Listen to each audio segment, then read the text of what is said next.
The story begins with a story about one of the 3 best educational institutions for training hunters, Valhalla.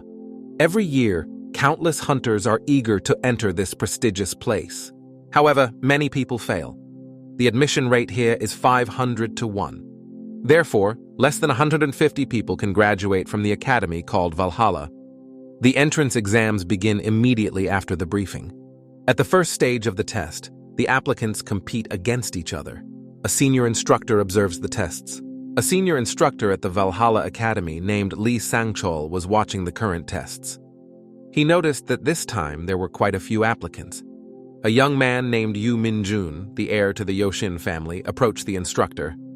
He asked the boy if he was here to see his niece, and noted that this year's admission process would be very interesting. Min-jun confirmed this, saying that his family, the Yoshin family, expects a lot from their heiress, Soyeon. With a stern expression on his face, the instructor repeated the girl's name. Yu Seo-young was the genius of the Yoshin family, which was one of the top 5 families. She was able to master mana at the level of a high school student at the age of 10, and at 13, she was able to add mana to her sword. At the age of 16, she challenged members of her own family to a fight and defeated them all. The instructor emphasized that this was all that was written in her personal file and asked the boy if there was any other information he did not know. Mi-jun replied that there are rumors that Seo-young can communicate with their family's guardian constellation. Lee Sang-chul was shocked by these words, so he asked if it was true. The young man confirmed that this was the case, so Yoshin's family expects a lot from the girl. The reason why there are 5 families in Korea is because of the guardian constellation associated with each of them. As a rule, a hunter receives a blessing or makes a contract with a guardian constellation, but the constellations of the 5 families are different. The guardian constellation of the Yoshin family was the god of the sword, and the guardian constellation of the Jangansen family was the holy spear. In the Chojin family, the mischievous constellation was the king of Tao, and in the Osun family, the king of fist-fighting. In the 5th family, the Dojin family, the guardian constellation was the god Luke. 5 members of these families received blessings, more talents, and abilities from their constellations than other families. The difference between receiving a blessing and communicating with a constellation is enormous, because the latter is possible only under a contract with it. The instructor remarked that if this was true, the girl was undoubtedly a genius, to which Yu Mi-jun agreed. The young man asked how his niece was doing, and the instructor replied that she hadn't started yet. She was supposed to start in about 30 seconds, and Mi-jun asked if he could watch. He was outraged that the instructor told him to go down because of the reporters if he wanted to watch. The young man asked to see the picture on the screen, arguing that Lee Sang-chul was his sampler. The instructor said with indifference that only now the young man considered him his sampler, but he was also interested in watching the competition, so he brought up the screen. The screen showed the beginning of Soyeon's competition, with a young man as her opponent. 17-year-old Soyeon was preparing to pull her sword out of its sheath. Her opponent was her peer Kim Juhyuk, who, unlike the girl, did not have a weapon. The instructor emphasized that both opponents were calm, and Mi-jun replied that he was so calm because he had already given up, because his opponent was Soyeon. The girl's abilities were widely known, and everyone hoped she would win. However, the boy's expression did not show any concern. On the contrary, he seemed bored. Lee Sang-chol said that the guy has no fighting spirit at all, so it's likely to end quickly. Soyeon pulled her sword out of its sheath, with 3 seconds left before the start. With an indifferent look, the guy was preparing to start the fight. The fight began, and the girl immediately swung her sword, sneaking up on her opponent. Soyeon stopped, swinging her sword, which sparkled with a blue glow. The blow from the sword quickly went straight to Kim Juhyuk. The instructor praised the girl's impeccable sword skills and exceptional mana control at such a young age. The blow from the sword was already right in front of the guy, and for a moment it caused some surprise on his face. But a second later, his face broke into a smile. The expression on the senior instructor's face was momentarily gloomy with surprise. Mi-jun opened his mouth in despair, so surprised was he by the events that followed. Everyone in the room was completely shocked. They could not believe their eyes. The reason for the surprise of all those present was the defeat of Soyeon. The girl was lying right in front of her opponent. Kim Juhyuk was disappointed that in the future, 300 years from now, everyone is so weak. The events are transferred 300 years into the past, to the Tower of Destruction. The two wounded heroes were fighting each other, and their battle was coming to an end. The boss of the Tower of Destruction, the god of destruction Barsh, said to his opponent that it was a great fight. The martial arts god Kim Hyuno clearly did not share his enthusiasm. With a single kick of his right foot, he beheaded the god of destruction Barsh. The boss's destitute body fell right in front of him, and the guy sighed in relief. A screen appeared in front of the martial arts god, informing him that he had defeated the boss of the Tower of Destruction, Barshe, and that the destruction of the world had been stopped. A loud sound from the destruction of the tower could be heard around. The hero did not understand what was happening, or whether the tower was collapsing because he had killed his boss. However, the hero realized that this was not the end, and he was just about to rest. The guy recalls that since his childhood he was busy working as a hunter, and as soon as he earned a lot of money and gained recognition, this trouble happened.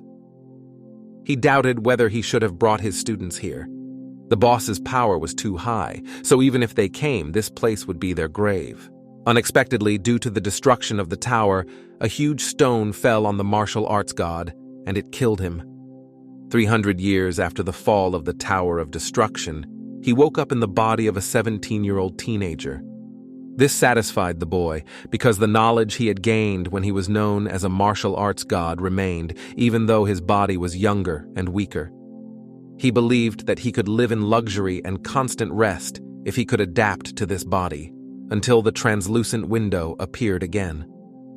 It popped up in front of the boy with a warning that the Tower of Destruction would appear in 5 years, and Kim Hyun-on immediately became angry.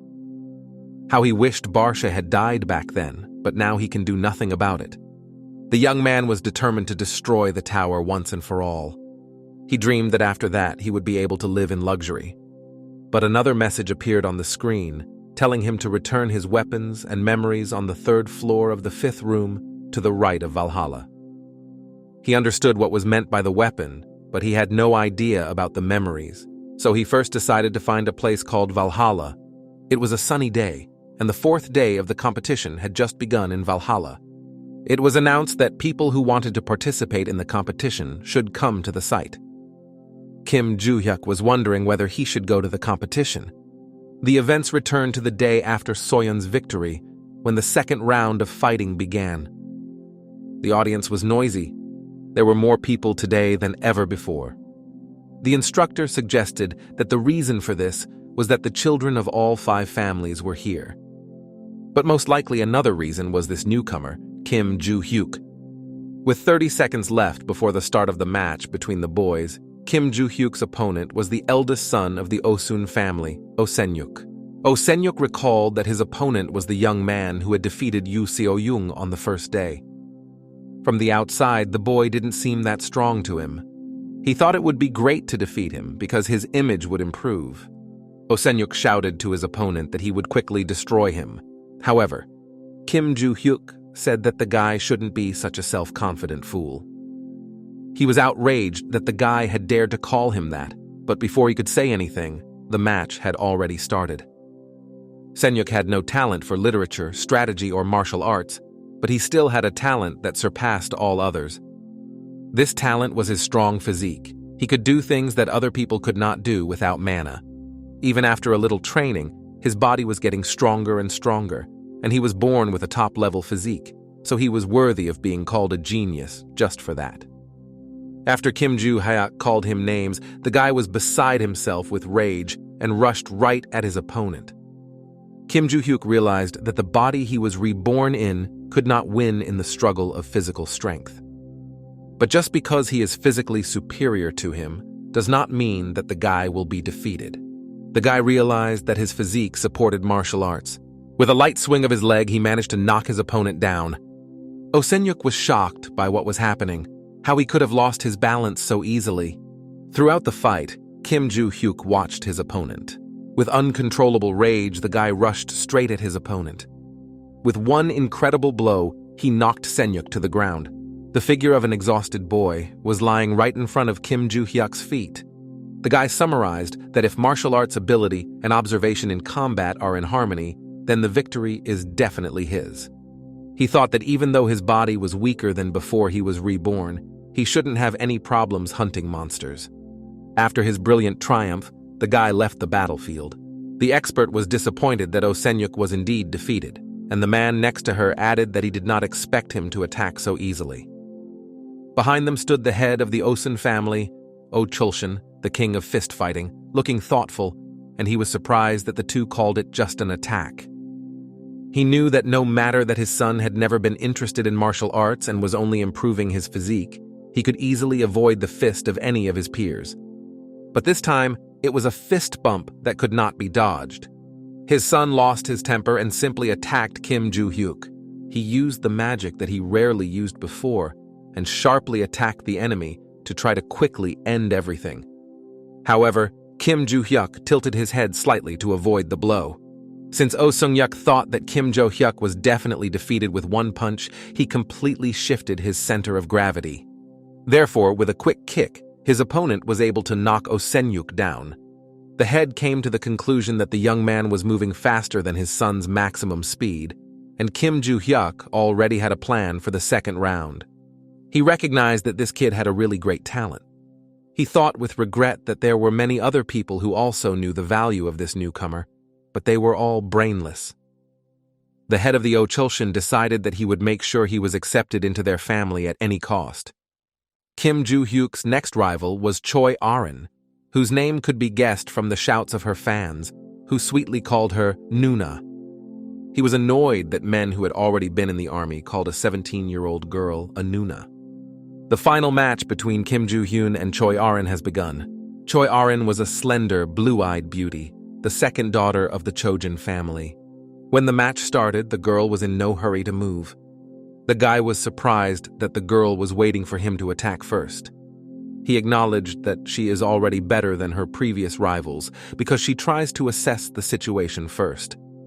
With a cheeky smile on his face, the young man went straight to her.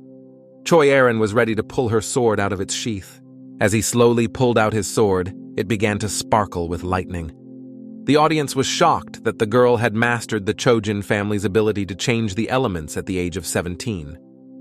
She was ready to strike her opponent with her sword. The girl swung her sword as she made her attack, but after the blow passed, the guy was not visible in front of her.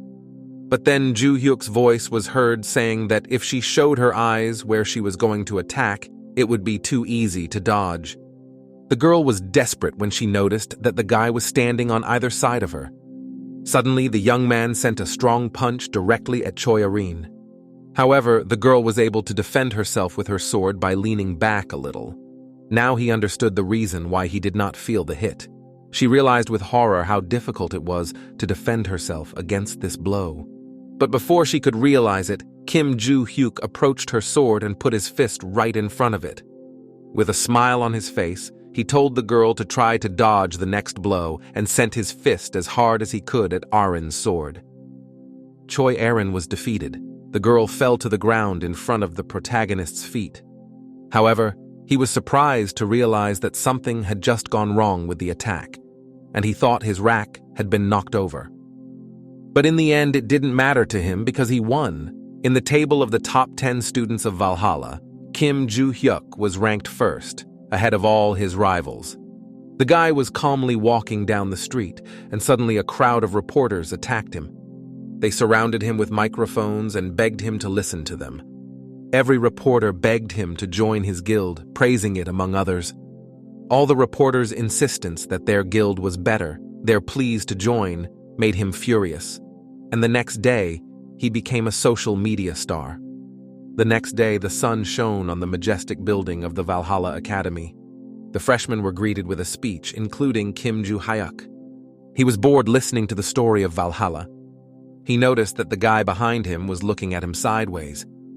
The young man assumed that it was because he stood out too much among the others yesterday. The guy remembered yesterday, the moment when a translucent screen appeared in front of him. He needed to get his weapons and memories back, so just getting in and out would not be a problem for him. The induction ceremony was over, and the boy went to the academy building to the room for simulating virtual battles. 24-year-old Valhalla instructor Kim Legan was not happy about this year's class assignment. In the front row stood Yoo So-young from the Yoshin family, and next to her Arin from the Chojin family. In the midst of everyone, Osenyuk from the Osun family stood in a tense mood. The instructor was despondent that, although the classes were randomly assigned, 3 of the 5 geniuses of the big families were in the same class.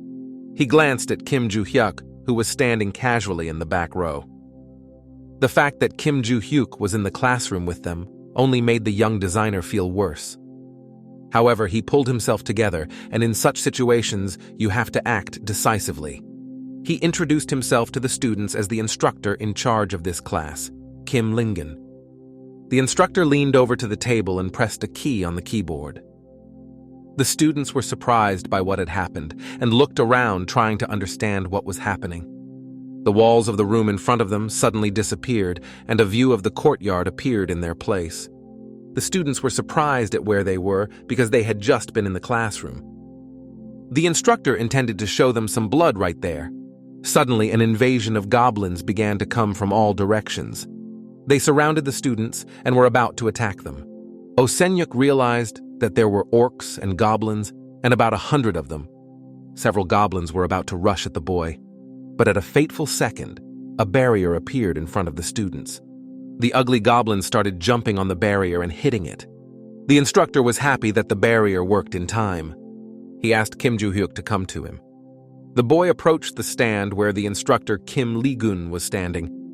With a certain mockery in his tone, the instructor asked if the boy could deal with these monsters alone. The young man asked if he meant the monsters running around here. The instructor said yes, he wanted to shake the boy's ego because he thought that students had only seen monsters in books, so Kim Juhyuk would obviously be scared. With a pleased face, he waited for the boy to say no. He was going to start the lesson as soon as his ego calmed down a bit. But suddenly his expression changed to rage because he saw laughter on the boy's face.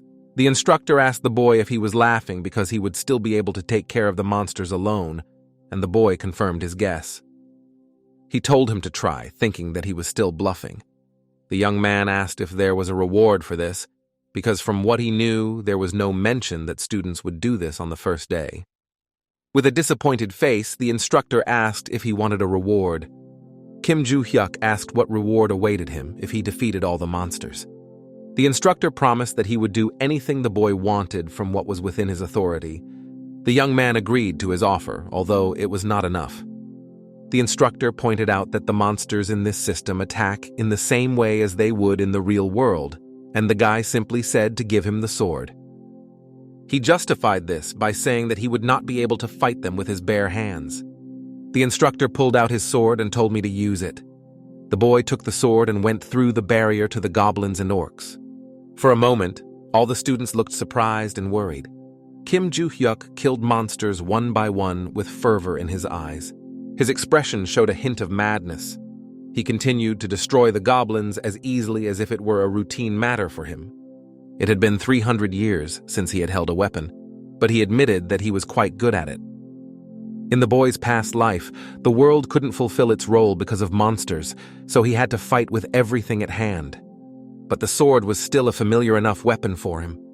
He felt something coming at him from behind, so he looked away. A huge goblin with a crowbar was flying straight at Kim Juhyuk. The guy, without a drop of concern on his face, dodged his attack. He succeeded because the monsters moved like a pattern. He assumed that it was an NPC monster that was very well designed. Everyone watched in amazement at the spectacle that stretched beyond the barrier.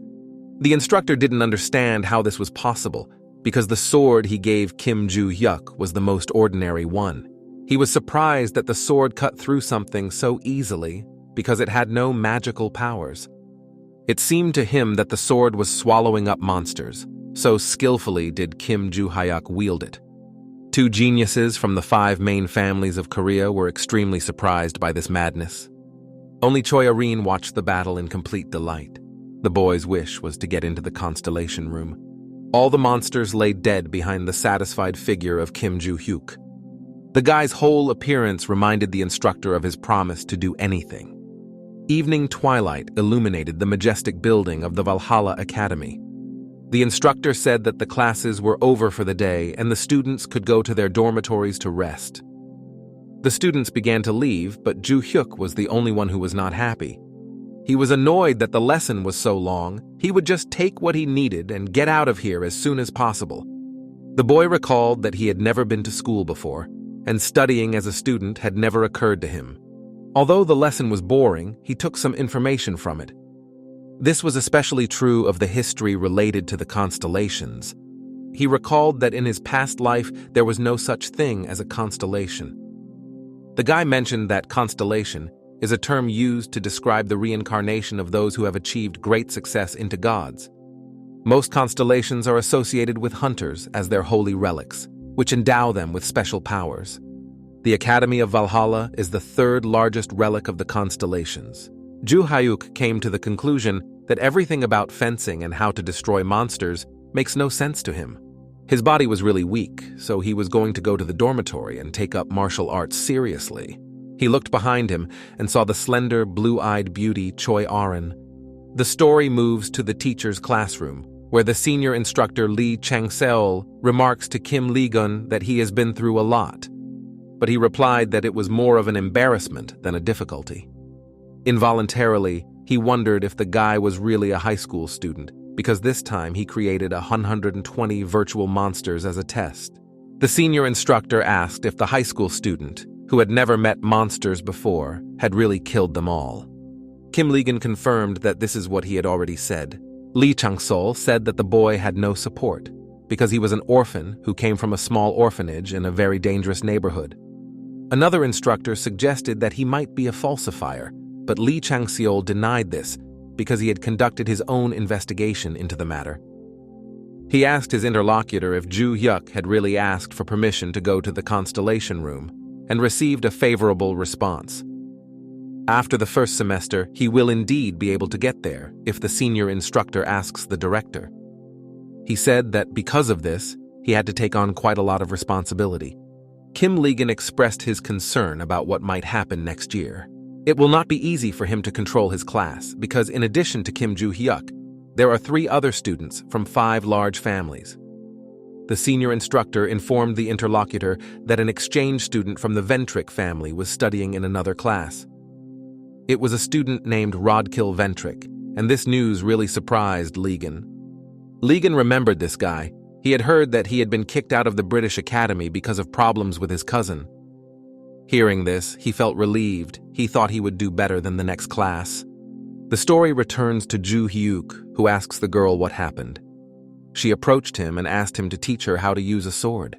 The guy pretended not to understand the girl's request. She repeated once again that she wanted him to teach her the sword skills he had demonstrated today. But with a displeased expression on his face, the guy refused her request.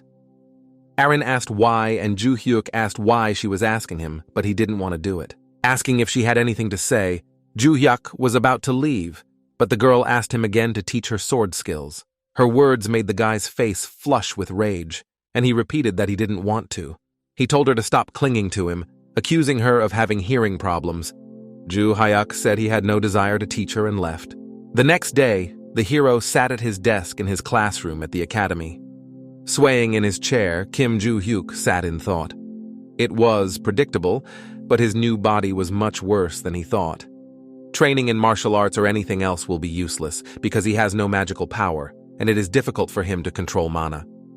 The problem with magic power can be solved if he finds a certain thing for which he needs to prepare some mana inside himself. Someone approached Kim Juhyuk, addressing him by name. In front of him, he saw 2 blonde people, a boy and a girl. It was Rodkill Ventric and his maid Yuria de Felix, who was also 17 years old. Juhyuk asked the blonde man who he was with a casual face.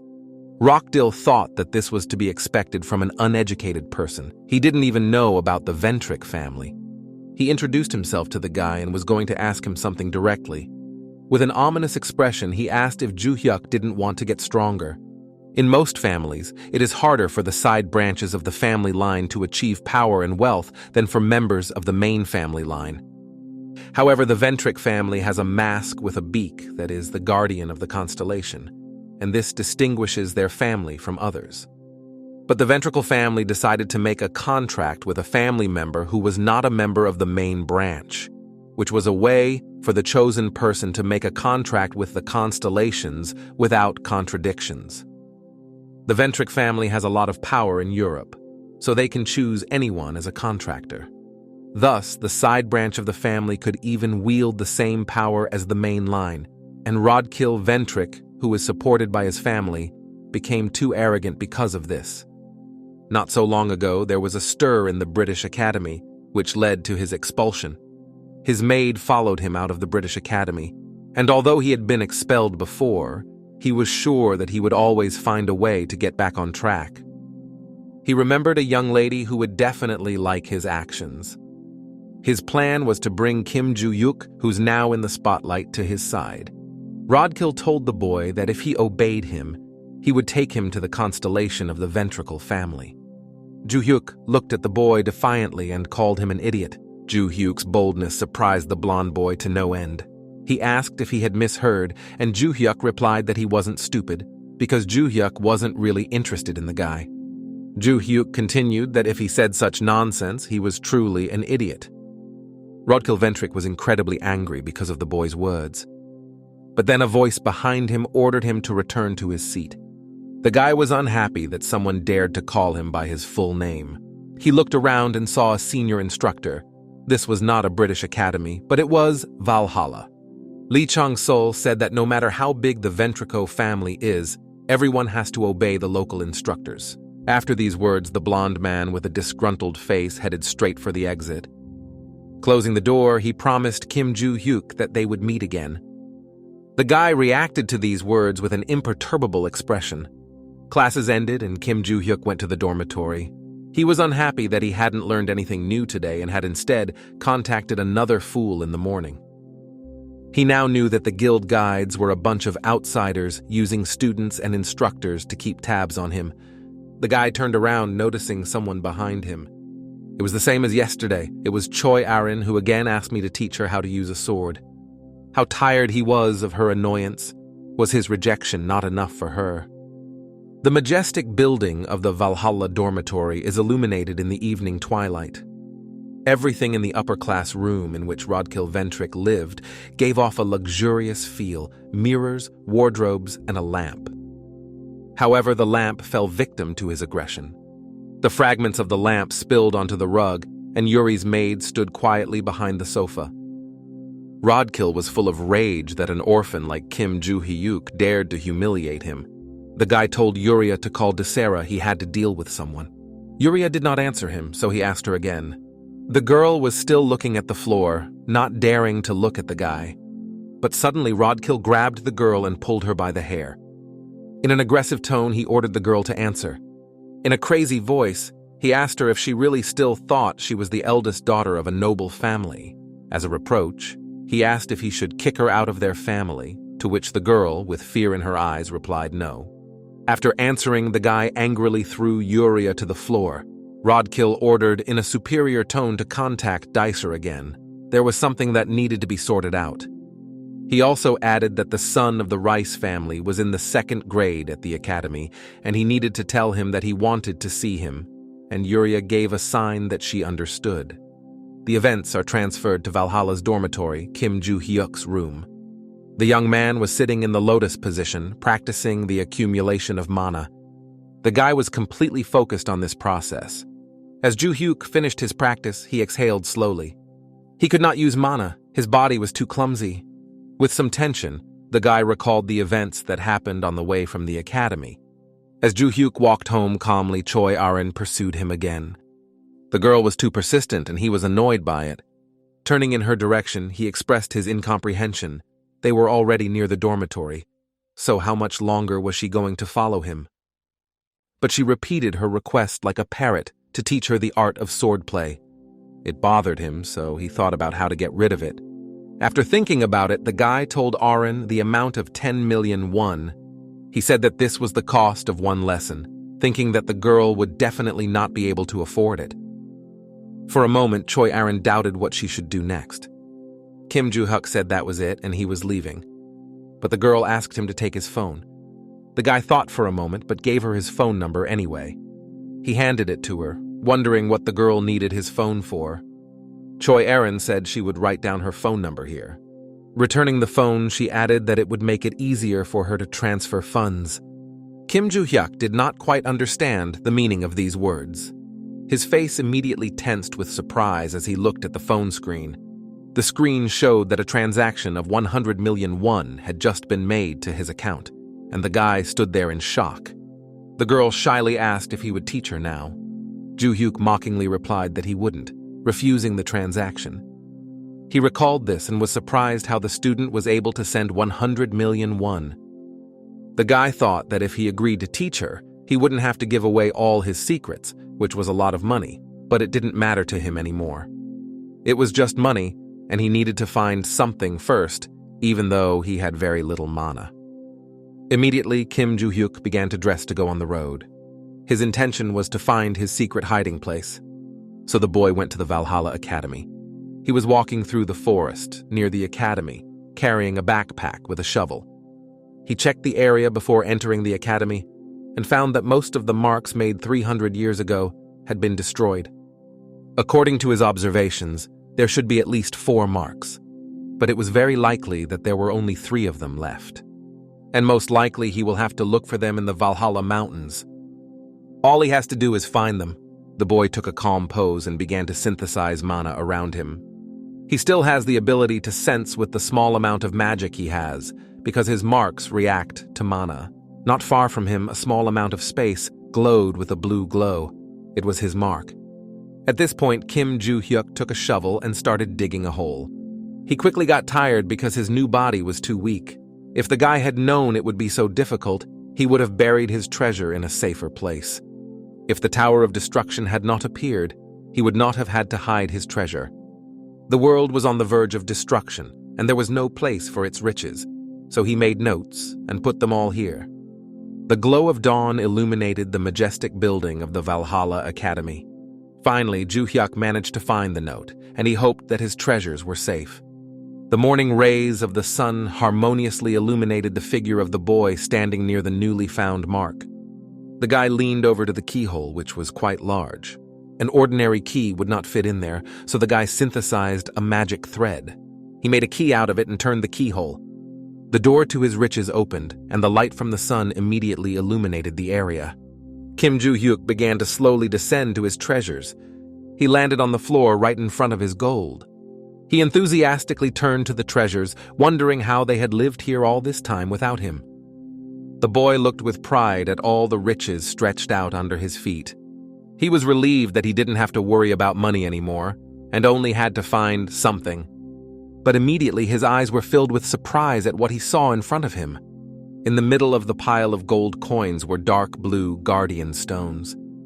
The boy remembered that to keep the notes safe, he had put some magic into the stones, and now the day had come when he had to use them. Juhyuk lifted a single stone with his palm, which gave off a light blue glow. The boy's body was completely enveloped in the glow from the stone he was holding in his hand. He began to expect the magical power to overwhelm him. The guy decided to take care of the leftover preservation stones first. He was in doubt whether he should leave the heavy gold bars and take the lightweight jewelry. A bright day stretched over the majestic building of the Valhalla Academy, but the main character was clearly not in the best of moods. His entire body was sore from the recent excavation, and he didn't think he would use the marks in the future. But his complaints about life were interrupted by a blue-eyed girl who sat down at his desk. Like all the previous times, Aaron asked me to teach her the art of swordplay. Juhyuk was surprised that the girl hadn't calmed down yet. From the information he was able to get, he knew that among the top 5 families, the Chojin family, which includes Choi Aaron, practices fencing. The boy asked the girl why she was asking him so persistently, because she could learn more from her family. However, Aaron insisted that she wanted to learn from him, and she had never seen anyone better at swordplay than Juhyuk. But the boy objected that Arin's father was better with a sword than he was. He was a hero of Choijin after all. The girl was about to say something about her father, but her intentions were interrupted. Instructor Kim Legan entered the classroom and called Juhyuk to follow him to the teacher's lounge. The boy was surprised why he was called to the teacher's room. The instructor reminded him that it was about what Juhyuk had asked last time and that he should be interested. He said he would leave and started to get up from his desk. Choi Arin was upset that this time her request was ignored. However, the guy did not forget about her, and as he was leaving, he told her to come to the training ground at 6 in the morning tomorrow. The girl was surprised at first, but promised to come. Kim Ji-hyuk stood tall in front of the instructor in the teacher's room. Legan said he had a lesson coming up, so he would speak quickly. First of all, he said that access to the Constellation room, as requested by the boy, was approved. He added that the guy would just have to go down to the ground floor. But he was also not allowed to go to any other floor than this one. Juhyuk understood and asked when he could get there. The instructor said that if he didn't have anything to do today, he could do it tonight, and he agreed. Legan was surprised that the boy did not make a fuss because he was not allowed to go to the second floor. The instructor and Kim Juhyuk agreed that they would leave tonight. After that, the boy turned around and left the teacher's room. Soon it was evening and Kim Juhyuk was heading to the academy building. Together with the instructor, they arrived at the appointed place. This place was the treasure of the Valhalla Academy, the Constellation room. Kim Juhyuk looked around, scanning the area. He saw guards in black suits all along the building's square. There were quite a few guards here, and the instructor explained that the Constellation room was extremely important, making Valhalla one of the 3 great academies. However, he noticed that the interior walls also had their own peculiarity. All sorts of magic completely surrounded the walls, the only exception being the entrance. Ji-hyuk asked the instructor if he could ask him a question. The guy asked if he got to the second floor, would it be considered a crime? The instructor replied that he would not necessarily become a criminal, but he would be expelled from the academy. He also warned that the boy would likely go crazy before expulsion. He explained that the magic on the second floor was unstable, and if the boy touched it, his mind would collapse and he would go crazy. But this information had no effect on Kim Ji-hyuk. The instructor was embarrassed that the guy asked him this right before entering, whether he really wanted to get there. But he doubted that the candidate for the first place would have done such a thing, and Legan was sure that the boy knew it was better to stay in the academy. He warned the guy that he had half an hour, during which time he had to get out. Kim Juhyuk assured him that he would return soon. When he entered the building, the translucent screen appeared in front of him again.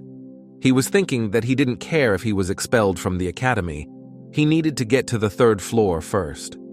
As he walked up the stairs, he wondered why there were so many stairs in this building, and he could not see an end to them. As he walked on, he was surprised by the place he found himself in. The guy suggested that it could have been a prison. Juhyuk was sure that the Constellation room was on the 2nd floor, but now he doubted whether it was there. Kim Juhyuk doubted whether he should have gone further. But then a translucent screen appeared in front of him again, with an inscription that all the conditions were met, and he would now be moved to the room.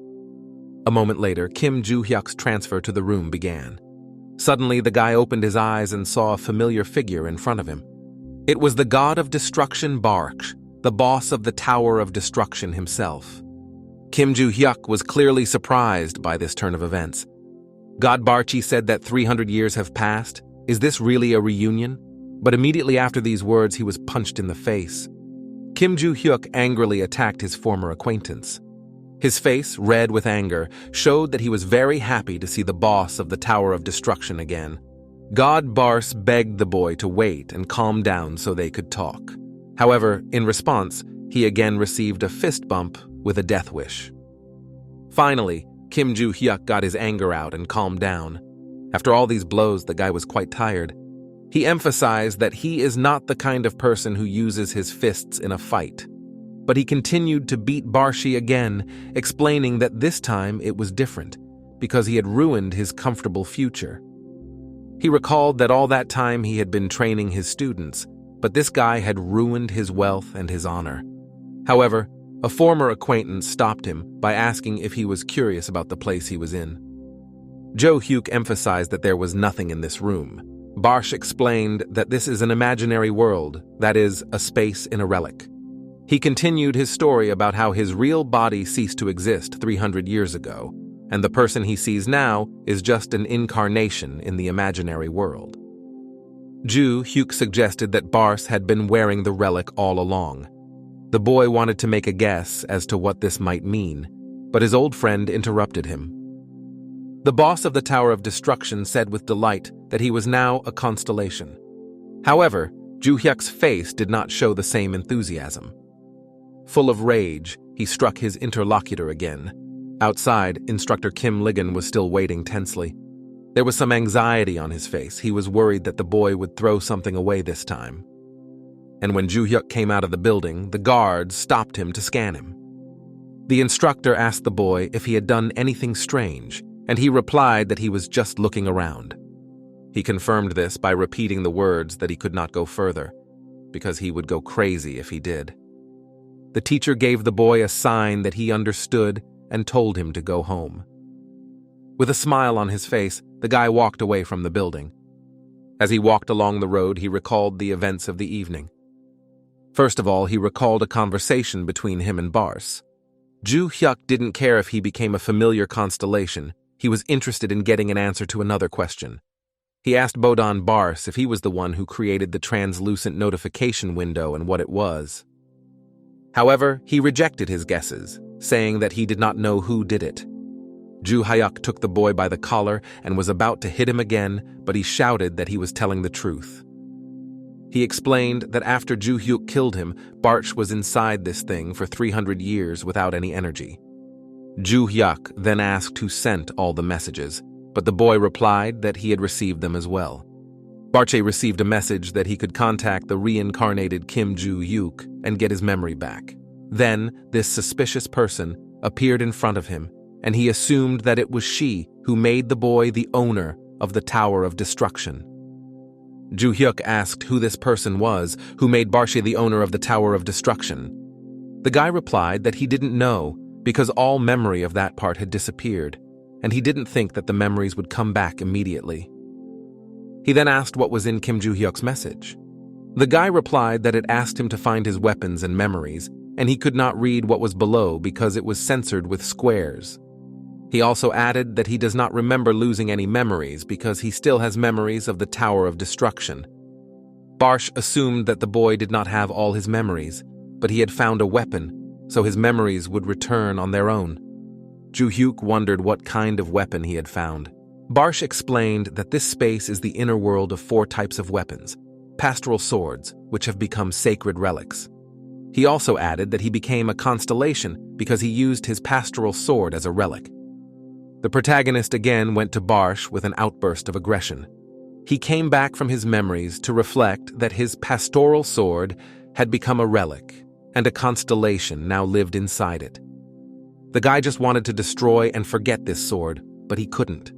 A weapon appeared in his hand, the same pastoral sword, no matter how worn, but it hides Barsh, who was once called the King of Destruction.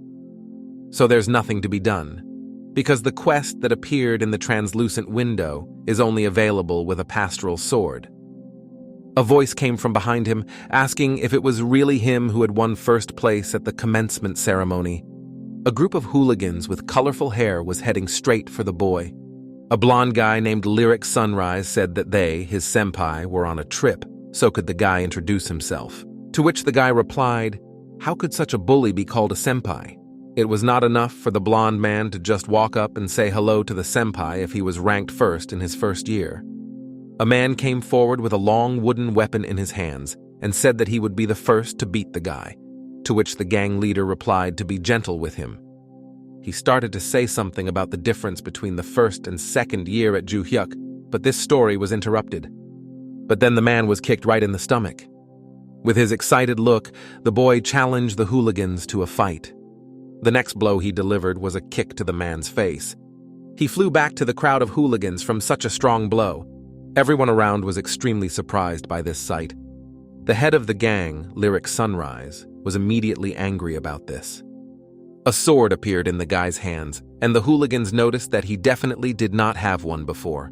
Juhyuk rejoiced in the pleasant feeling of a perfect grip that had been so long ago. He threatened the hooligans that if they didn't attack him immediately and stayed put, he would smash their heads. The story is moved back 3 hours to Rodkill Ventric's room. Rodkill said to Lyric that he needed to settle some easy business. He asked Lyric to deal with the impudent classmate. For this, he offered a reward of helping the Sunrise family. He said that this student was first-year student Kim Juhyuk and asked him to deal with him. It doesn't matter how he does it. He even authorized the use of weapons. With an ominous face, Rodkill asked if Lyric was willing to do it. In response, the guy said he understood. After the conversation, he left the room and headed out. Lyric thought that it didn't matter that this guy was ranked first among the newcomers. He couldn't be a rival for the seniors. Freshmen and seniors differ from each other because of the contract with the Constellation. In the second semester of their first year, students have to go to the Constellation room and sign a contract with one of them, after which they become contractors. When students become contract students, they can use the power of their constellation, and Juhyuk was born into an ordinary family, so he doesn't have his own guardian constellation. With a cocky face, Lyric thought he could easily defeat him. That's what he thought 3 hours ago. But in reality, the situation was completely different. Kim Juhyuk continued to beat the hooligans with his pastoral sword. A man with red hair and a knife in his hand was preparing to attack Kim Juhyuk. But a moment later, Juhyuk's sword was pointed at his neck. The next blow knocked the man down and sent him flying. He looked up and saw something flying at him. One of the hooligans took a swing and flew straight at him. With rage in his eyes, this hooligan fiercely wished the boy would die. However, Kim Juhyuk easily dodged the oncoming attack. The bully did not understand where his recent attack had gone. Juhyuk was right behind the bully and mocked him for not hitting him, and with his next punch, he sent this guy flying as well. The head of the gang was shocked by his skills, as sophomores must have high martial arts skills to become contractors. Kim Juhyuk addressed the hooligans saying that, didn't he say he would smash the heads of all those who would just stand there? The hooligans were considering whether to attack him or not. At once, Lyric shouted at them not to be afraid, because they were only a freshman.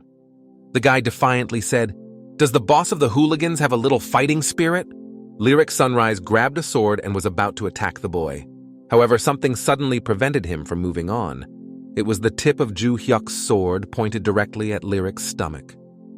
The guy said he warned me that I shouldn't stand still. The next moment, an incredibly strong blow passed through the body of the gang leader. Lyric couldn't understand why he hadn't realized when the guy came so close to him. The next moment, the guy was already unconscious on the ground. Juhyuk started hitting him with his palm, shouting at him to wake up. The guy asked who he was and why he attacked him. The blonde man replied that the boy hadn't heard that they were his senpai, who were a year older than him. He was surprised that a group of senior students came with weapons to beat up a freshman, and he asked who sent them here. Lyric said that the reason for this was that it was all done only to break the nose of the first place winner. Juhyuk was surprised that this was the custom of hooligans. He leaned into his bag and was about to leave. However, the blonde man stopped him by threatening that Juhyuk would not be able to go to the academy normally after that, because if people found out, he would be expelled, to which the guy replied that he really wanted to tell the story of this battle. If a story comes out that several sophomores came to beat up a freshman, they will be ashamed to go to the academy. So he advised him to act wisely if they wanted to graduate from the academy and join the guild. After these words, the guy went to the dormitory. Rodkill Ventric was still waiting for a phone call from Lyric. And then the phone rang with a call. The first question was whether Senpai could beat Kim Juhyuk, but the interlocutor said that he was refusing this job. After these words, Rodkill Ventric's entire body was filled with anger. Rodkill asked Lyric what he was talking about. Lyric warned the boy to stay away from anything related to Kim Juhyuk. Rodkill recalled that the last time he spoke to Lyric, his voice seemed rather self-assured. The caller wanted to hang up, but Rodkill asked him to wait. Rodkill assumed that the boy was saying this because Kim Juhyuk had beaten him, so he suggested that he report it to the administration. He said that if the guy has visible injuries, it means he has enough evidence, so he can safely do it. Rodkill said that if he did, he would give him the amount he promised and try to make sure that his family could finance them. However, he replied that it would not matter even if the Ventric family agreed to finance them. After all, they will not be able to regain this honor. They have already lost. After these words, his interlocutor hung up the phone, and Rodkill was very angry because of all the words he had heard. He threw his phone on the floor, smashing it to pieces. He looked down at the floor and sat in thought. After that, he turned to his maid Yuria. He asked if the girl had already contacted Dicer, to which the girl replied yes. She told him that Rodkill wanted to meet in person. But since Dicer is far away, it will take him a while to get here. The guy asked where he was. After these words, the events are transferred to the majestic building of the Aripia Academy in Mexico. Inside the building was a mountain of beaten students. Sitting on their bodies was Dicer Ventric, who had just learned that Rodkill wanted him to come to Korea. He was told to come to Korea to take care of a man named Kim Juhyuk, and a reward was already prepared for him. He thought it was a very good turn of events because he had no one to ask for money after he was kicked out. The next day, the plot unfolds in Valhalla's training room. Juhyuk was impressed that the training room was as big as the academy. It made him want to go for a run right away. But his expression changed to one of surprise when he heard a voice in his head asking why he had come to the hall. It was Barch's voice, telling him that he was wearing the sword that Juhyuk had won for himself. The guy said he was surprised. For a moment, he thought Barch had somehow gotten out of the sword, and then he would have had to beat him and drag him back in. The tower boss replied that nothing of the sort had happened, so he didn't have to worry. But Juhyuk asked if his companion was sure that everything was fine. After all, the sword became an artifact and is now kept in Valhalla, and they left the Constellation room with it. However, the friend replied that there was nothing to worry about, because he had replaced the sword with an exact copy. Juhyuk asked him where he learned to create it, and Barcha replied that he had lost all his strength when he came to. But that's exactly what he managed to do. He added that he did not know why he had this ability. When the guy was doing stretches, he bent down and saw a familiar figure in front of him. It was Choi Erin from the Chojin family, whom he had told yesterday to come to the hall. He was surprised that the girl did come. She asked if he was going to teach her the art of swordplay right now. The guy said no, they would start by improving her endurance first. With innocence in her voice, the girl asked why she was doing this. He said she could leave if she was not satisfied, but she said she would stay. Her boyfriend recommended that she start stretching. He also explained that the greater its stamina, the better it would be able to absorb mana and control it, although these were the basics of improvement. He reflected on the fact that, for some reason, traditional training methods put more emphasis on mana than on endurance. He noticed that although Erin had a lot of mana, she had the stamina of a sword-wielding novice. The girl announced that she had finished stretching. The guy said that now they were going to start real training. They started the training with push-ups, and it was clear that Choi Irene was having a hard time with it. The next exercise was a chair pose, and Juhyuk was able to do it even with a barbell. The last step was lifting dumbbells, which was very difficult for the girl. After these exercises, Erin, exhausted from the exertion, laid down on the floor. However, the guy said that this was just the beginning of the training. He was surprised that the girl was tired so quickly and told her to stop lying down and get up. After saying that she still had 20 kilometers to run, her face broke out in a cold sweat. Another school day has come at Valhalla Academy. Juhyuk was worried about Arin's health, and they put more effort into it than last time, and her physique gradually developed. However, it was clear from the expression on Arin's face that she was having a hard time with these training sessions. The lesson began, and teacher Lilia, the teacher of the subject on spatial monsters, announced that today they would have an easy written test. She recalled that she had briefly explained this on the first day and recommended that the students study spatial monsters on their own. So she announced that today she would check how well they knew how to fight each individual monster. At that moment, each student began to write his or her own test. Someone sat there thinking for a long time about the right answer. Some people took the test even though they were feeling unwell, but some students didn't even care how they would write it.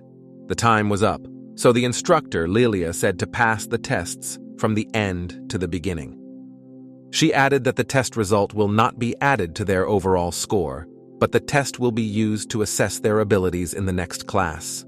When all the tests were collected, the teacher announced that the next class they would begin an official lesson in the virtual combat simulation room. Lilia said goodbye to the students and left the office. Barsh was again bothering the boy, asking if he had written all the answers to the test correctly. The guy asked if he was reading his mind, and the other man replied yes, because he had nothing better to do. But he clarified that he could only hear what the guy thought about him. Juhyuk replied that he wrote the answers as he knew them. Instructor Lilia was sitting at her desk in the teacher's lounge, checking students' work. The instructor's name, Kim Juhyuk, immediately came out of her mouth aggressively. She was angry because she thought his answers were complete nonsense. The instructor, Kim Ligan, was calmly walking around the teacher's office with a cup in his hands. However, there was something that aroused his interest. He noticed how Lilia, the instructor, was checking the tests of the students in his class. Ligan approached her and asked if these were really the works of his class, and the woman confirmed his guess. The instructor added that in preparation for the mock battle, she told them to learn how to kill monsters, so she gave them this test to test their knowledge. As expected, in a class with children from famous families, they all excelled. The instructor said he would not distract her then and left. Kim Ligan walked over to his table and calmly began to drink tea. But the next moment he choked on it when he heard a familiar name. The instructor was unhappy with how Kim Juhyuk dared to call these correct answers. The man asked Lilia if Kim Juhyuk had done poorly on the tests, to which she replied that it was not just bad, he was making fun of the whole class at that moment with his answers. She wasn't going to let it go, and at the next lesson Lilia would show him his work. He instructs the boy that monsters cannot be dealt with so easily. A week later, the students gathered in a virtual battle simulation room. The teacher announced that she had checked and brought back the tests that the students had taken in the last class, and that most of them had done very well. With a look of disapproval, she beckoned Kim Juhyuk to come over to her. With a casual look, the guy headed for the podium. The teacher handed him a piece of paper and told him to take it. The instructor announced that the student Kim Ji-hyuk was getting 0 points. She asked him if he was sure he had written the test correctly. The guy replied that he had indeed spelled it correctly. She asked the first question about how best to deal with the stone goblins. Lilia asked the student what he wrote as an answer to this question. His response was to stab his goblin with his sword right in the stomach. The instructor asked the second question, which was that the student had discovered that 8 stone goblins were approaching him, and he should think about what to do in this situation. Juhyuk's answer was that starting with those who attack you, you should stab each one in turn and send them to hell. She reasoned that hitting the goblin would be futile, because its defense is B+, which means that a normal sword aura would not harm it at all. She asked if the boy would really use the sword against such monsters. The guy replied that it would all be over with just 1 punch. The instructor was furious that the guy was still talking this nonsense with confidence. Lilia turned to him and said that she understood everything. As long as the student is confident in their answers, she will give them the opportunity to prove them correct. Just like the previous time, the walls of the room began to disappear after pressing the key. The bloodthirsty goblins began to approach the stand. The teacher said to the boy that if he killed the goblins exactly as it was written in his test, she would recalculate his score. With a satisfied look, he said he understood. He returned his test back to the instructor, Lilia. He went to the weapons rack and picked up a steel sword. Everyone present watched as the boy went straight to the goblin. He stopped and stood right in front of the stone goblin. The instructor recalled that she had heard that the boy had killed all 120 goblins he had summoned, and she was sure he had talent. But she also believed that the stone goblin would not be able to handle any sword. A moment later, the stone goblin rushed straight to the boy. Kim Juhyuk swung his steel sword right at him. The wariness on the instructor's face was replaced by surprise. The boy's sword was sticking straight out of the stone goblin's belly. After that, his disgusting body began to disintegrate. All the students were shocked that the goblin disappeared after the sword stroke. All that remained of him was a sword lying on the ground. But the greatest surprise was seen on the face of the instructor, Lilia. The guy really proved the truth of his answer. Soyeon wondered how the boy was able to kill the stone monster with one sword without magic. The wariness was evident in the eyes of all the students. The teacher asked him how he managed to do it. He mocked her, saying that she hadn't seen him just plunge the sword into his stomach. She meant that if he wanted to kill the goblin with a sword, he would at least need to be an A-class contractor, but he was able to defeat it with a sword. The boy told the teacher that he had now proved the truth of his answer. But she said that it was only one question, so she needed to confirm the veracity of the other one. The ground shook under Juhyuk's feet, and he was unhappy that he would have to kill stone monsters again. The terrain under his feet began to change rapidly. A dark stone tunnel appeared in front of his figure. He asked his instructor Lilia what it was that appeared in front of him. She told him to pay attention and look straight ahead. One by one, stone goblins began to emerge from the tunnel. It's quite difficult to deal with goblins because they can't control their anger. If you fail to deal with them, the goblin in front will use the howl skill, and all the other goblins will also leave. Usually people fought them with magic and killed them all at once, or just ran away instead of meeting them face to face. So even if the guy is good with a sword, it will be difficult. From what the instructor heard, his sword skills were quite slow. With a fervent expression on his face, the boy rushed straight at the goblin. At that moment, he stabbed him in the head with a steel sword. The goblin standing behind him was alerted by this blow, and following his comrade, he was severely wounded with a sword. The battle between Kim Juhyuk and the goblins was over. The surprise on the instructor's face had nowhere to go. He asked her if he had also answered this question correctly. In the evening, the protagonist went to the academy's training room. Choi Arin went to the gym with him to train, but before they could start training, the girl collapsed on the floor from fatigue. It was clear that all this training was not easy for her. The guy was surprised that the girl was not so hardy. He asked her why it was so difficult for her to do exercises of this level, since she should have been training in her clan. The girl replied that she usually doesn't strain so much. Then the guy asked her how she trains if she has to face monsters. She replied that she could simply use her magical power by borrowing it from the constellation. This answer was to be expected from the girl. Juhyuk has already realized that in their training there, they focus on their magical powers because they depend on the constellations. So even if they don't improve their physical abilities, that's okay, as long as they train well enough to borrow power from the constellation. He realized that the risk remained, because what if they found themselves in the center of a maze or dungeon with a magic-limiting spell? Or what happens if their mana runs out because the battle is too long, or the constellation does not lend them its power? Juhyuk turned to the girl who was still sitting on the floor. I asked her if she thought these endurance exercises were really helping her. The girl replied that of course they did, and started to get up from the floor. She also added that he said he would teach her the art of swordplay if she did. But the guy laughed at her answer because she was only doing it because he told her to. Choi Arin was very surprised by this answer. The guy told them to finish up for the day because they had to go to the academy soon. The girl asked if he was going to leave the room too. He replied that he wanted to make another approach and asked if Arin wanted to do it too. After hearing these words, the girl immediately imagined it and became puzzled. He realized that it was futile, so he just told her to leave. Choi Arin walked to the exit of the hall and said goodbye to the boy. Juhyuk went on to continue his training. Barch spoke to him, asking if the girl's name was Choi Arin. He noticed that she continued his training without a single complaint and asked why he decided to help her with her training. The guy replied that it was only because she insisted so much on him teaching her his sword arts. The god of destruction asked if he had shown the girl his sword skills. The boy replied that he had never shown it to her. She had just noticed it when he used it during class. Bars thought it was interesting how she realized his power just by watching the fight, and he was of the same opinion, so he planned to teach her a little of his art. Beside him, he heard the sound of someone sighing and turned to him.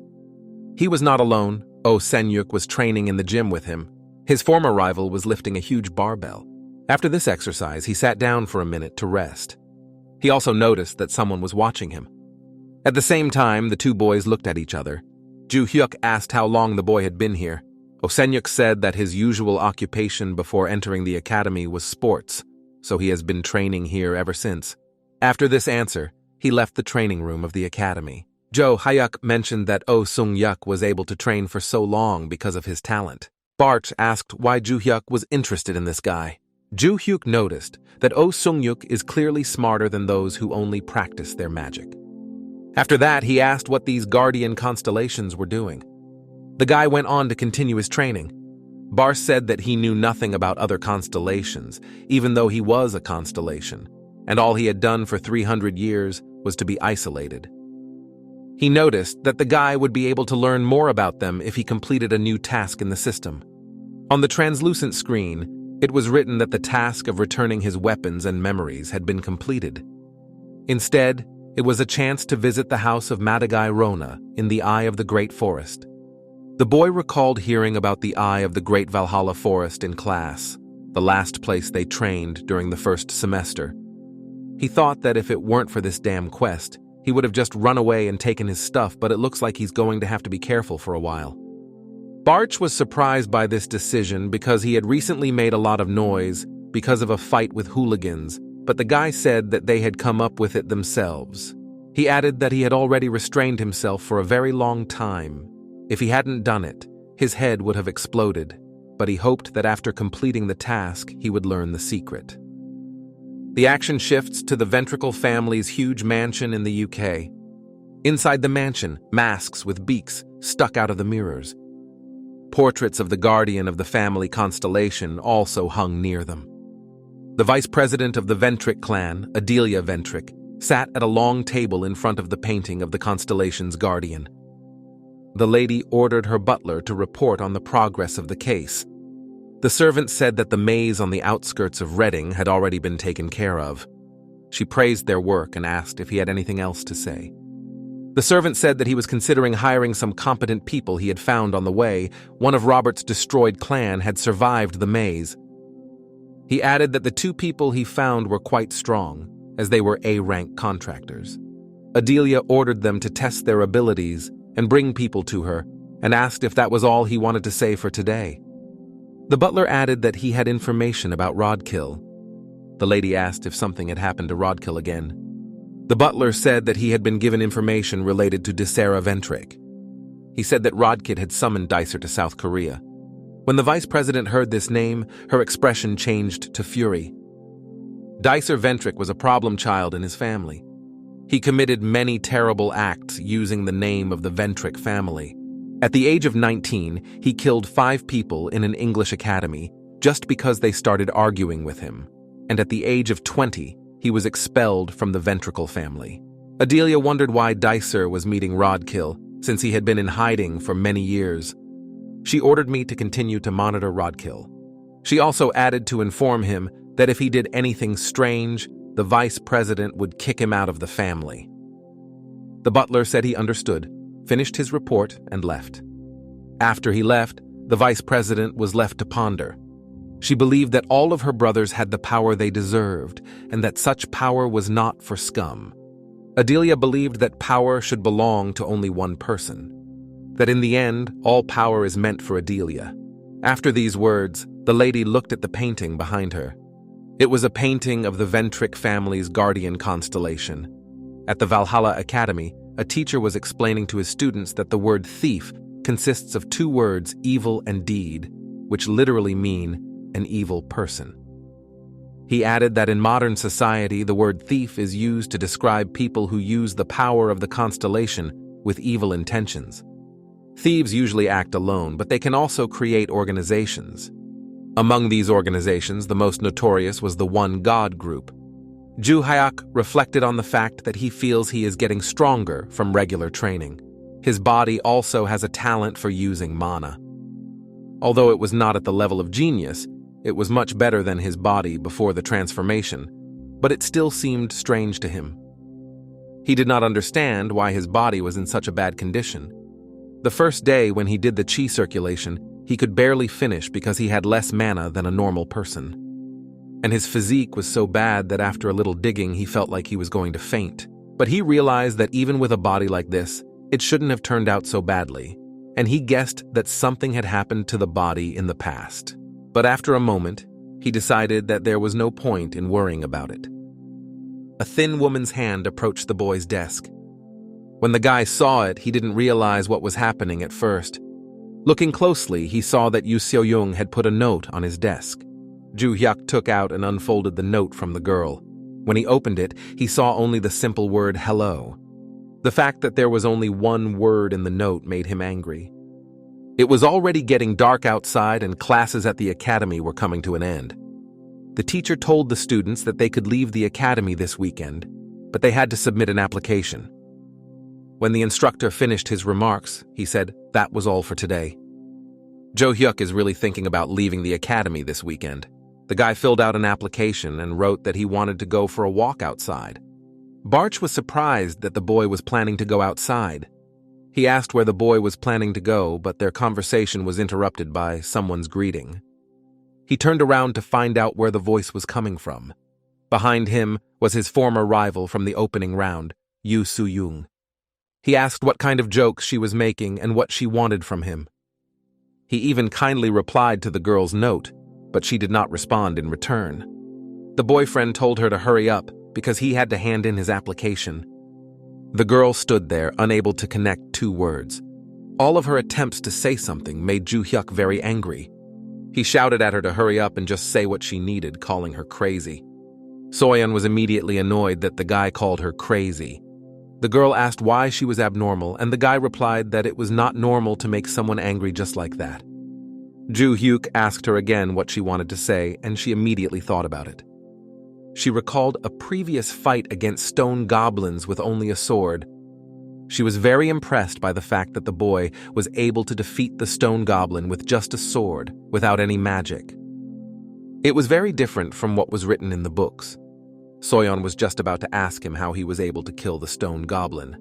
The girl did not understand why her head hurt so much before she wanted to ask. As soon as she made up her mind, Instructor Lilia jumped in front of her with the same question she wanted to ask Juhyuk. The guy was puzzled by the fact that the instructor popped up so suddenly. He wondered why she was suddenly jumping into the conversation. He thought she hated him. He said that she must hate him for putting her in an awkward position when he denied all the questions. However, the instructor Lilia said she didn't care, because before she believed that there was only one way to kill monsters, but he showed her that there were many others. She grabbed his shoulder and was about to say something. The instructor asked the boy if he wanted to become her assistant, and he immediately refused. She begged the boy to become her assistant and make an article about monsters with her, but he kept refusing her. Soyeon clearly did not like the current situation. She breathed out a sigh of relief and decided that she didn't need to ask the guy about it anymore. The evening glow of twilight illuminated the majestic building of the Valhalla Academy. The next day, Kim Juhyuk set out for the outside world. The majestic expanse of the market stretched before his figure. The action moves to the dormitory of the Valhalla Academy. Kim Juhyuk was sitting at his desk in his room. Barsh asked him what he was looking for, and he said that he was looking for information about the place he was going to. He needed to find one interesting place, namely a trading forum where he could sell his treasures from the vault. After flipping through some time, he managed to find what he needed. He came across an article that told him how to get into the market. After paying a fee, it is allowed to freely trade anything here, and this market is also considered black because of criminals who also have access to trade. The reason why this market exists is because the person who created it is a guardian constellation, called the Secret Master. It is because the constellation created and actively supports it that many high-ranking people use it openly, and the government does not fight it. He decided he had to take advantage of the market for a while. In the article, it was written that to get to the market, you need to reserve a place where the location of the market within 50 kilometers is indicated, and you need to go there. The guy asked if there was a link to the reservation in the comments. A message from Choi Irene popped up on his phone screen. She sent him a lot of emojis with a sad rabbit. The girl said that she would not be able to come to tomorrow's training, they had to leave. The guy replied that he understood. The training would not take place tomorrow anyway, and he also needed to go to a certain place. At first, Aaron didn't realize that it was a guy who wrote to her. He replied that he just wished her a safe trip. The influx of emojis from Choi Aaron confused the guy. He didn't understand why she kept sending them. He gave up on it and went on to look for a link where he could reserve a seat and find out the location of the market. When he found the link, he clicked on it. After that, he headed to the location specified in the link. This place was supposed to be a building that looked like an old cafe. After some time, he managed to find the building. Juhyuk opened the door to the cafe and continued on. He just had to enter the cafe and head to the right corner. Looking around, he saw a metal door in the right corner. He went to the door and opened it, stepping outside. He looked ahead and saw the vastness of the market. It was evening, and black smoke could be seen behind the buildings. All these landscapes seemed very strange to the boy. He was sure that he had come here for the first time, but these places seemed very familiar to him. The purple sky and cloudy moon seemed to him very similar to the night sky he had seen 300 years ago. A man approached the boy and asked if he was the first one here. The man in front of him was wearing a black leather suit.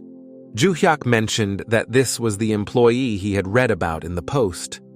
The guy confirmed that he was here for the first time, and the man in the suit asked if he knew how to use the market.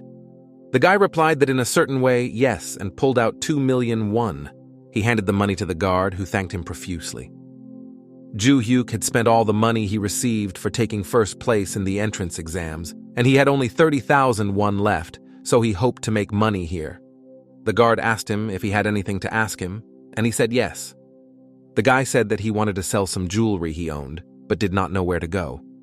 The guard asked if he wanted to put them up for auction, but Juhyuk just wanted to sell them quickly. The man in the suit recommended that he go to the market in the 3rd district, where there are many traders who buy jewelry. The security guard recommended Maurice as a reliable person who had the best prices. To get to the 3rd district, the guard told him to go straight ahead, and when he saw a fork in the road, turn right. The guy wanted to leave, but the guard had something else to tell him. He handed him a mask and strongly recommended that he use it.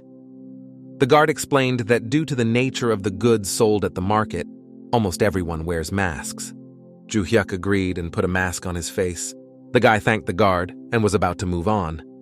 The man in the suit wished him a good time. Kim Juhyuk made it to the 3rd neighborhood in the market. The masked man examined the diamond in his hand in detail. The guy came up to him and asked if he was Morris's husband. The man looked at the boy and replied that yes, it was him.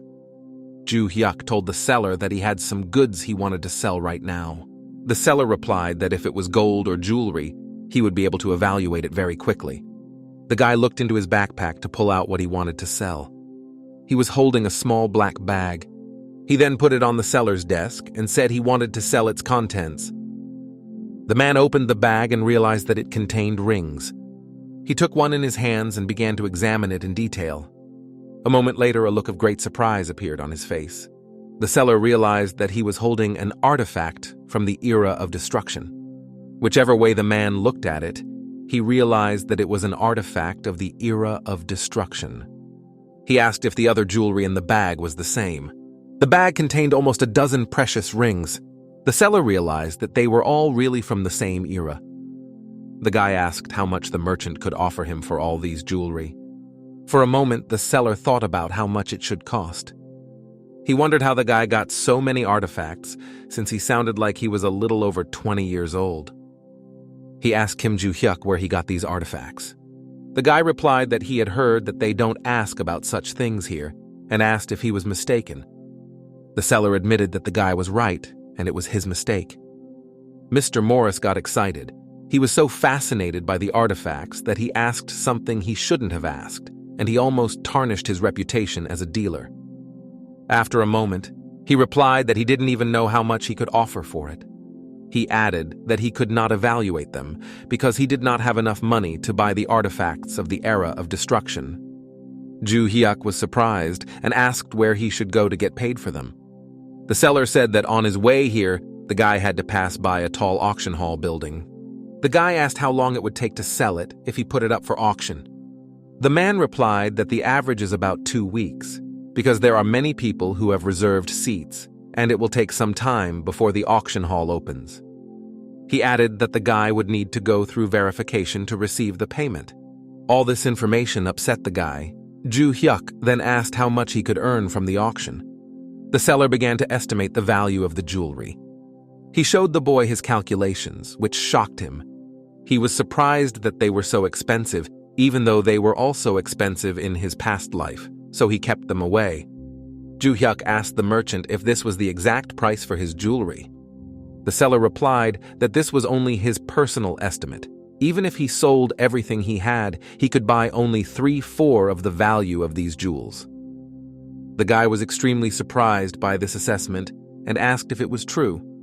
He decided that he would sell the part he offered to the trader. The man was extremely surprised by this offer. The artifacts of the Age of Destruction are sold at a high price not only because of the period of their origin.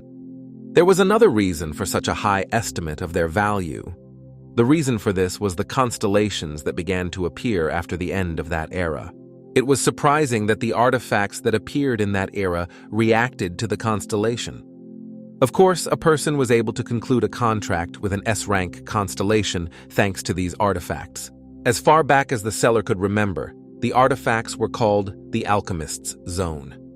Upon re-examination, he was sure that the jewels were from this era, judging by the way the mana flowed into them. The magic liberated at the end of the Age of Destruction seems to have still been in effect. The seller was surprised that he was able to buy 8 artifacts of that era so cheaply. He thought that today was his lucky day. Suddenly a man approached him. The merchant was clearly surprised at who was standing in front of him. Juhyuk returned through the same door in the old cafe. The mask was very uncomfortable for him. He thought he was going to die. As far as he remembered, if he went out the door he came in, he would return to the same place. He looked at his transaction history on his phone screen and saw that 2,500,000,000 won had been credited to his account. He was surprised that the problem with money was now solved because he was able to earn so much. Even if the guy runs out of money, there are still plenty of things in the storage unit that he could sell. The phone in his hands vibrated with a call. He received a call from an unfamiliar number. Juhyuk cautiously picked up the phone and began to speak. It was Lilia, the instructor, and she offered him to have lunch with her today. The guy wondered how she got his phone number. The instructor told Juhyuk to come to Valhalla's fitness center, and she would treat him to lunch. But before he could say anything, the woman hung up on him. He wondered whether he should go to get free food, given that he was now free. The scene returns to the seller, who is confronted by a man in a masked suit. Mr. Morris asked anxiously why this man was here. The man in the suit wondered if their relationship was so bad that he was treating him like that. Mr. Morris replied that even if they had met several times, an ordinary trader cannot just talk to a market owner. The trader's interlocutor was the market lord, the Black Cat. The Black Cat noticed that he liked the way the trader communicated with him. Mr. Morris asked why the market lord was here. He replied that he was curious because it was the first time in a long time that Mr. Morris had anonymously applied for participation in the campaign. Now the trader has assumed that the anonymous order is not really anonymous. However, the Black Cat replied that since he was not the real market ruler, but his constellation, he knew all the information. On the screen of Black Cat's phone, there were many messages that his constellation wanted a ring. Kim Juhyuk and instructor Lilia were sitting at a table in a restaurant inside Valhalla. Mrs. Lilia closed her eyes and ate spaghetti. She was amazed at how delicious they were. The woman noticed that Kim Juhyuk was looking around. She asked the boy why he wasn't eating, and he replied that he was wondering why Valhalla had such a place. The woman explained that in addition to the school canteen and the restaurant for teachers, there is a faculty restaurant and regular restaurants like this one. Lilia was surprised that the boy didn't know this, but he said that he wasn't really interested and started to eat. He then asked why the instructor had called him here.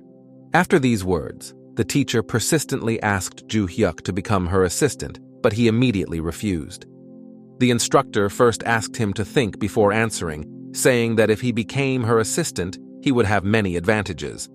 The woman thought that the guy guessed what they were going to talk about, so she asked him to at least listen to her.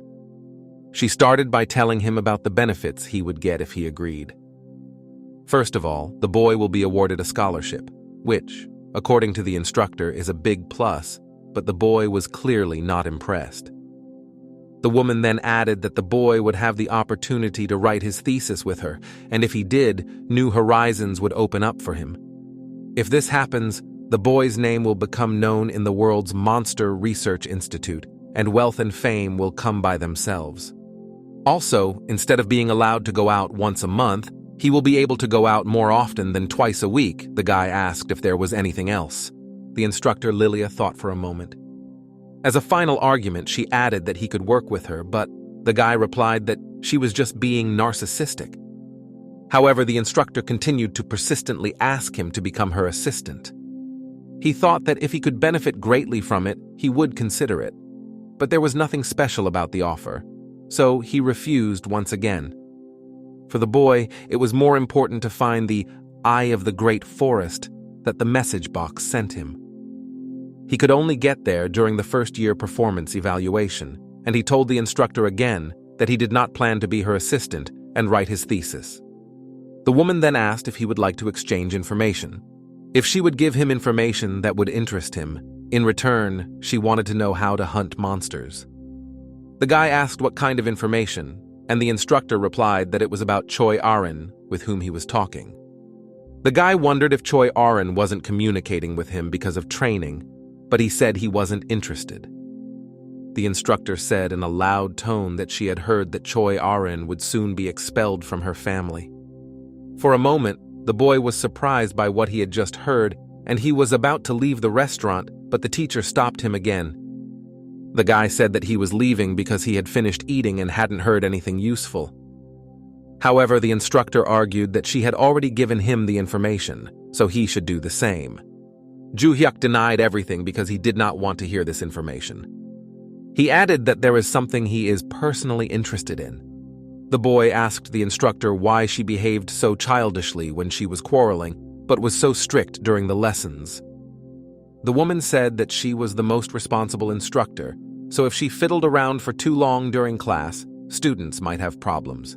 Monster hunting is directly related to the survival of students, so if it becomes lenient during training, students will not be able to remember their goal. The woman proudly said that she was just fulfilling her duties as an instructor. The guy admitted that it was pretty cool. He told her not to be sad and walked out of the restaurant. But the woman followed him, saying that he should at least repay her for the information she had told him. The story moves to the majestic home of the Chojin clan. Choi Arin and his brother were sitting right in front of the patriarch of their clan, who was the master of the Jeans Guild, Choi Jong-sok. He said to them that the reason he called them today was to ask them about their intentions regarding the choice of the heir to their family. Choi Arin's brother was named Choi Jineon. He was a hunter of the Kins Guild and the eldest son of the captain of the Chojin family. 17-year-old Erin was the second daughter of the Chojin family. The chairman said that if they managed to pass the qualifying test, they would have the opportunity to sign a contract. When signing the contract, they have to use the Blue Moon Sword, a sacred relic of their clan, as a sign of recognition as heirs to the family. But there was also a condition if they did not pass the test. According to family tradition, they will be excluded from the family. After his story, he asked if they still wanted to take the test.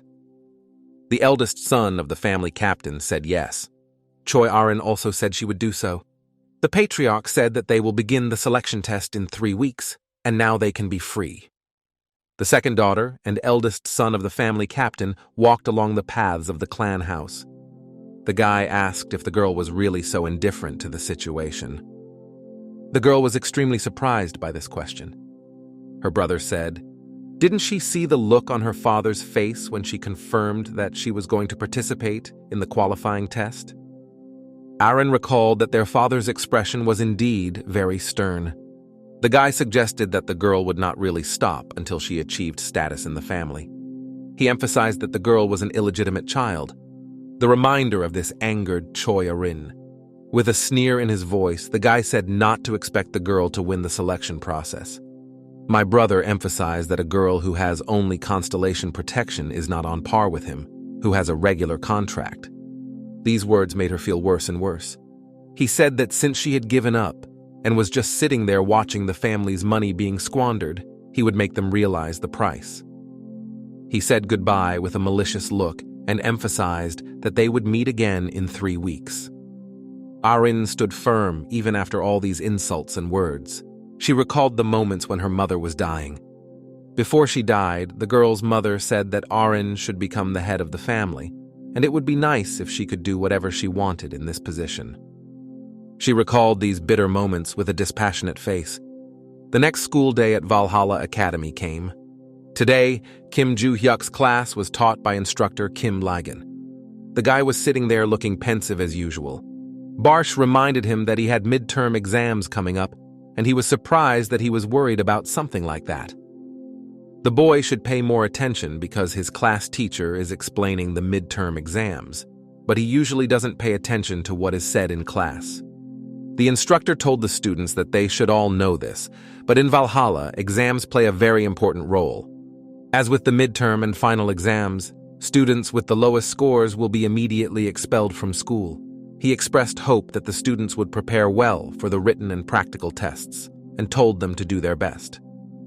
He thought that the practical test was not as important as the written test.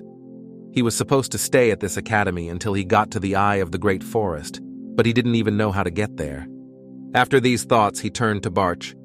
He asked him if it was true that his former rival attended most of these classes. The young man replied that he would, to which Juhyuk said that he should take the test instead. He was surprised by this statement, but Juhyuk reiterated that he just needed to write the test instead. Suzir didn't like this plan. He considered it unfair. But the guy laughed that Bars would tell him the answers when he took the test anyway, so he had no choice. The instructor concluded his lesson and wished everyone success. The guy threw on his briefcase and was about to leave, but he heard someone speaking to him. It was Choi Erin who approached the boy. She asked if they would be training today. He wondered why she was asking, if she wanted to end their training. However, the girl said that this was not the case. The guy asked if she wanted to learn the art of swordplay. Juhyuk speculated that if she was training with him, she probably didn't even know how to use a sword properly. The guy said that it would not be exactly the art of swordplay, but he would show me how to do it properly. At the same time, he was thinking that it was time for him to practice with his weapon. Juhyuk told the girl to come to the gym, and she agreed. And now Kim Juhyuk and Choi Arin were standing in front of each other with swords in their hands. The boy asked how long it had been since the girl had last used her sword. Arin said she hadn't touched the sword since she started training with it, and it had only been a day and a half. The guy missed that she had been training every day before, and Arin confirmed his guess. He told the girl to draw her sword. With her delicate fingers, the girl touched the handle of her sword. She pulled it out and held it in front of her. The guy told me to emphasize my ring finger and little finger to grip the handle so tightly. Arin immediately followed his instructions. After doing so, her expression changed to one of surprise. This grip seemed to her more secure than holding the blade with both hands, even though she hadn't even put any magic into it. Now the guy ordered her to attack him with everything she had. The girl took a fighting stance and prepared to attack. Instantly, her entire body was enveloped in lightning flashes. Choi Erin was preparing to draw her sword from its sheath. She was surprised because the speed of her legs had changed. The girl swung her sword at Juhyuk, but he held back her attack. He noticed that Choi Erin had become much faster. Throwing her back, he told her not to put more magic into her legs than necessary. She agreed with Juhyuk's remarks. After that, she put the sword back in its sheath. She scattered and prepared to launch her next attack. Erin quickly drew her sword and struck out with a glancing blow. He told the girl that she was moving better. But then he emphasized that when it stops, you need to turn your body a little bit. The girl backed away from the guy's blow, but after hearing these remarks, she said she understood them. Juhyuk told Erin to attack him and not to stop. With tension in her face, she gathered her strength to attack further. After that, the girl was hit again. But the guy managed to dodge him again. He expected such a blow from Choi Erin. The girl took a stance to perform the next attack. Aaron rushed at Juhyuk with the next punch. She realized that thanks to her training, she was much stronger now. The guy continued to smugly resist all her blows. It was already getting dark in the courtyard of the academy, and the day was gradually coming to an end. Kim Juhyuk and Choi Aaron were still training in swordplay. The girl was already at the limit of her abilities. The guy said that an hour had already passed and suggested that we end it there. After these words, an exhausted Choi Aaron sat down on the floor to rest. Juhyuk approached the counter to put down his sword. The girl realized that her sword skills had become much better compared to the level during the induction ceremony. However, there were still some things during the class that bothered Aaron. She could not touch the boy for a moment. She reflected on the fact that she had asked him to teach her how to fight with a sword. After a while, Aaron turned to the guy and asked if he would spar with her next time. After some thought, the boy replied that he did not know. He thought that sparring with her was quite useful, and it was fun to teach her because she had talent. He felt it even during the induction ceremony. She uses a breathing technique that feels different.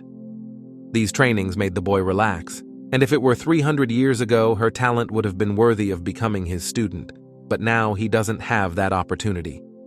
The girl repeated the question of whether they would spar.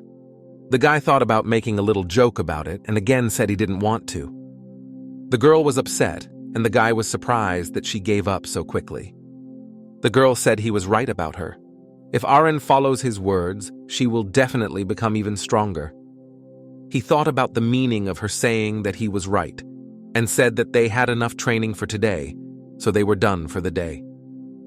The next day, all first-year students gathered at Valhalla Stadium. Yoo So-young was nervous because it was her first time at the stadium after the induction ceremony. Mr. Senyuk was surprised that so many freshmen gathered. Choi Aaron stood among the crowd of students with an impassive face. Juhyuk didn't understand why they were all gathered here. Barsh recalled that the class teacher had told him about it 2 weeks ago. The senior instructor asked for attention and began to talk about the midterm exams in Valhalla. This time, the intermediate practical assessment was the dungeon attack. The students were informed that they would have to unite and go to an artificial dungeon. The terrain around the students began to change. Rooms appeared around them one by one. The instructor said that they were free to create any team, with 8 people optimally in the team, and students could form them as they wished. Instructors will only grade students based on their level of contribution during a dungeon attack. After these words, he began to announce the criteria for disqualification. If students do not finish in 5 hours, they are eliminated. Lee Sang-chul emphasized that the difficulty of the dungeon is F+. After that, he announced the start of the exam. There was an immediate commotion everywhere, and everyone started forming teams. Instructor Ligon noticed how excited all the students were. However, the senior instructor was counting on something else.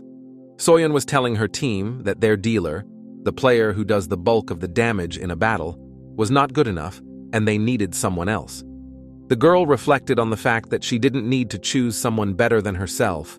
5 hours is enough for 8 people in an F+ dungeon. Some guy offered his candidacy. The main thing was teamwork. With a group of 6 people, they could cope with the task. The test may look simple, but the main thing here is to show your abilities. The instructor noted that if a child comes from an influential family, the essence of this exam becomes immediately clear to him or her. Other students entered the room in groups of 20. Or there were also groups of 8 people in one. If the team is not balanced enough, disputes often arise. The senior instructor told Ligon that in about 30 minutes all the participants would enter the dungeon, so they needed to get ready to count the points. Kim Juhyuk looked at the groups of students heading to their rooms. After that, he looked at the instructors and assumed that students who had already entered would receive points immediately. He was thinking about what to do next. He saw the figure of Choi Aaron standing all alone. He approached her and asked if she hadn't entered the room yet.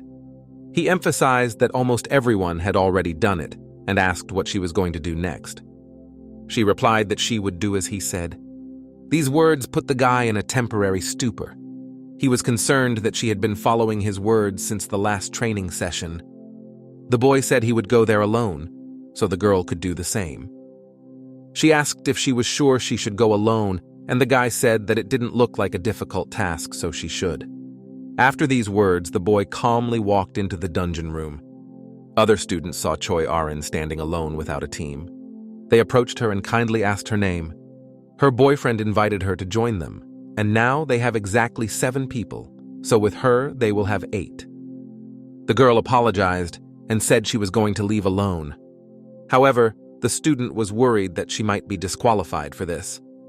The girl said she could do everything herself because Juhyuk said it was easy. The guy was extremely surprised by the girl's answer. Arin entered the room and slammed the door loudly behind her, leaving the students in a stupor. Not a single student was left on the site. All the instructors were closely watching the exam. Kim Legan was extremely worried about his students. It was clear that many of them were frightened when they met the stone goblin. First grade B student Yoon Kyung-hyun was awarded 2 points. B Yeji, a first grade B student, was awarded 3 points. Their partner from the first B class, Yoon Jin, was awarded only 1 point. Kim Legan observed how quickly the senior instructor conducted the assessment. It was a rough estimate, which makes people think it's too strict, even though the instructors evaluate everything so quickly and accurately without any mistakes. When instructor Lee Sang-chol was a soldier, he was called a legendary master of clearing, with a dungeon clearance rate of 99%. So the junior instructor assumed that he understood the essence of dungeon attacks better than anyone else, so he could give him such a score. For this, he did not respect the senior instructor Lee Sang-chol. At the time, the instructor thought that overall it was a pretty good course. He believed that the children of 5 large families were doing quite well.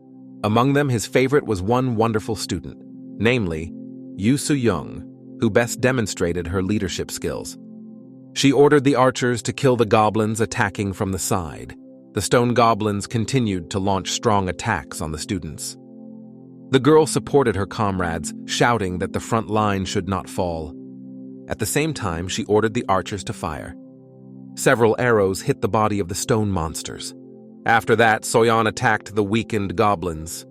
The girl skillfully destroyed them. After that, the goblins disappeared, which meant that the students had won. The instructor was delighted with how well they were doing in clearing the dungeon, and the girl assigned certain roles to her team members and made moves that would definitely earn her points.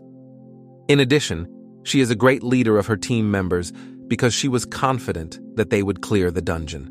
He believed that if Soyeon passed her midterm exams well, it was only a matter of time before she would rise to the top. If Kim Juhyuk hadn't beaten her during the entrance ceremony, the girl's talent would not have been tarnished.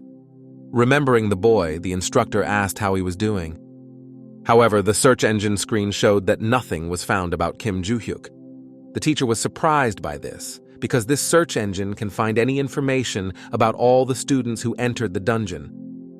The senior instructor assumed that the boy had already passed the intermediate test. He looked at the table listing the artificial dungeons and found that Juhyuk was the only one on the list. The instructor was very surprised that the guy had already cleared the dungeon, and he did it alone without a group. Looking at the time, he was even more surprised, as the cleaning time was 23 minutes and 32 seconds. As impressive as the boy was during the induction ceremony, it wasn't something a 17-year-old high school student could do, so the teacher decided to review the recording. He clicked on the recording and started watching it. At first, the guy stood calmly, holding his sword. The next moment, a crowd of stone goblins was heading toward him. Before starting the attack, Kim Juhyuk decided to stretch his muscles a bit. He quickly rushed toward the advancing crowd of goblins. The monsters clearly did not expect this turn of events. Kim Juhyuk, all satisfied, stabbed the goblins with his sword. The next moment, half of the goblins' faces were destroyed. The other goblins were very frightened by this sight. The boy kept cleaning them up, saying that he liked to cut stone goblins. After the previous blow, he stopped for a minute. 2 huge stone goblins were approaching him. At the same time, they struck at their enemy. However, all their efforts stopped right in front of the floor. They did not realize what had happened while the guy was already flying right at them. With the next blow, he killed 2 orcs at the same time. All the instructors were embarrassed by the sight. A huge monster in steel armor appeared in front of Kim Juhyuk. It was a special golem that was modeled specifically for the midterm exam. With his huge hand, he intended to strike the boy. But the young man continued to look at it with great fervor in his eyes. A moment later, he attacked a huge golem with his sword. The golem's head rolled back and it began to disappear. It was already obvious to the teacher who would be the first winner of this exam. Of course, Kim Juhyuk took first place in the exam. When the time allotted for the test expired, students began to come out of the dungeon rooms. Some teams were in a bad mood, while others were quite cheerful. Yu Seoyoung and her team have also left the dungeon. At the same time, Senyuk was looking at the condition of the other students. Choi Arin walked dispassionately out of the dungeon room. Kim Juhyuk has been waiting for the test to be completed for a long time, and so Kim Ligun reviewed his students' results. His students took the top 4 places in the ranking. He was very surprised by this order of names. The instructor approached Lee Sang-chol and told him that the results had already been published. He expressed his concern because the results were quite unexpected, as Kim Juhyuk took first place. The senior instructor agreed that it was quite unexpected. In fact, he didn't expect the boy to take first place, but he was more shocked that he had gone through the dungeon alone and hadn't been injured. He added that when the boy grows up and goes into the industry, Korea will be able to regain the title of One. Instructor Ligon asked if this wasn't the title given to the world's strongest contractor, and Lee Sang-chol confirmed his guess. He assumed this was possible because there had been no world geniuses for a long time. He also added that this exam brought another unexpected result. Choi Arin became this surprise for them. He said that during the competition, they did not think that the girl would win, and that Yu Seoyoung would take second place. He did not know why the girl had challenged the dungeon alone, just like Kim Juhyuk. It didn't take her long to deal with the go-boins, and she was badly injured, but she cleared the dungeon. He added that he thought the girl was quiet and hard-working, but he would not have thought she could clear the dungeon alone. If this exam had been focused on teamwork, Yu So-young would have scored higher, but the test was focused on the level of contribution of each participant. Still, he would not recommend the path taken by the first 2 for their students. It was not something that ordinary students could successfully repeat. Instructor Ligon wondered about the girl's motives. He had watched her when he was the head of the Jinsa Guild, when she practiced only fencing. He couldn't figure out how she decided to go to the dungeon alone, and he assumed it was because of Kim Juhyuk. But after a moment, he dismissed this guess, thinking that he needed to rest. The sun was already setting on the outskirts of the Valhalla Academy. The next day, all the students gathered at the rating board to see the exam results. The results were the same. Kim Juhyuk, Choi Arin, and Yu Seoyoung took the top 3 spots. Rodkill Ventric was annoyed to see these names and the fact that he was only in 8th place. He asked his maid Yuria if Dicer was in Korea, and she answered yes. He told me to call him now. They would be on their way. The starry night sky enveloped the majestic city of Seoul. Rodkill and Yuria headed to the restaurant to meet Dicer. When they passed by the table, he called out to them. Dichira waved to his brother and said that they hadn't seen each other for a long time. The brothers were sitting at the table by candlelight having dinner. Dicer ate the meat like a rabid animal. His brother's manners clearly tensed Rodkill. Deseri asked who the guy was that he needed to take care of.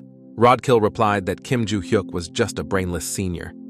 He added that he was very disappointed with this guy because of his humble origins, so he asked his brother to deal with him. With the look of an animal, the interlocutor immediately asked if he could kill it. Rodkill got excited but said it was up to his brother to decide. Dicer said it was different from the last time and he needed to prepare. He pointed his index finger at the maid Yuri. He recalled that he had a huge fight with the Felix family because of a girl he had been involved with a long time ago. He added that because Felix's family didn't have many people, he couldn't kill anymore because the rumors had spread so far. However, the people in Valhalla were different. No matter how often the guy tried, it was hard for him to get in and make a mess. Rodkill Ventric said he understood everything. He added that he would do everything possible to keep the guy out of trouble, so he didn't have to worry. Dicer got up from the table and said to prepare a good reward for his work. A week later, Juhyuk again held an application for permission to go outside. Barsh asked if the boy wanted to go out again. He noticed that the guy had been out recently and he needed to go out again. The god of destruction said that he had heard that because he had passed the exam, the boy would be given another permit to leave, and that this was an opportunity for him to find other caches of treasure. Barsh asked the boy where he was going. After the application was submitted, Juhyuk traveled to Suwon. He was walking along the road looking for the possible location of his hiding places. However, the guy was distracted. Someone ahead of him was calling him. Ventric stood right in front of the boy and asked him how he was doing. The course of events is transferred to the market in the 7th area. From a huge window, the black cat looked out over the city. A moment later, something interrupted his peaceful contemplation.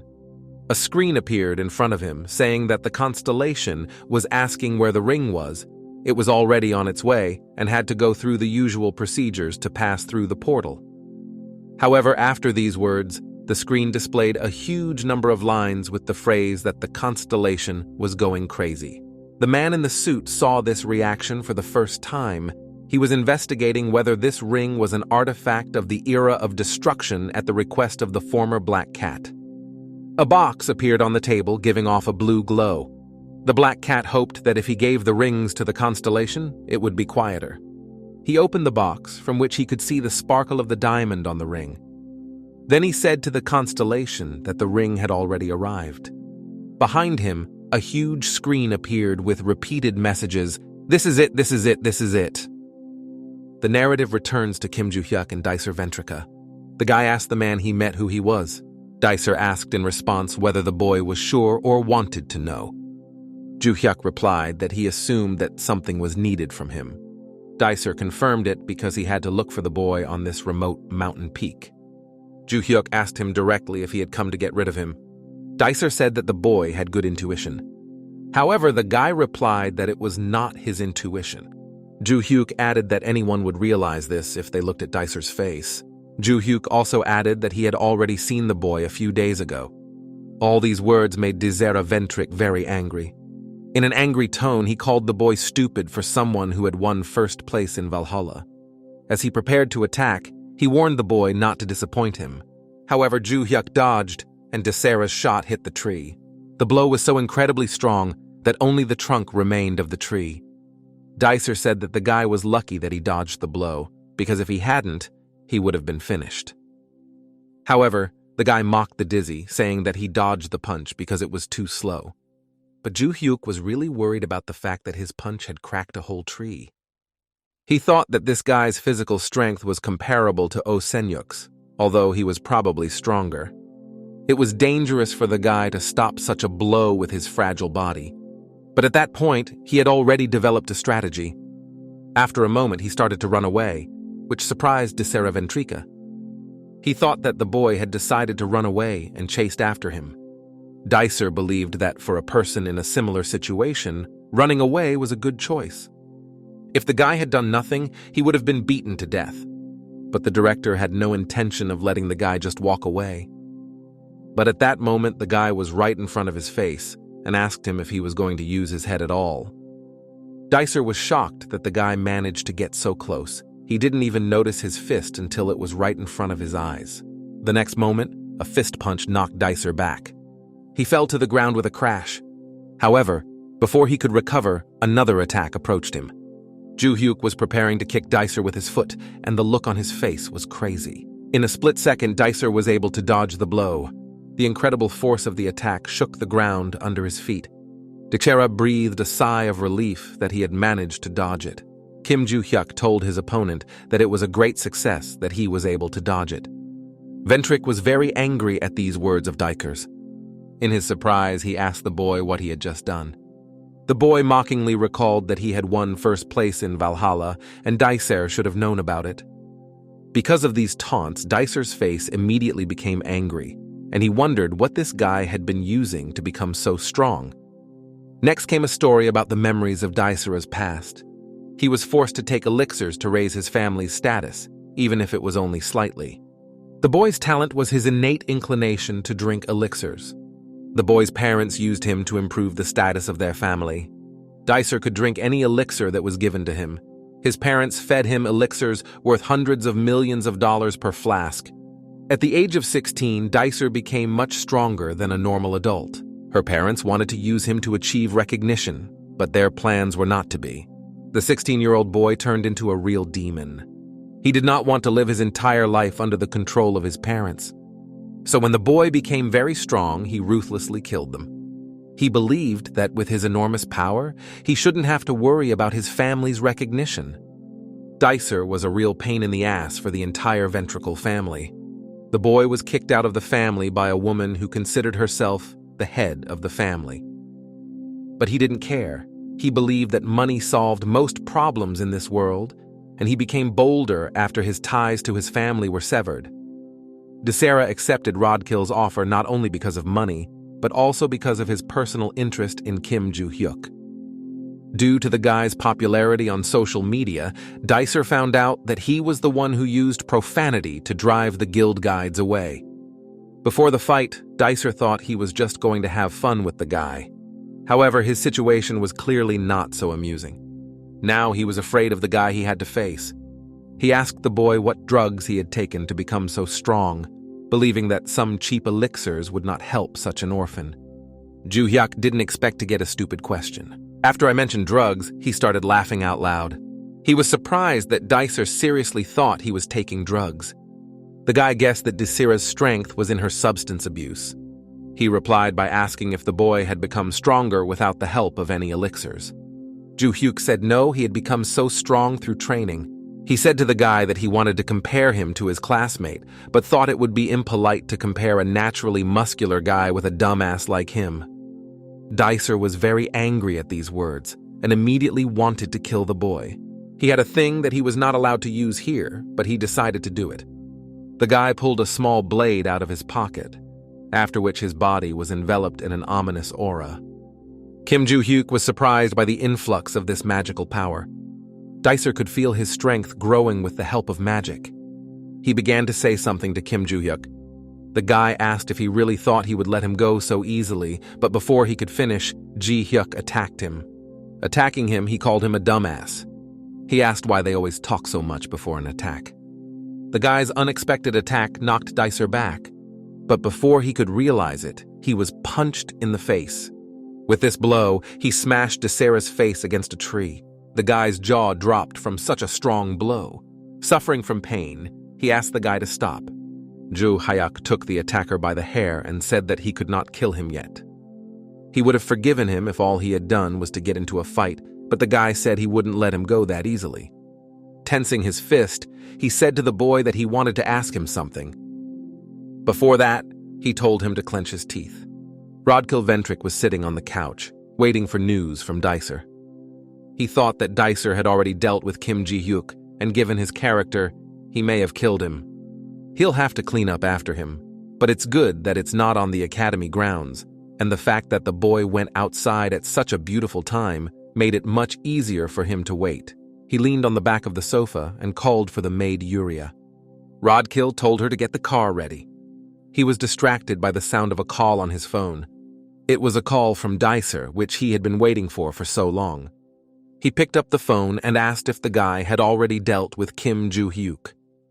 However, for some time, only silence was heard on the other end of the phone. After that, I heard heavy exhalations, which really embarrassed the guy. Juhyuk said to him that he must have guessed what happened, given how much his jaw had dropped. On the other side, Juhyuk was sitting next to Dicer, holding the phone. He said into the phone that he would try to translate what his brother was trying to say with heavy sighs. His translation was, if he dies, burn 2 incense sticks for him. Juhyuk warned Rodkill to wait for him. After these words, Rodkill Ventric hung up the phone. It made Kim Juhyuk angry. It was rude because he didn't say everything. Looking at the boy, he wondered what to do with him next. At that time, Yuri's maid Felix prepared tea for Rodkill. She came over and apologized, saying that his tea was ready, but Rodkill shouted at her to leave him here and go away. The girl quietly put the tea on the table and left. The situation was out of control, so it was only a matter of time before the news reached the Ventric family. However, the guy reassured himself that on the other hand, things might not be so bad. He believed that because the boy was an orphan, he would not be able to get to Rodkill. The guy decided not to tell anyone about what happened for a while. He would just have to watch. Juhyuk continued to walk calmly around the neighborhood. Barch asked the boy if he would really just leave the attacker there, to which the boy replied that when the time came, he would tell about the incident. Barch asked why the guy didn't just kill the attacker. However, the boy emphasized that in his previous life, he would have done so. But because he was Juhyuk's high school student, not Kim Hyuno's, he would have gotten into trouble. Barch thought that this behavior was really like him and added that there was something he was worried about. He was worried about the magic that the guy released when he was preparing to attack. This magic seemed very familiar to him. If Dicer had released more magic, he would have been able to confirm this with certainty, but even so, he felt that he had already encountered such magic. Juhyuk said that 300 years ago, monsters sacrificed dogs and cows to use this kind of black magic. After the boy's answer, Barcha said that he clearly knew how to distinguish people by their magic, a reproach that irritated the boy. Juhyuk suggested that perhaps the hidden side of the blade that the boy wanted to use was related to this power. Juhyuk recalled asking the boy about the person who ordered him to attack him. Dicer tried to say something, but he couldn't. The guy realized that it was because he had dislocated his jaw, so he decided to put it back in place with his own hands. He warned Dicer that it might hurt a little. After that, he asked the guy again who ordered the attack. After a few seconds of silence, the guy accused me of putting his jaw in his mouth to make him give answers. So he took his hand and asked him if he thought he could keep silent. Dicer wondered why the boy was holding his fingers, and a moment later he screamed from the pain in his several broken fingers. After that, Dicer admitted that his client was Rodkill Ventric. The guy said it could have been that blonde guy, but now he's sure. Juhyuk asked the attacker who he was and where he was from. He didn't look like a student of Valhalla. He was surprised that Juhyuk was asking him about it and said that he might not like what he heard. Juhyuk took these words as a request to break a few more fingers. Frightened, the guy immediately replied that he was a dicer of the first kind. He takes on many orders as a hired killer. The guy remembered that he had heard about the first type somewhere and replied that the guy was just a miserable hooligan who was paid money. Dicer replied that he was just lucky if he considered them all scum. The constellation worshipped by the first species is the hidden side of the blade, and Dicer was also the one who was bound by contract to the constellation. He added that if he had had a little more time to prepare, the outcome of the fight would have been completely different. Juhyuk was annoyed that this guy liked to talk so much. He would have just left him alone if he had just shut up and told him who he was involved with. After these words, he put his fingers on Dicer's face. With a crazed expression on his face, he told the boy to shut up, and a pitiful cry rang out. While looking for information about the first species, he came across many opinions that they were evil communities. Because of this incident, the boy was annoyed that he could not find his hiding places. He was thinking about how to get rid of Rodkill, who was causing him so many problems. To fight it, he decided to use modern methods. During the battle, he managed to record all of Desira's confessions. So all that was left was to upload them somewhere. Instructor Lilia was surprised to receive a call from Kim Juhyuk. She picked up the phone with excitement and immediately asked if he was calling because he had agreed to work as her assistant. However, he disappointed her by refusing and asked if she knew any reporters. The next day, the reporters uploaded an article about the attempted murder of student Valhalla by the Ventric family. The whole internet was buzzing with such unexpected news. Juhyuk read articles related to his statement about the attack on him by a member of the Ventric family. In the comments, people supported Juhyuk and condemned the actions of the Ventric family. Reading all this, the guy was amazed at how modern information warfare works. Barch noticed that as a person who lived 300 years ago, the boy adapted very well to modern culture. Juhyuk replied that it was really hard for him. After reincarnation, he mainly focused on getting used to everything by watching the news. Thanks to this, he was able to become who he is today, but something disappointed him. The guy just wanted to frame Rodkill, but journalists were quick to report it and ruin the reputation of the Ventric family. The reporter that Ms. Lilia introduced the boy to was a fairly reputable figure because the story had gotten such a response. He stumbled upon a live broadcast of the Ventricle family's position statement on the incident. The interview was conducted by the clan's vice president, Adelia Ventric. She apologized to the injured student and the Valhalla Academy, and then Adelia announced the official position of the Ventrica family on the incident. First of all, the woman said that the attack was carried out by Dicer, who had been expelled from the Ventric family. The woman recalled that in Dicer's confession, according to the victim, it was written that Rodkill Ventric ordered him to kill the boy. But afterwards, Dicer testified that it was a lie, as an attempt to prevent a difficult situation, so they believe that the Ventric family played no role in this incident. Dicer had once belonged to the Ventric family, although he was expelled, so she felt it was her moral obligation to visit and apologize to the victim. Their family also suggests that Rodkill, who is studying at the Valhalla Academy, could have been otherwise connected to the perpetrator. So they will call him home and conduct their own investigation, and they will work hard to make sure that no one has any doubts. With these words, the head of the family, Adelia Ventric, finished giving the interview and was about to leave. The reporters wanted to know what kind of apology she would offer to the victim, but the woman was not going to answer the question and silently left the podium. Rodkill's whole body was shaking as he watched this interview.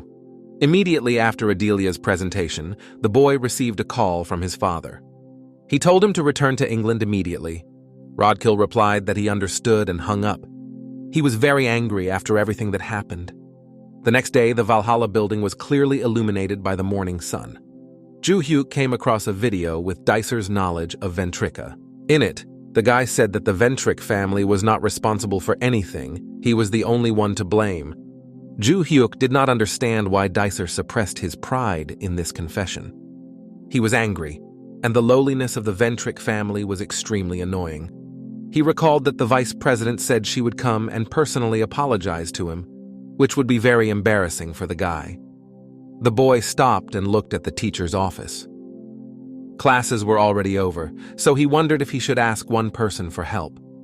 The school corridor has been transformed into a spacious Valhalla cafe. The instructor Lilia sat with an extremely pleased face. Before she could say anything, Kim Juhyuk immediately rejected her. He immediately guessed that the woman was going to ask her to become her assistant, and the instructor was surprised that he had anticipated their intentions. She asked why he had called her since she was such a busy person. She shouted out if it was a date, but the guy shattered her dreams, telling her to come to her senses. Lilia was surprised that he spoke to her so informally, but Juhyuk noted that they had been talking like this for some time. He added that he didn't call the instructor because he was bored. He thanked her for introducing him to the reporter. As a sign of gratitude, he decided to give her some information on how to fight monsters, and the woman jumped in surprise. Juhyuk asked Lilia if she could help him leave the academy this weekend. She replied that if he became her assistant, she would allow him to go out every day, but the boy again refused the offer. At the time, the transport ship with prisoners was moving through the North Pacific Ocean. In his cell on board, prisoner Dicer Ventric was sitting. He was angry because he was put on a ship and treated like luggage. He realized that he was being transferred to a prison tower in the center of the North Pacific. It was a prison created by the S-class Constellation, which transforms all contract soldiers into ordinary people. But Dicer didn't care. All he had to do was shut up and make sure Rodkill could stay with the Ventric family. If he keeps quiet, his sentence will be reduced to 5 years. Otherwise, it would be a disaster for him. 5 years seemed like an insignificantly short time for the guy. Suddenly he heard a voice saying that the boy's face was too ugly. Dicera was scared that someone else was there besides him. A moment later, blood poured out of his throat like a fountain. The guy screamed in exhaustion from the unexpected cut. He saw a dark figure of a man with a knife in his hand. The bloody man told the boy to die, that the first species did not need people like him. After these words, Dicer's head fell to the floor. The man disappeared into the darkness, leaving behind the bloody corpse of Dicera Ventric. The story is transferred to the luxurious estate of the Ventrico family. The vice president looked forward in anger. Rodkill and his father, Eden Ventric, stood in front of the woman, bowing. Adelia turned to Rodkill in an angry voice.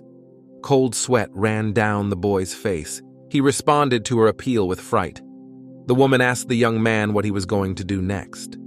Rodkill's only words of apology came from his mouth. Adelia asked him if he really thought that this apology would fix anything. It only irritated the woman. She asked the boy to tell her more about what made him do it. The woman asked him if he intended to deal with Kim Juhyuk. He nodded in the affirmative. In an imperious tone, she said that they were really stupid if they thought that was the explanation she wanted to hear. Standing up, she said that Rodkill acted on his own, not because the boy had offended the Ventric family, but because the boy's personal pride was actually offended. The woman accused Rodkill of causing the Ventric family to be disgraced. In a creepy voice, she turned to the boy and asked what they should do next. Rodkill's entire body was covered with ants. On his knees, he begged that he would do everything to restore the dishonor of their family. The vice president wondered what he was talking about. The woman said that the only way to restore the family's honor would be to expel Rodkill from the family. My father interrupted the conversation, saying that this was too severe a punishment. The woman asked Eden if he also wanted to be expelled from the family. Adelia wondered what she would have preferred if the boyfriend had been killed right now. But in such a scenario, it would have become clear that Ro was the one who ordered Dicer to kill Kim Juhyuk. The whole situation was very annoying for Vice President Adelia. The girl turned to Rodkill and said that she would not exclude him from the family for the time being. That is, she ordered him to return to Valhalla and keep his mouth shut. After the woman meets Kim Juhyuk, she will think it over. Lowering his head to the floor, Rodkill thanked the vice president for the decision. Their conversation came to an end, and the woman told him to get out. Rodkill and his father were walking tensely toward the exit of the estate. Eden emphasized that his son should be quiet from now on and not do anything rash. Rodkill asked if his father had heard what the head of the family had said. He added that sooner or later he would be kicked out of his family, but the media is now closely following them, so he can't do anything. When things got better, the guy was going to do something that no one expected. However, he still had some things to finish, and this situation only slowed him down. The boy told his father that he had to help him. His father understood and said that he had to keep it a secret. The next day came, and the sun shone brightly on the Valhalla Academy. Inside the academy, Kim Ligon and Juhyuk were sitting in an interrogation room. They were talking about how the head of the Ventric family would soon come here because she was going to apologize to the boy. The guy said that he had nothing to do with the head of the family because she said that her family was not involved in the incident. Even though she made this statement, she still decided to apologize for it. She even came to Korea. Juhyuk thought that the Ventricle family wanted to prevent Rodkill's punishment, so they had no other choice. This situation was very depressing for him. The teacher said that he and senior instructor Lee Sangchul were also concerned about the situation. First, a student from Valhalla was attacked, and then the attacker confessed that he had been ordered to do so by Rodkill. Lee-gun couldn't believe that they really wanted to protect their family's reputation by humiliating the boy's recorded confession, so they wanted to hide the whole truth. To protect the students of the academy, Rodkill should have been expelled, but not long ago, the Ventric family donated a large sum of money. Therefore, it is likely that the academy will turn a blind eye to this, since most of Valhalla's funding comes from donations from large families. The guy realized the situation and said he would talk to the so-called head of the family. Kim Ligon was surprised that the boy had such a normal reaction. However, Juhyuk replied that he had always been normal. There was a knock at the door. Adelia Ventric came in, and Kim Ligon said he would let her in. He added that he would be leaving and wished them a pleasant conversation. The door opened, and the instructor bowed tensely in front of her. He said they could take their time, and the head thanked him for his hospitality. The woman entered the room and looked at Kim Juhyuk. She introduced herself as the head of the Ventric family and said she was pleased to meet him. The guy replied that he was also pleased to meet him. With an angelic smile, the head of the clan sat down on the sofa. Kim Juhyuk watched her with his hands in his pockets. The woman started talking about the attack that Dicer had committed. She got up from the couch and bowed in front of the guy, apologizing for it. The guy replied that the woman said she would take care of it, so it didn't matter. Adelia added that she had also heard that Rodkill had caused trouble for a boy at the academy, but the boy denied that it had happened only once.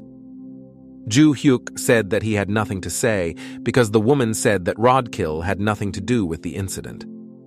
However, the head of the clan intended to talk to him about her statement in an interview. Their family issued a statement after their reputation was tarnished, but they were still in a situation where neither the media nor the public believed them. The guy wondered what she was hoping for because everything she said was not true. By talking about this, the woman wanted to create an opportunity to resolve these misunderstandings. She asked if Kim Juhyuk could help them. The guy immediately refused, but the woman was expecting such a response. Adelia promised that if he helped her, their family would provide full support until he graduated from the academy. Then she would recommend the boy to the guild they sponsor so that they can continue to support him after the academy, and he could become the best hunter in Korea. The guy asked if it would be over if he made his statement. Juhyuk started to mock the fact that they were willing to do so much to silence him, which proves that the family is really desperate. This audacity began to irritate the vice president. The guy was angry that they were pretending that nothing had happened. He had no reason to play along. He stated that he did not want a reward. All he wanted was to see the Ventric family disgraced. From an angelic voice, Adelia's tone of voice changed to fury. Her ominous aura enveloped the room, and she reproached Juhyuk for daring to speak to her like that. He was amused that the woman had finally shown her true colors. She said that she came to this academy to make him comfortable, but he dared to behave so arrogantly. She threatened that she should have just killed him. She wanted to be noble and give him a chance, but the guy just gave him up. To further anger the woman, Kim Juhyuk told her to try to kill him. The vice president did not understand what this guy was saying. He reproached the woman for saying earlier that the Ventric family had absolutely nothing to do with the attack on him. But to back up this lie, she wanted to invest a huge amount of money and time in him, and now she just wants to kill him. The guy ended it with the phrase that this was all she could do, that she would not be able to do it. The atmosphere around the woman became even more oppressive. He reproached her that even if she attacked him, she would not be able to kill him. After all these words, the head of the Ventric clan, full of rage, stood up from the couch. The oppressive atmosphere around her faded, and she calmly turned to the boy.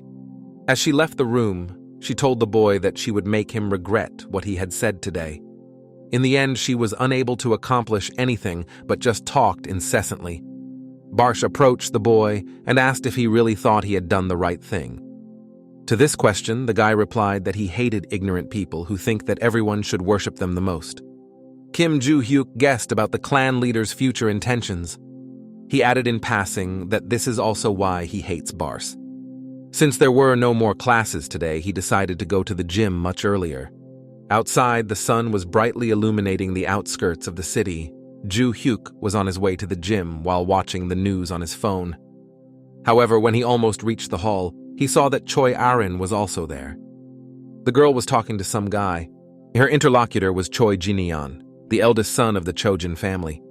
He asked the girl if she still really thought she could win. He also added that it would not make sense. No matter how hard the girl trains in Valhalla, it would be useless. So if she wanted to remain a member of the family, he told her not to come to the qualifying test this weekend. He backed this up with the fact that he did not want to see the girl humiliated. But the girl haughtily refused. He said that she really didn't understand what was going on and why she was refusing when he was giving her one last chance. But she sternly replied that he was a fool and didn't understand what was going on. Jinyeon was shocked that the girl had called him names. Juhyuk appeared and immediately asked the boy why he was so eager to stop someone who had invested so much of his work. Aaron's brother was surprised that the guy didn't even know him and dared to be rude to him. Juhyuk replied that he didn't care who was in front of him, whether it was the king, the president, or anyone else. He told the boy to leave the academy if that was all he had to say. Juhyuk asked Choi Arin if she agreed with him. The girl nodded her head in agreement. He was furious at the rudeness and told Choi Arin that they would see each other at the test. After these words, the eldest son of the family captain strode away from the academy. The girl thanked the guy and he offered to go for a workout. She added that when the guy asked her if she agreed, she wanted to answer differently. The guy asked her how she would answer, and the girl's lips started to use foul language and he asked her to stop. They went to practice, saying that he wouldn't be able to come on the weekend because he would be on a business trip, but today they would do their best to train. A few days passed, and the landscape of nature and city life were very appealing to each other. In these mountains, Kim Hyuk wandered in search of marks. Barsh asked if the boy was looking for his hiding places again. The god of destruction did not understand why the boy had found many relics and jewelry in the previous hiding place. But the boy wanted to know how many hiding places were left. He believed that if he found them, there must still be something truly amazing in the hiding places. He believed that if he found them, he would be able to overcome all the shortcomings from his time as Kim Hyun-oh. After these words, he told Bars that if he had met him earlier than 300 years ago, he would not have killed him. Many reporters gathered near the Chojin family estate. All of them gathered because today was the Chojin family's qualifying test.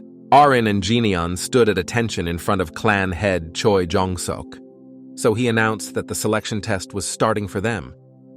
As before, he emphasized that if they passed the selection test, they would be recognized as heirs, and those who failed would be expelled from the family. He asked the test participants again if they were ready. The boy and the girl answered simultaneously that they were ready.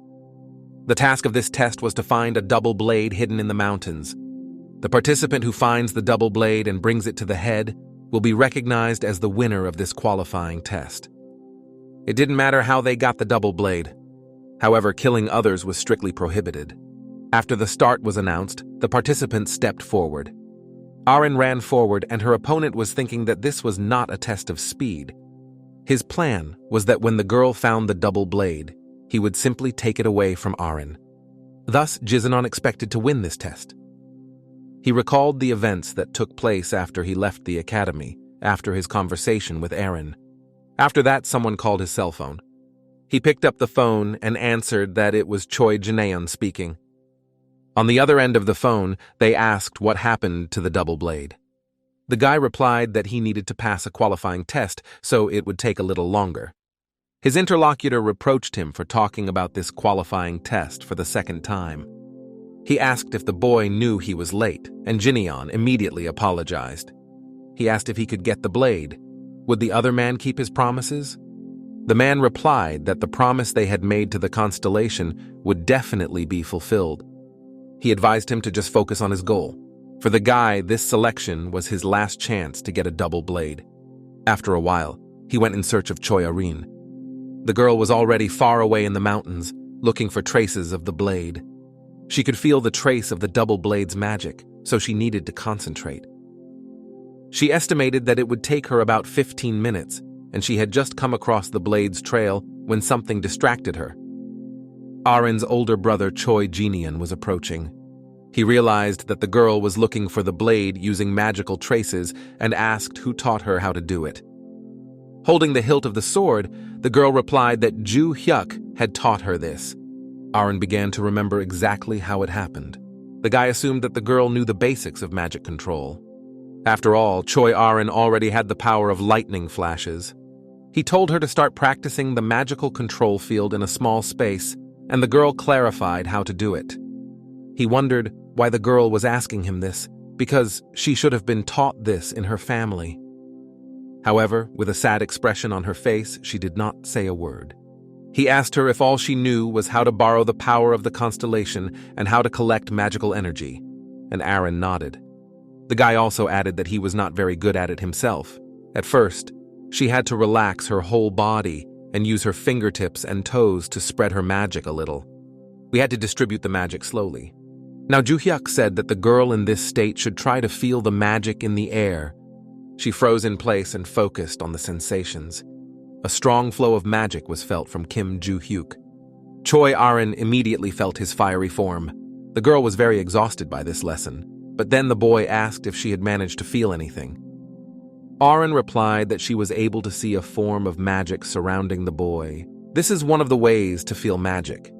When you can notice even weak magical energy flowing out of the body, it's one of those things that can be done with precise control. He added that the more often a girl uses it, the easier it will be for her to feel the remnants of magic on the ground or in the air. If she is able to see things with magic, she can also determine what form the magic traces take. If a girl trains, she will be able to see silhouettes clearly, but she has to learn everything else on her own. Jinanon wondered who Juhyuk was and then remembered. He asked the girl if this was the guy who was next to her earlier, and added that he had a strong talent, but he looked rather stupid. Aren replied that Juhyuk was much stronger than a fool like her brother. After these words, she asked him why he had come here. The young man put his hand on the hilt of the sword and began to take it out of the case. At that moment, he immediately attacked his rival. However, the girl managed to push her brother away. She even managed to repel his surprise attack. He was worried that the girl had become so strong. Aren stood still and prepared for the coming attack. At this time, Kim Juhyuk was not far away, focused on finding his hiding places. He had already hoped that he would not be able to find a hiding place, and that Valhalla had only one intact.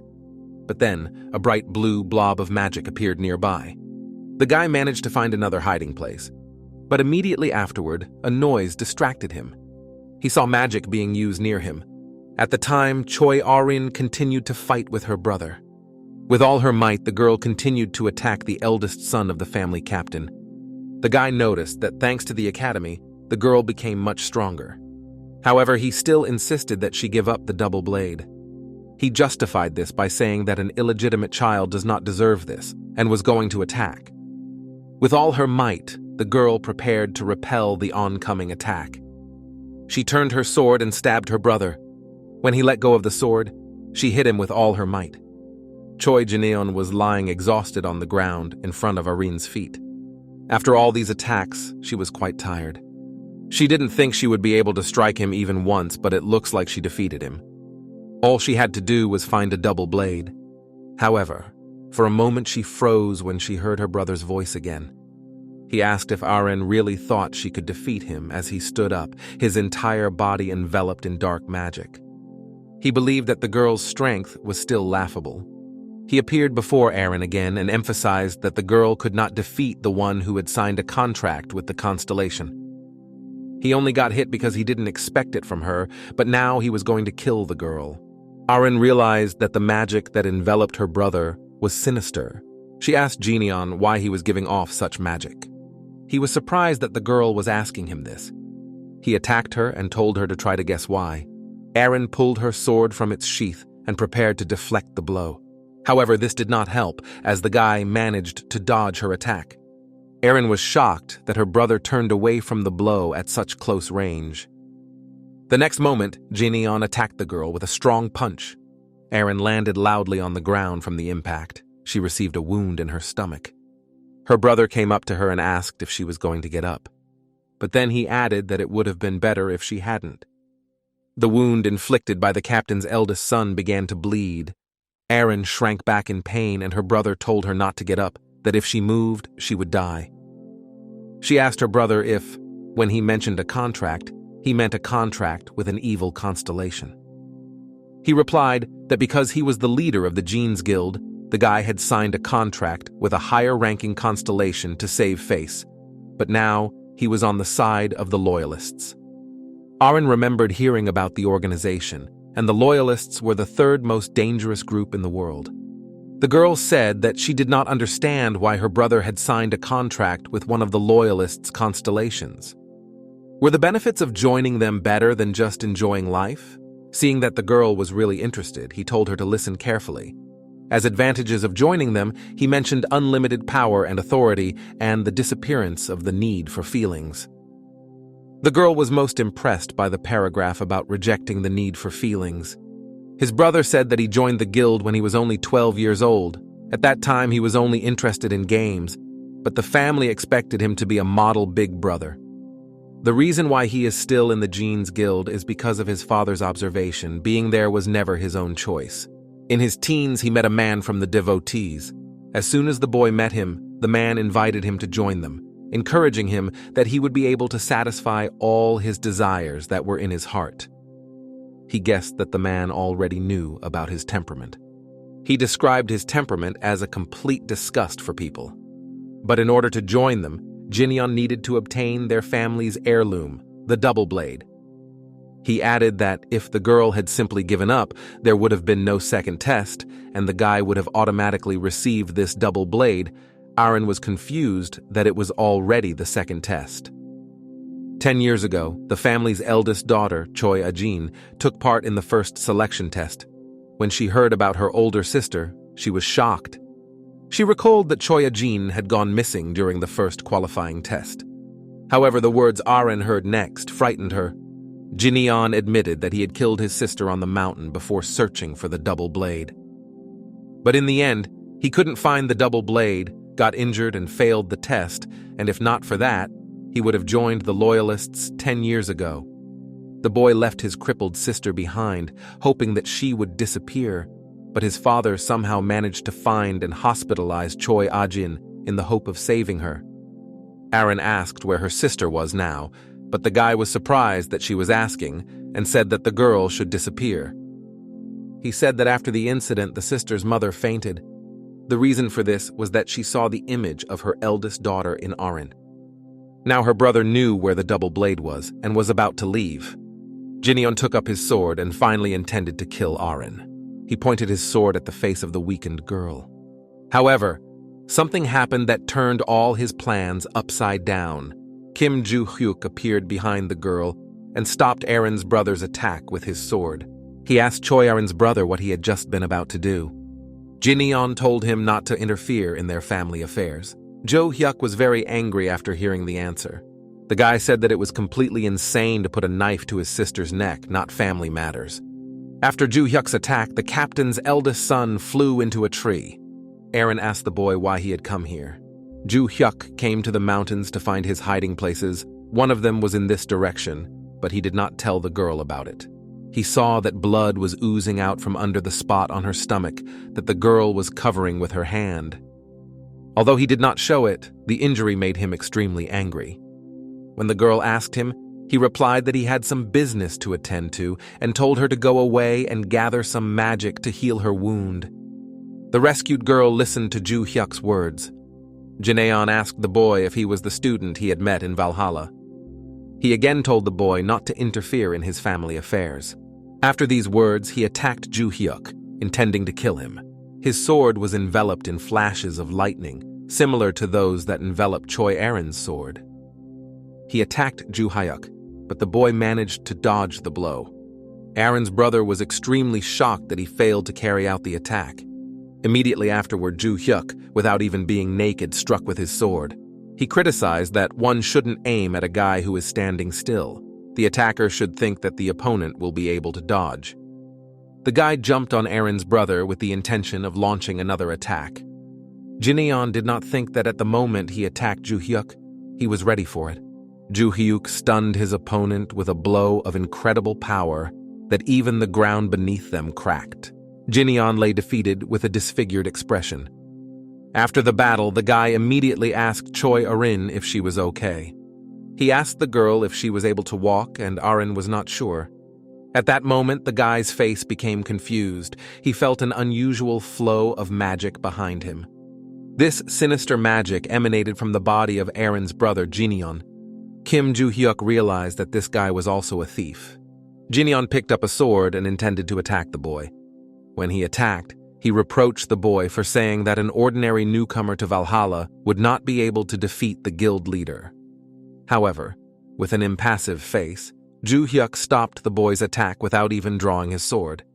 Jinyeon was angry that, despite the fact that he had struck with magic, Juhyuk did not even move. When he attacked, he told him that the fact that Jinyeon was the leader of the guild would not help him defeat the guy. Jinyeon was thrown back by the previous attack. He was surprised that a 17-year-old boy was blocking all his attacks and not even counterattacking.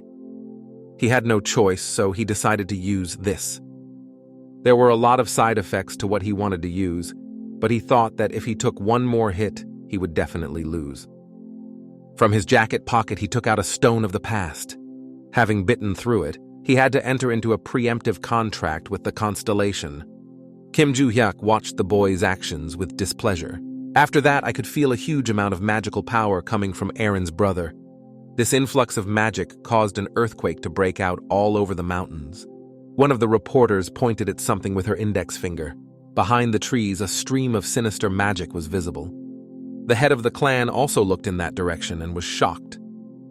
He realized that it was sword magic. It was dense enough to be seen by the general public.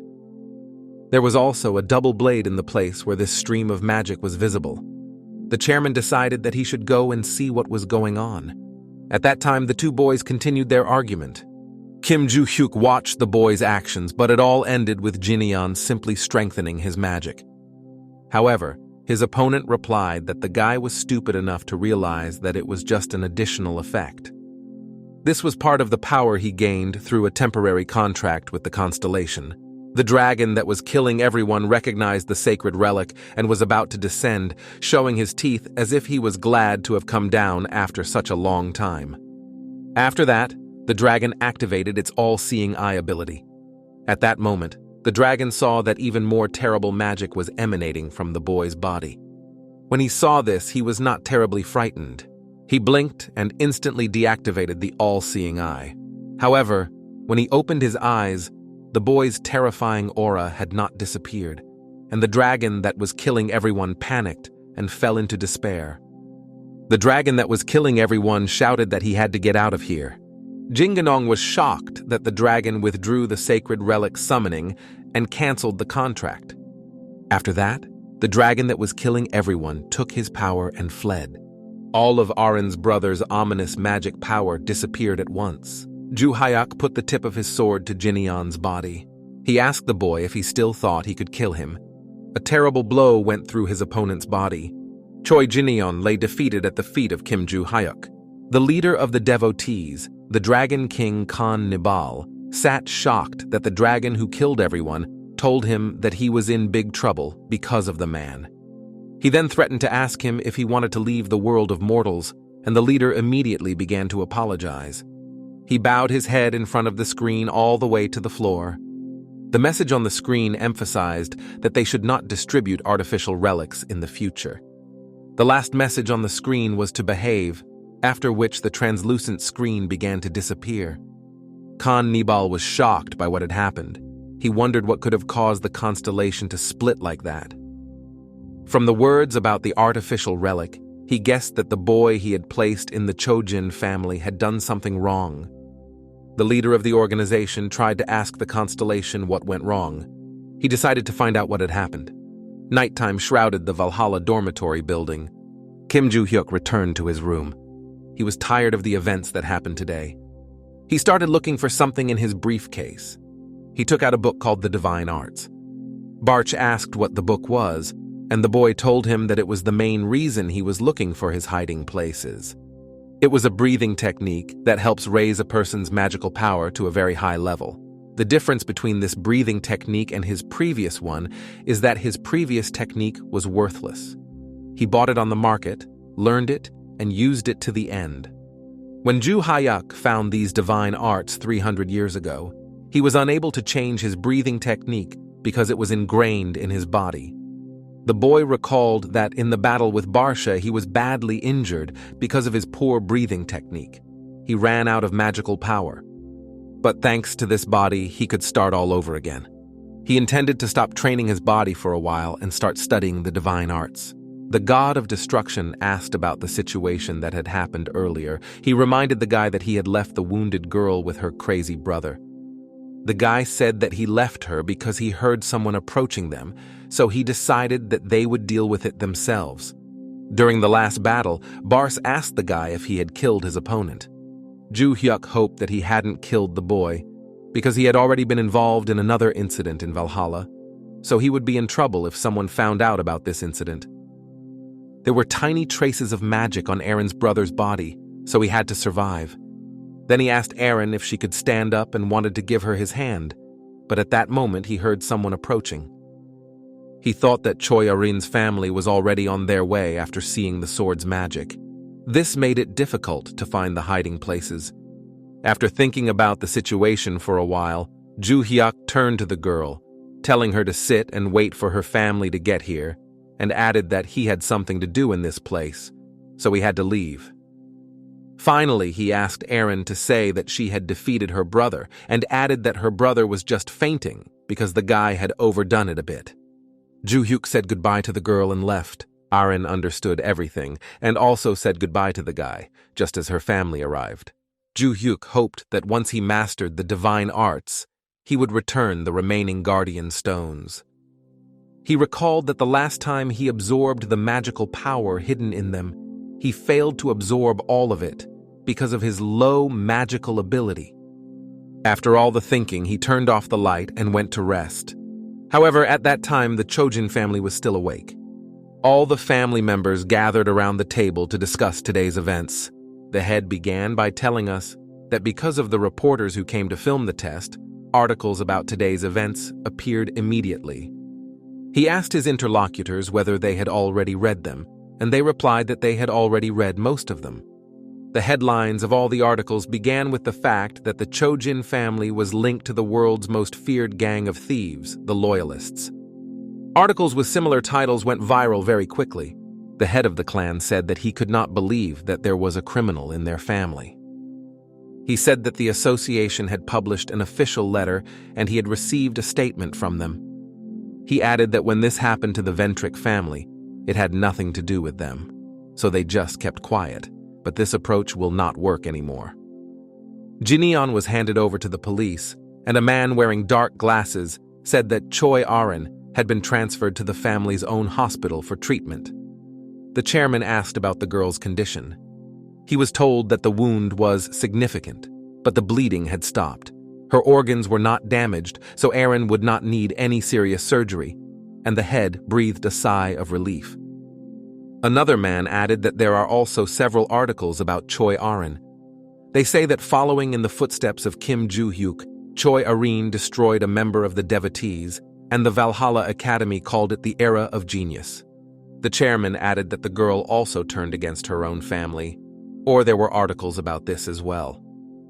Other participants in the discussion added that although it ended in chaos, the next head of the family has already been identified, and articles like this will help her to establish herself as a successor.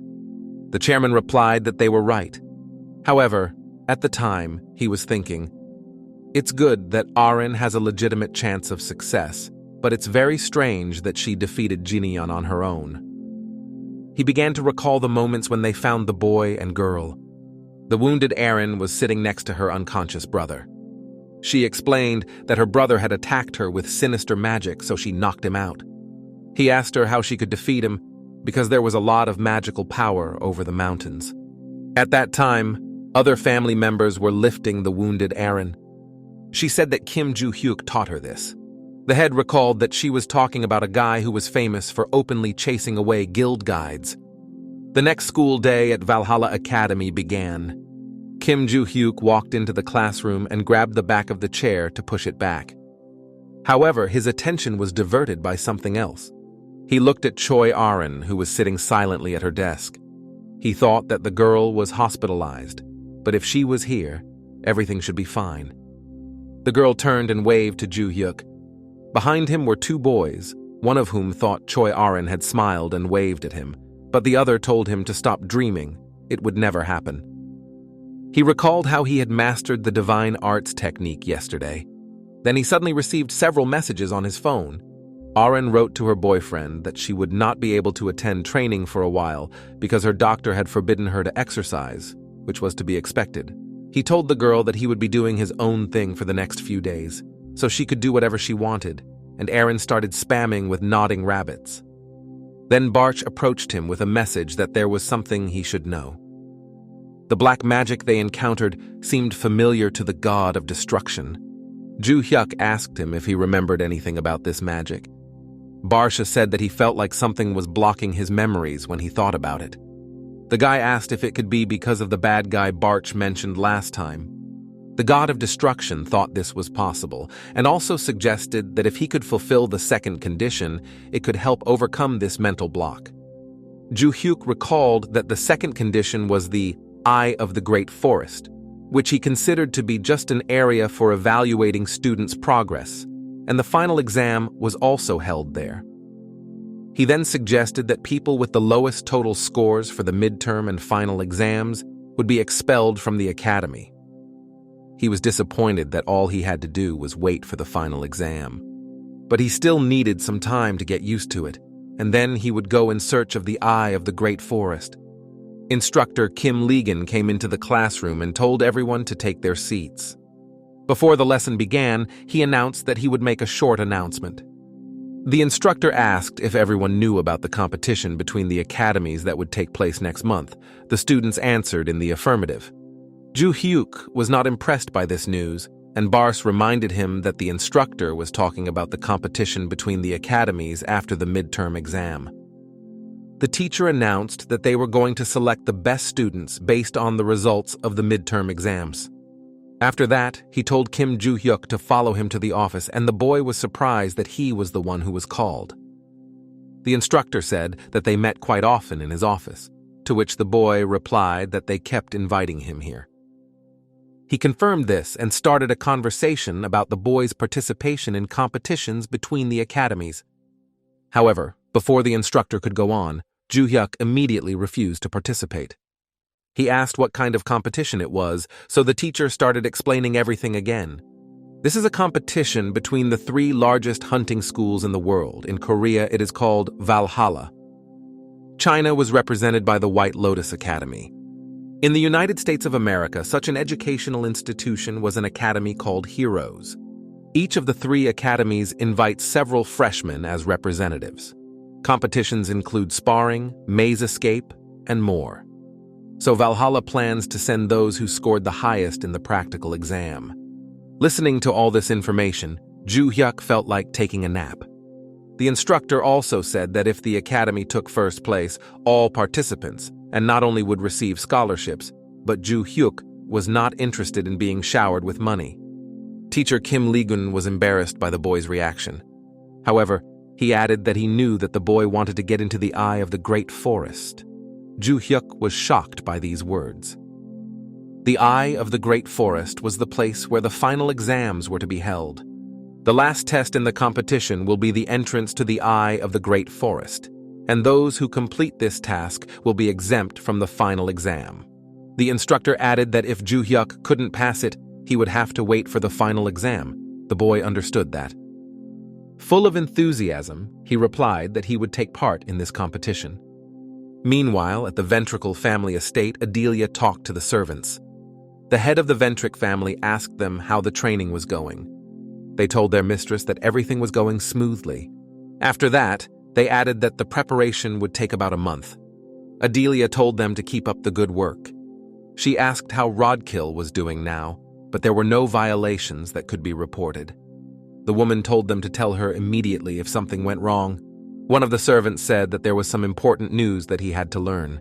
He said that the construction of a building made of paper banknotes had begun at the market, and they believed that the Black Cat was directly responsible for this. Adelia wondered what this could mean, because he had never done anything like this before. A translucent screen appeared in front of the woman with a message to tell the Constellation about everything in more detail. At that time, construction was in full swing in the 7th area of the market. The Black Cat watched this process from his huge window. He told the Constellation that they would do whatever it told them to do.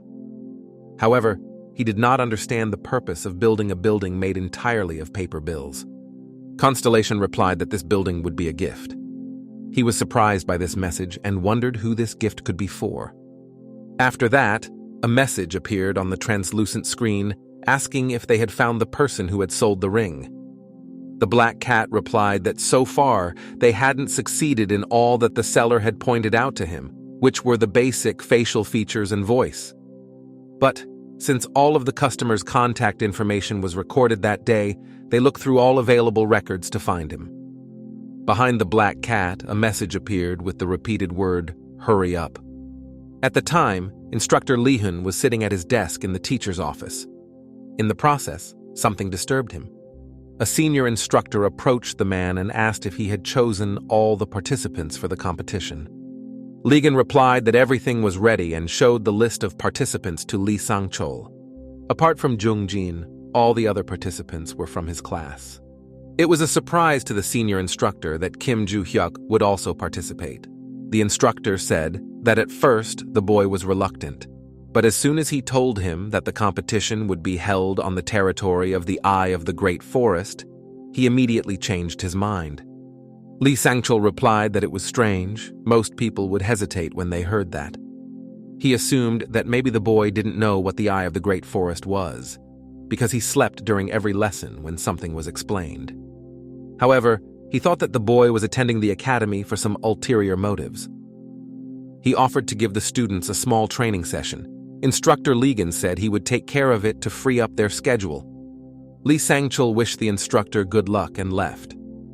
A few days later, all 5 participants gathered in the small hall of the Valhalla.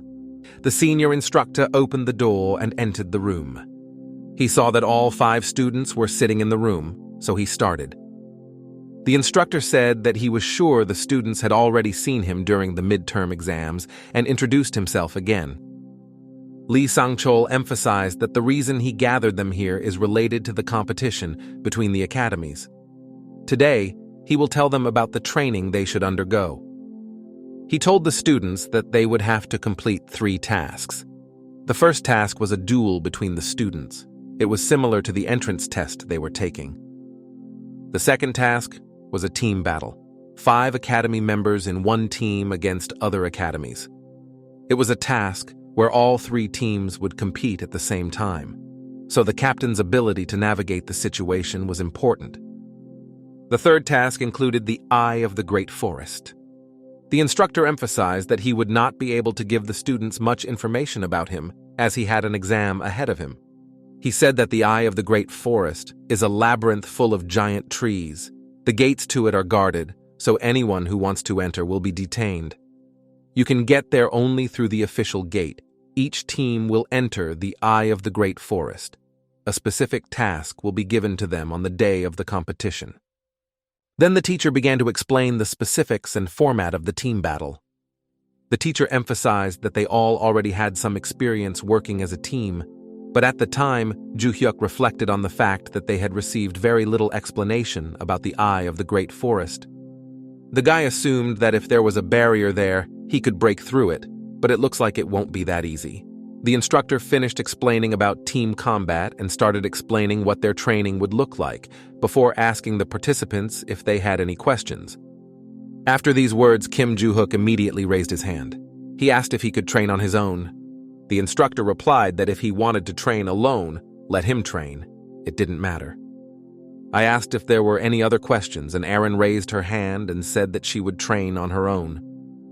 The instructor was surprised that not only Juhyuk, but also Erin would be training alone, and he asked if there were any other people who wanted to. There was silence, so he decided that there were no more applicants. He finished and said goodbye until the next training session. All the students except Juhyuk and Choi Erin began to leave the room.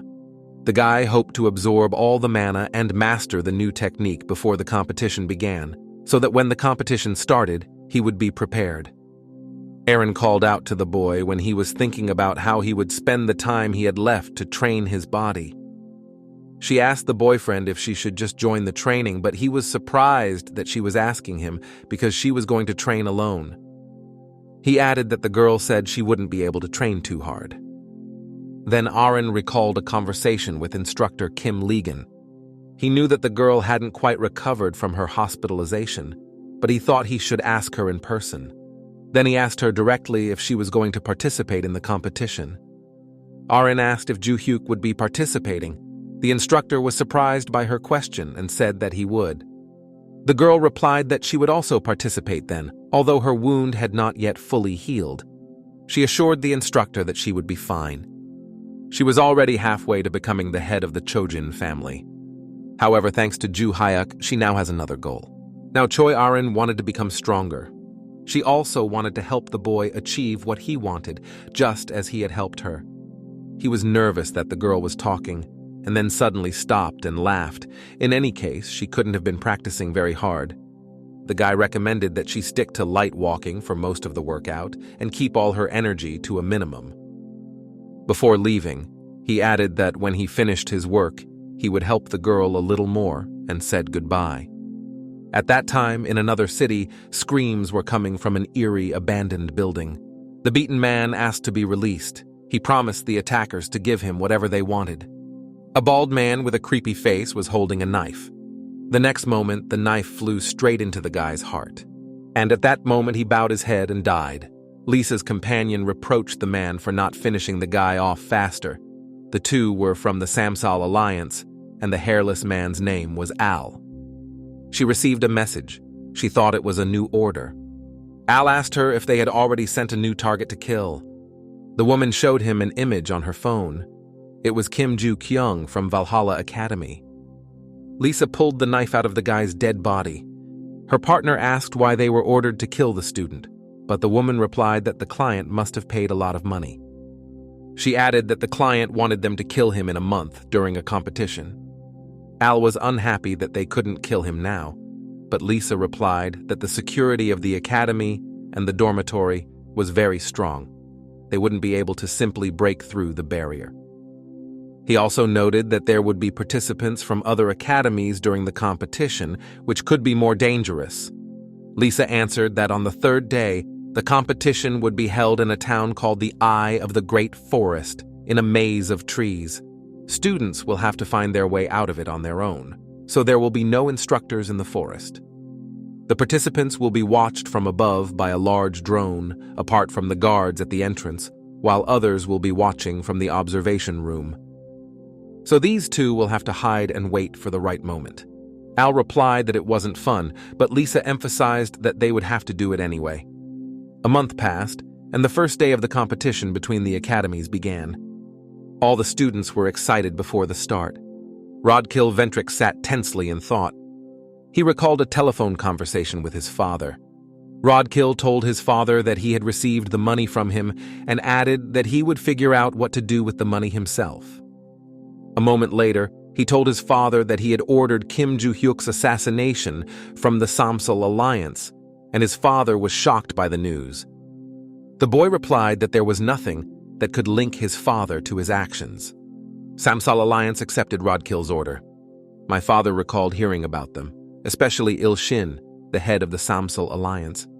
It was a team of 3 people who worked together to become invincible. His father told Rodkill not to do anything that would give the boy away. Rodkill promised him that and hung up. The Alliance has already told the guy that they will deal with Juhyuk during the competition. So Rodkill decided that he didn't need to stay to watch the competition. He got up and told Yuri that they were leaving. Mr. Valhalla announced that he was happy to see all the spectators and students. He introduced himself as the chairman of the Valhalla Academy Committee, Shim Dik-woon. Before the competition started, he had to introduce all the participants. The first participant was the White Lotus Academy from China. The next was the Heroes Academy from the United States of America. The final participant was the Valhalla Academy from Korea. The man announced that the competition would last for 3 days. Today, the first stage of the duel between the participants would take place.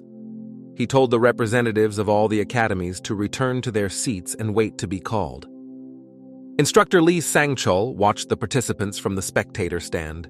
He was distracted from his contemplation by a voice addressing the man. Jack Rover, a senior instructor at the Heroes Academy, approached him. He told Lee Sang-chul that they hadn't seen each other for a long time. The man confirmed this, calling the other person his third place. Jack Rover said not to call him that, because Valhalla was not the only one who took first place. He went on to add that this year, everything will be different. He was sure that the heroes would take first place. Jack asked Lee Sang-chul if he knew who the world's strongest contractor was. Valhalla's instructor nodded in the affirmative and said it was the same guy named Logan, who is known as the Destroyer. The instructor of the heroes said that Logan's son was studying at their academy. So Logan Jr. also came to the competition, and Jack Rover gave him the index finger.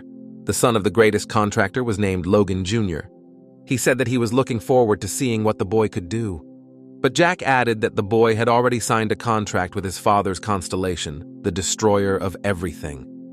Lee Sanchol asked if the boy could use destruction in the same way as his father, to which his interlocutor replied that he could, but not as skillfully. Jack added that he had heard that Valhalla's new students were also very strong, especially a guy named Kim Juhyuk. The hero's instructor mentioned that the boy caught and beat the thief, and Lee Sang-chul confirmed and said that Choi Areen was able to do the same. Jack Rover concluded that they would be great rivals for Logan Jr. because he easily defeats adult contractors. He was surprised that his words had provoked such a lukewarm reaction from Lee Sang-chul. It was announced that the participants of the first round had already been selected. Valhalla's instructor told the interlocutor that he would understand his sluggish reaction after watching the match. The participants of the first round were Kim Juhyuk from Valhalla and Logan Jr. from Heroes. Two guys were standing in the ring for a fight. The chairman of the committee announced that the rule for all subsequent matches was the same. The first to knock out his opponent wins. Even if they cause fatal damage, the stadium system will automatically lower it. Instead of lethal damage, an electric charge will be applied, so that the participants are allowed to give their best. When the participants hear the start, the battle will begin. Juhyuk didn't understand why the protection system was used, but Barch said that the participants had to be fine to take part in the next tasks. The countdown to the start of the match was already coming to an end. Both guys stood calmly in the ring. After the start was announced, Juhyuk attacked his opponent with a punch. However, his attack was immediately stopped. In a supercilious tone, Logan Jr. asked Juhyuk if he thought he was really strong. But Juhyuk told the boy that he didn't think so because he still had a long way to go. Logan Jr. replied that the guy was more modest than he thought.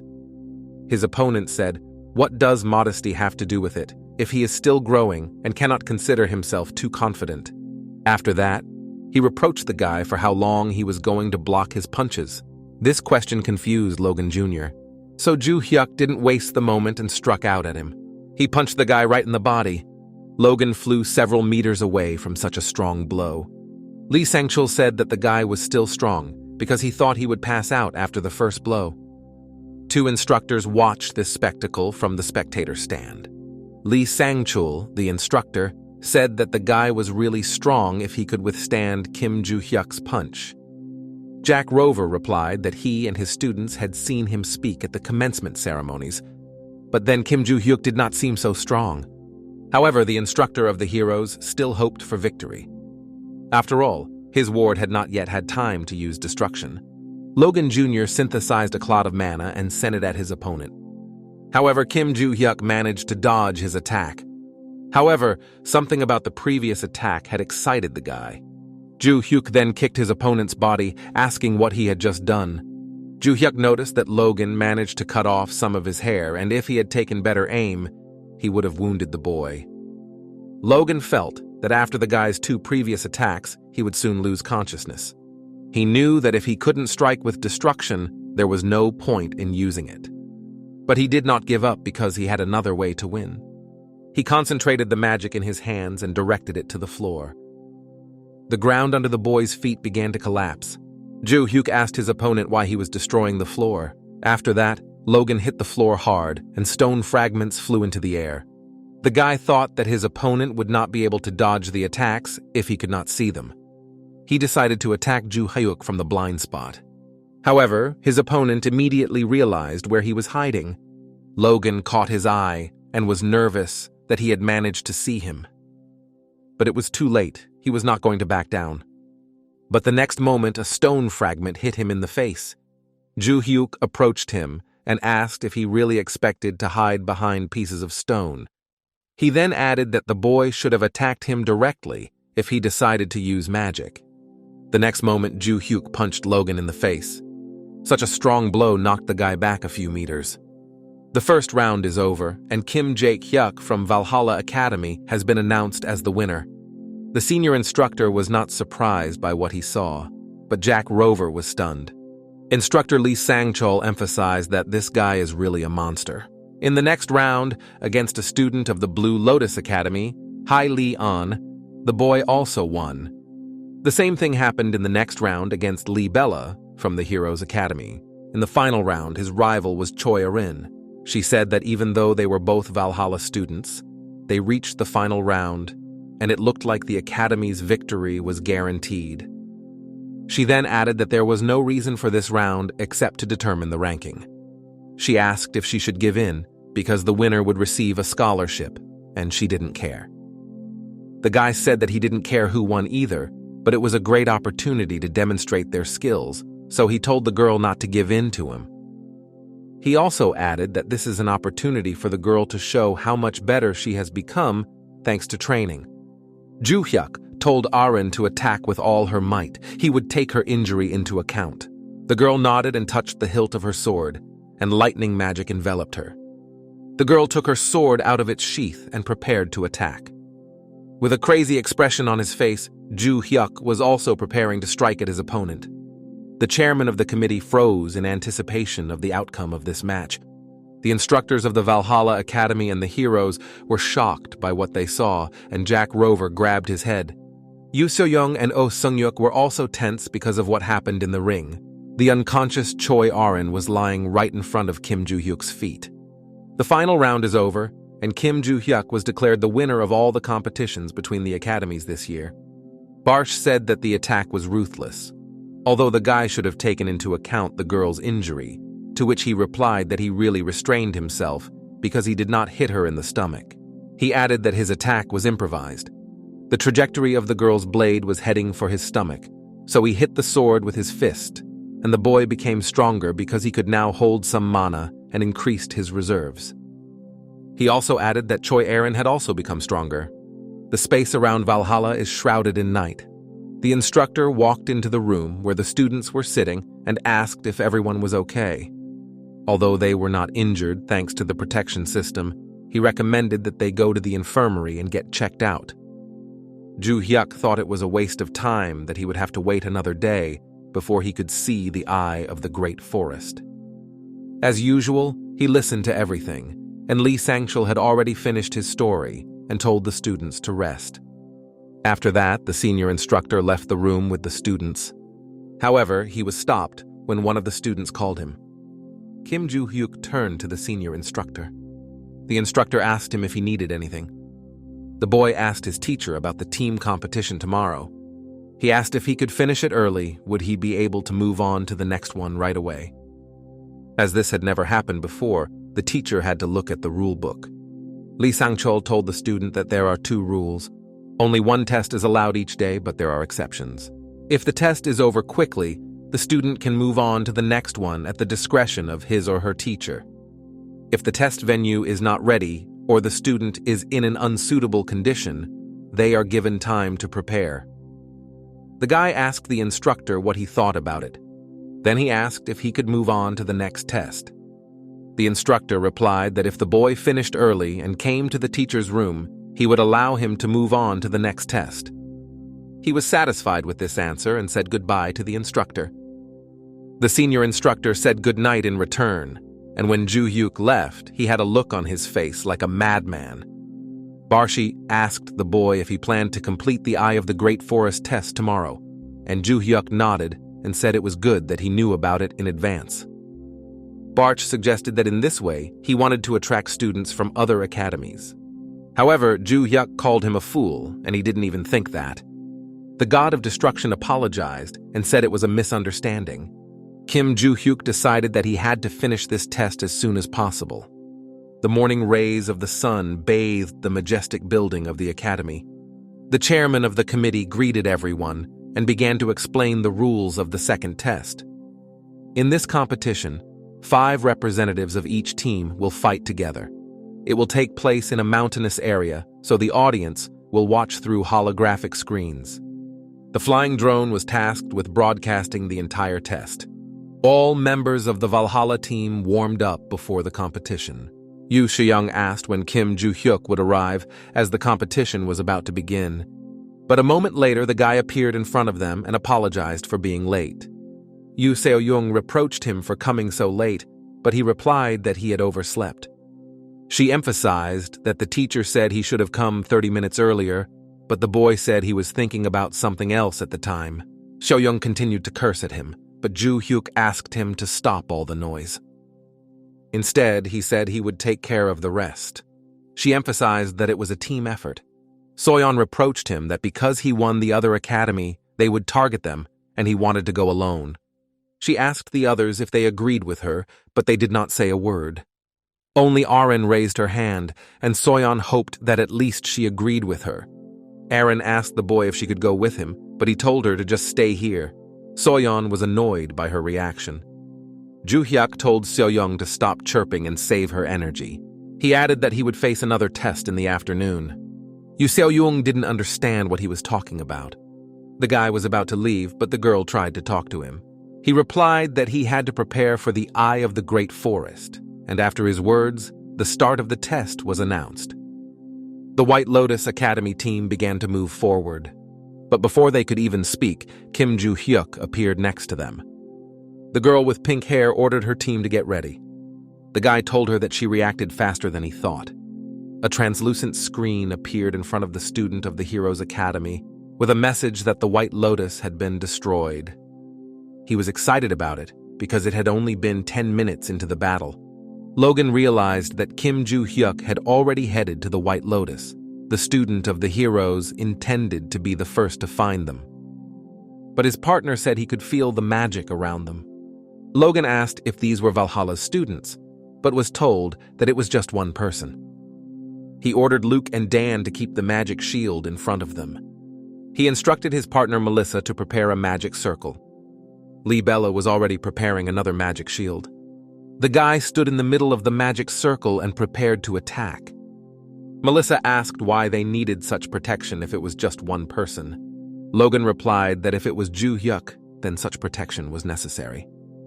Lee Bella added that Melissa doesn't realize how strong this guy was because she didn't fight him. Melissa said that Logan was also strong, but he asked not to compare him to Juhyuk.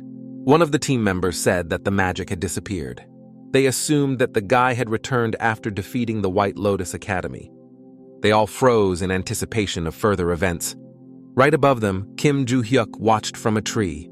Suddenly, Logan Jr. heard a rustling coming from the trees.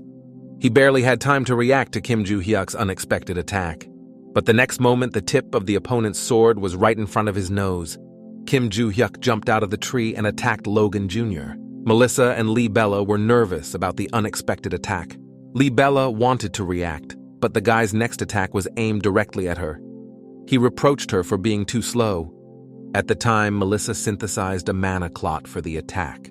She pointed it at the boy, but he dodged the attack. The guy attacked Melissa, asking if she really thought about hitting him with a blob of magic. At that moment, two guys were going to attack Juhyuk. However, the young man noticed this and immediately recognized their intentions.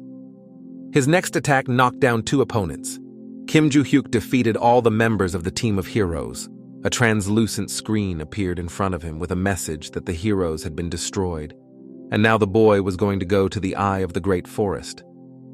At the time, the chairman of the committee was watching the competition from the observation room.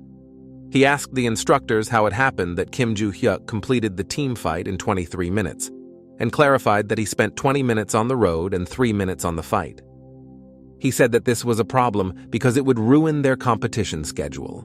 Instructor Lee Chang-sol said that according to the rules, if the competition ends before noon, they can start the next competition. He then added that he would like to discuss the next competition with other academies. The chairman of the committee allowed it and told him to let him know the result when they finished discussing it. The instructor recalled that the boy had asked him yesterday if he would let him go to the next competition if he could do it faster. Instructors Lee Chansel and Jack Rover were walking down the hallway of the Valhalla Academy. Jack Rover said that the heroes are not against starting the next competition, so we need to talk to White Lotus. He also added that after watching the team battle, he didn't think the results would change, so there was no point in postponing the next competition. Now he understood why instructor Lee Chang-seol called Kim Juhyuk a monster. The senior instructor reacted with a smile and said he understood Rovera. So they went on to discuss it with White Lotus. In the break room, the students of the Valhalla Academy were waiting for the instructor's decision. Yu Seoyoung reflected on the fact that she did not expect Kim Juhyuk to finish the battle alone. She was going to take the initiative as their teacher told her to be the team leader, but she couldn't do anything. In addition, she lost to Choi Erin in individual matches. She had heard that Kim Juhyuk had taught her, and perhaps that was the reason. She realized that at this rate she would simply continue to fall behind them. She wondered if she had asked Kim Juhyuk to teach her whether he would have agreed. A moment later, the announcement of the competition began. The students were told that the test, Eye of the Great Forest, which was supposed to be held tomorrow, would take place today at 13 Sasur. Everything happened exactly as Kim Juhyuk expected. Juhyuk said he had something to say before the next competition started. He announced that in the Eye of the Great Forest, he would act independently, each person surviving on his own. After adding that if they had any problems, they could call him, Soyeon was annoyed that he had decided to act alone again. They have already won the 2 previous challenges, so if they don't get the lowest score, they won't lose. Soyeon assumed that even if it was a survival maze, there shouldn't be many monsters. Juhyuk noticed Seoyoung's thoughtful face. He asked if she wanted to say something, calling her a bird. She was annoyed that he kept coming up with nicknames for her, but Erin thought that Birdie was a cute name. At 13 Mond, all the students gathered at the gate of the Eye of the Great Forest Labyrinth. The chairman of the committee announced that the last test of survival in the maze was about to begin. As in the previous test, the audience will watch through holographic screens. Before starting, the chairman began to talk about a more specific task and evaluation criteria for the maze test. He began by saying that the Eye of the Great Forest is a labyrinth whose shape resembles a forest, as the name suggests. The maze was a unique environment where the rain never stopped, and the monsters were low level, so there were few threatening factors. The real threat to survival was the rain and thick bushes. The test tested the students' ability to survive. Before students enter the maze, they are measured for their body condition and checked again 5 hours later. The closer the student is to the initial state, the higher his or her score, and fights between teams are prohibited. The huge gates of the forest open to the students. At the time, Lisa and Al from the Samsal Alliance were in an abandoned warehouse. The head of the alliance, Il-shin Ja, under the pseudonym Olia, approached them and said that the students had already entered the Eye of the Great Forest, so they should go there. The magic that supported the 2 people was blocking the entrance to the labyrinth, so the 3 decided to deal with them first. After that, they teleported to the maze. Suddenly, something caused surprise on the face of the instructor, Lee Sangchul. All surveillance cameras stopped broadcasting the competition. The simultaneous failure of all the cameras seemed suspicious to the chairman of the committee. He asked one of the guards if he had contacted the guards at the gate, but the guard said that no one was answering. The senior instructor said that the students might encounter unexpected problems, so it was decided to enter the maze. All the instructors went to the labyrinth, and what they saw there shocked them. The bodies of the guards were covered with huge debris from the gate. At the time, the students did not even realize that they were in danger. Melissa turned to Logan Jr. and said that Bella was not feeling well. However, Bella objected, saying that the rain was too unexpected and cold. Logan told the girl that if she got hypothermia, she would be eliminated, even if they couldn't win. He wanted to score high. He decided that they needed to build a hut and hide from the rain. He told Melissa to gather large leaves, Dan and Luke to gather branches. Logan himself was going to level the ground and dig a hole, but suddenly a large dark ball appeared in front of him. The 3 from the Samsal Alliance came out of it. Lisa was unhappy that it was raining, and Al said to ignore it. They had to finish the mission. In a creepy voice, Al said that he was going to find Kim Juhyuk and kill him. But the guy in front of him was not the intended target. Olia said that she teleported them to the source of strong magic, the only way she could find the boy. Logan did not understand who these people were, but he heard a man say that he wanted to kill Kim Juhyuk. He also felt a sinister magic from these people and realized that the people in front of him were criminals. Lisa said they couldn't leave any witnesses, so they had to deal with Logan. Logan Jr. was preparing to fight them. With all his rage, the boy aimed a bolt of magic at them. However, the next moment, Al's knife pierced the boy's body. He suddenly attacked Logan from behind and stabbed him. Logan Jr. asked the thief how he got behind him. The man was surprised by this question and told the boy to look ahead of him. In front of Logan stood the same man who had struck him from behind. He was shocked that there were two identical people in both places. The double in front of him swung a knife at the boy and stabbed him again right in the stomach. She left Logan unconscious and soaking in the rain. His partner asked Al if he had killed the guy, but he said no, that he had just left him to bleed out slowly. Before they could move away, they heard a scream behind them. This cry came from Bella, who found the boy's bloody body. Lisa ordered Al to get rid of the witnesses, and he said he would deal with the girl. He asked if he could do whatever he wanted, and Lisa agreed, but on the condition that her husband finish as soon as possible.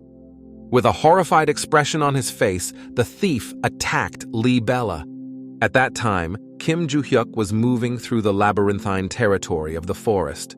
From the message on the translucent screen, he remembered that he needed to get to Madagai Rona's house. He doubted that there were any houses in this place at all, because there were only bushes and trees around. As he ran past Melissa, he was surprised to see the girl frozen in place. He stopped and decided to find out what had happened. The girl screamed because she saw the wounded bodies of her classmates and a sinister man with a knife in his palms. The thieves became irritated by the fact that there were so many witnesses. However, something behind the girl caught Al's attention. He saw Kim Juhyuk standing right behind the frightened Melissa. Lisa said that the target had come to them. Al said that the guy must have run to the girl's screams, and he saw this as an advantage, that he had not killed all the witnesses at once. Juhyuk was alerted by the fact that the thief said something about the word target. At that moment, something else caught Kim Juhyuk's attention. He saw wounded students from the Heroes Academy lying on the ground. He told Melissa that while he was dealing with the thieves, she should help the wounded. The girl didn't understand at first, but the guy said that her classmates were still alive. He immediately noticed that they had been deliberately stabbed so that they would not die immediately, but he did not understand why they would leave them bleeding to death. He called the thieves wild dogs who ruined his mood. After that, he added, since they had broken in, the guy would get rid of them. Al told the guy that he didn't realize what kind of situation he was in, because now he was stuck in this maze. He told the guy that they had broken in through the only entrance to the maze and disabled the surveillance drones. This means that teachers should have noticed it by now, but they won't be able to get here quickly, because the thieves completely destroyed the entrance.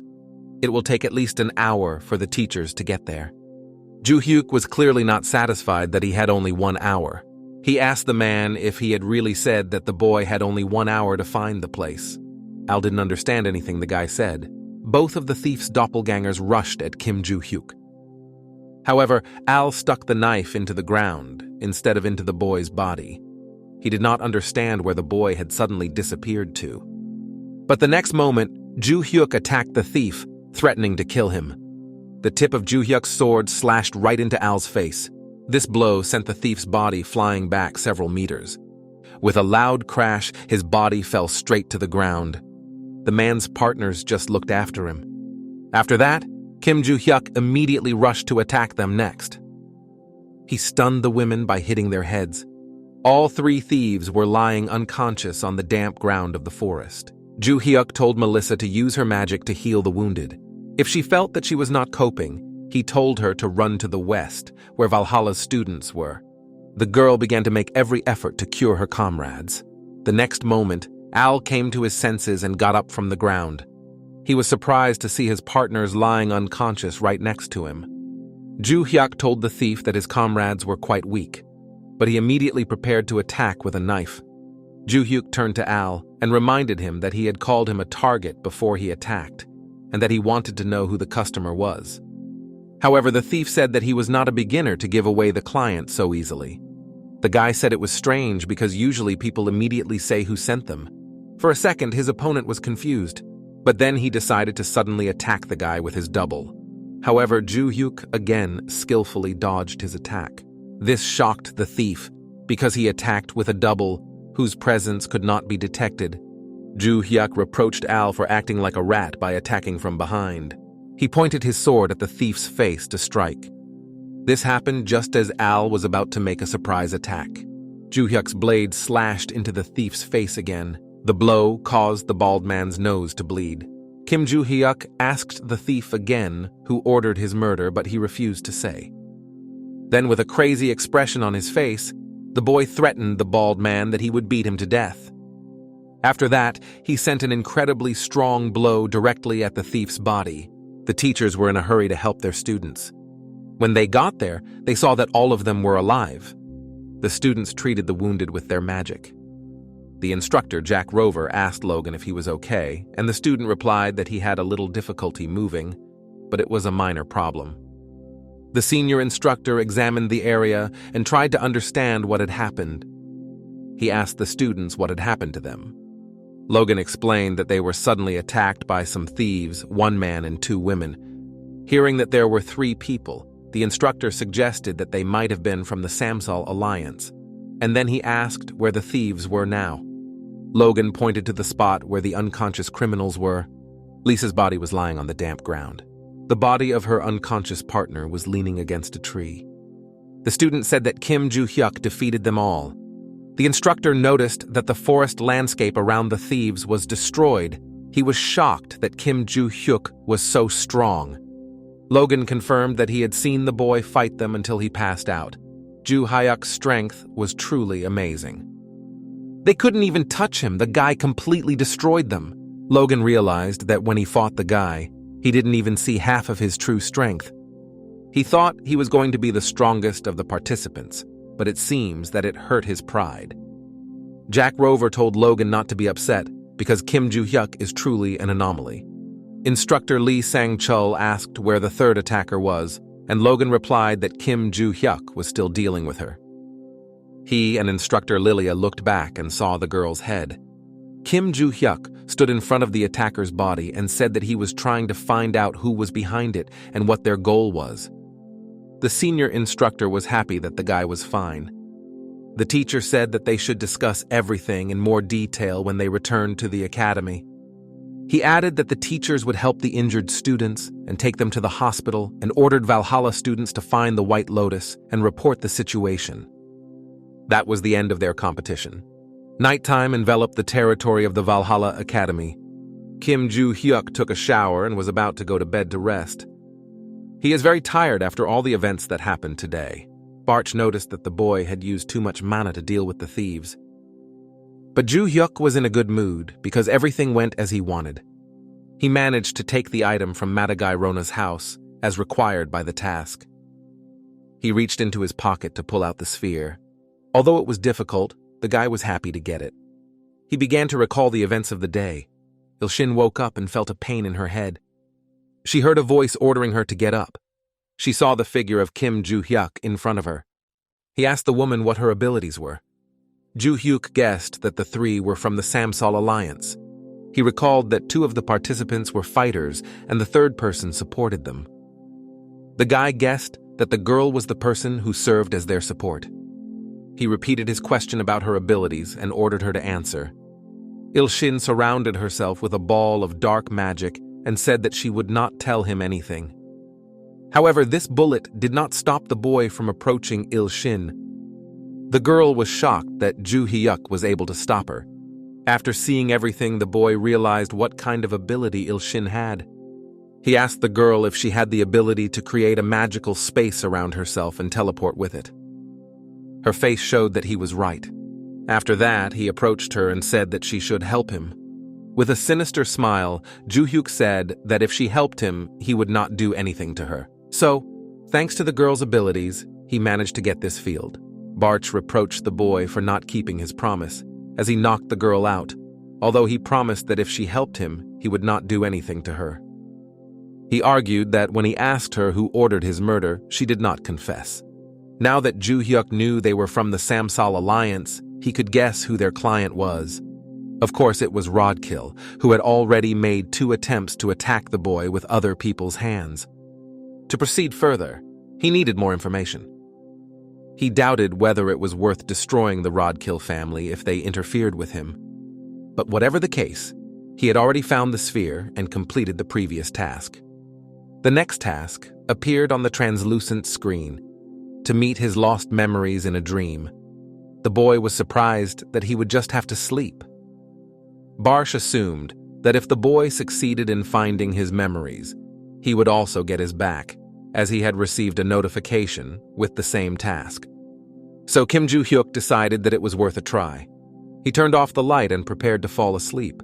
Juhyuk still didn't understand what lost memories she was referring to, because he didn't think he had lost any part of his memory. But he still fell asleep, hoping to see something. The dream began with events that happened 300 years ago. The wounded Kim Hyuno leaned against the wall, waiting for his own death. Just like 300 years ago, the stone block was coming at the boy, portending death. And now the fateful second for our hero was about to come. But at that moment, time suddenly stopped. It was not only the stone blocks that stopped, it seemed that the whole world froze at that moment. An unknown being appeared in front of the powerless figure of Kim Hyuno. This being said that it would take care of his name, and that it would take care of the names he was protecting in this world. After that, the unknown figure began to disappear into thin air. After that, the course of time went back to normal, and the same thing happened as 300 years ago. At the fateful moment, the guy woke up from a nightmare. Juhyuk was shocked by the events that happened in his dream. He could not believe that these were lost memories. The guy asked Bars if he could remember anything. The god of destruction replied that he was a tiger. Juhyuk did not understand this answer. The boy imagined a fluffy, fat tiger, but Bars argued that it wasn't as cute as Juhyuk's imagination. The guy asked him if he remembered what it looked like, but Bars said he did not remember any details. The answer of the god of destruction meant that he had not seen the unknown creature, and Juhyuk decided that he would find out who it was himself. The guy asked Bars if he could remember his name, or if he had heard his name pronounced, but he was denied. So he assumed that the memories Barshi had seen were meaningless, but he was surprised that he did not remember his name. At that moment, a translucent screen appeared in front of him again. The next moment, a message appeared on the screen with the text, "Study of the Great Palace of Ahalla Alfredi, Johnny's secret room." The last line contains a request to face the truth. Juhyuk didn't understand what kind of palace Ahalla was and what kind of truth he had to face. He decided that after today's training, he would ask Lilia about the Great Palace of Akala. The morning rays illuminated the majestic building of the Valhalla Academy. Kim Juhyuk and Choi Arin had already been working out in the academy's gym. Along with them, Osenyuk was also pumping his muscles in the building. However, something momentarily distracted him from his studies. Yu Seo-young approached him and asked why he was here. However, the guy replied that he should have asked why the girl was here. Ashamed, she replied that she thought her reason was similar to his. She had a great sense of pride, but she was a little jealous of Kim Juhyuk. However, Osenyuk replied that this was not why he was here. He had been involved in weightlifting for a long time, so his stay had nothing to do with Kim Juhyuk. He suggested that the reason Seo-young is jealous of Kim Ju is because she lost to Choi Arin. At first, the girl was concerned about this question from her classmate. However, Soyeon admitted that his words were true. The girl began to remember the duel between her and Choi Arin. She was about to pull her sword out of its sheath and strike her opponent. However, Choi Arin steadfastly blocked all of Soyeon's attacks. Then Soyeon was going to strike with her mana. She sent a magical strike directly at the enemy. Arin raised her sword above her head and was about to cut off the oncoming attack. The girl managed to destroy the magic with her blade. Yu So-young was surprised that Arin was able to do it. Following the previous one, she sent 3 more magical attacks at her opponent. Huge circles of magic were already approaching Choi Arin. She was about to draw her sword again and repel the attack. Arin stopped all 3 of Soyeon's attacks with one cut. This greatly confused her opponent. Before she could recover, Arin was approaching her, preparing to attack. As Arin approached, she launched an attack directly at her opponent's body. This attack knocked Yu So-young to the ground, and Choi Arin was declared the winner. She told her classmate that thanks to Kim Juhyuk's help, Arin had become much stronger since the graduation ceremony, Soyeon constantly trained only her magical power and sword skills, but Aren did strength training, even though no one in her family had ever taught her how to do it. She suggested that this is why Aren was able to develop so quickly. In response to the girl's words, Oh Senyuk said that she should approach Kim Juhyuk, not him. Soyeon realized that she needed to get an answer from Juhyuk because she couldn't wait any longer and needed to achieve real results and improve her abilities. So the next moment, she approached Kim Juhyuk directly.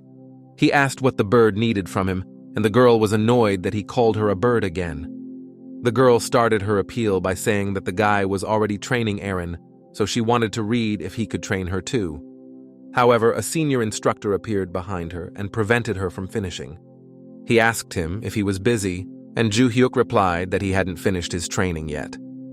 The instructor told the boy that when he was done, he should come to his office. There was a person who wanted to see him.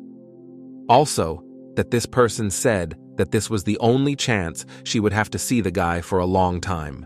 Juhyuk replied that he understood and would come.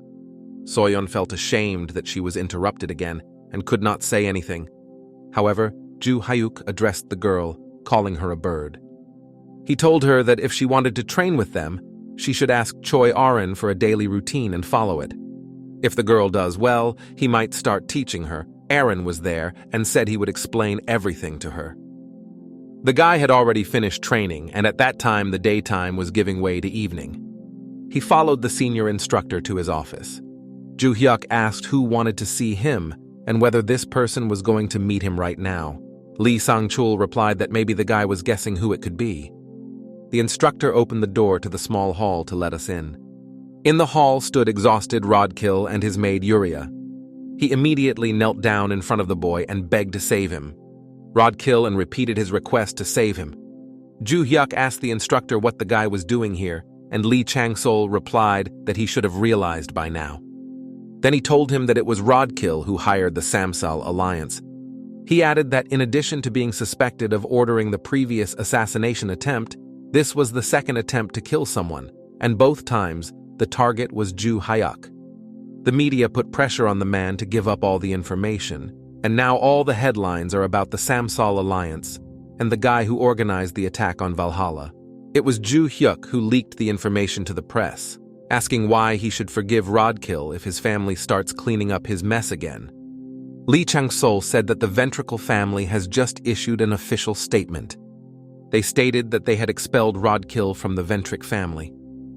The instructor added that not only Rodkill but his father was also expelled.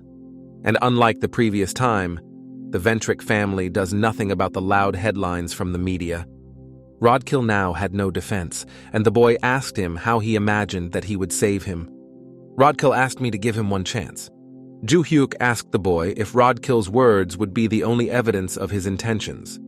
With a drained face, he begged Juhyuk to tell everyone that Rodkill was innocent. However, the boy cringed at these screams and said he did not want to do it. Rodkill asked if it was because he hadn't apologized for everything yet. The next moment, he begged Juhyuk for forgiveness and said that he would never inconvenience him again. But the guy said he didn't need an apology. Rodkill asked if maybe the guy wanted money.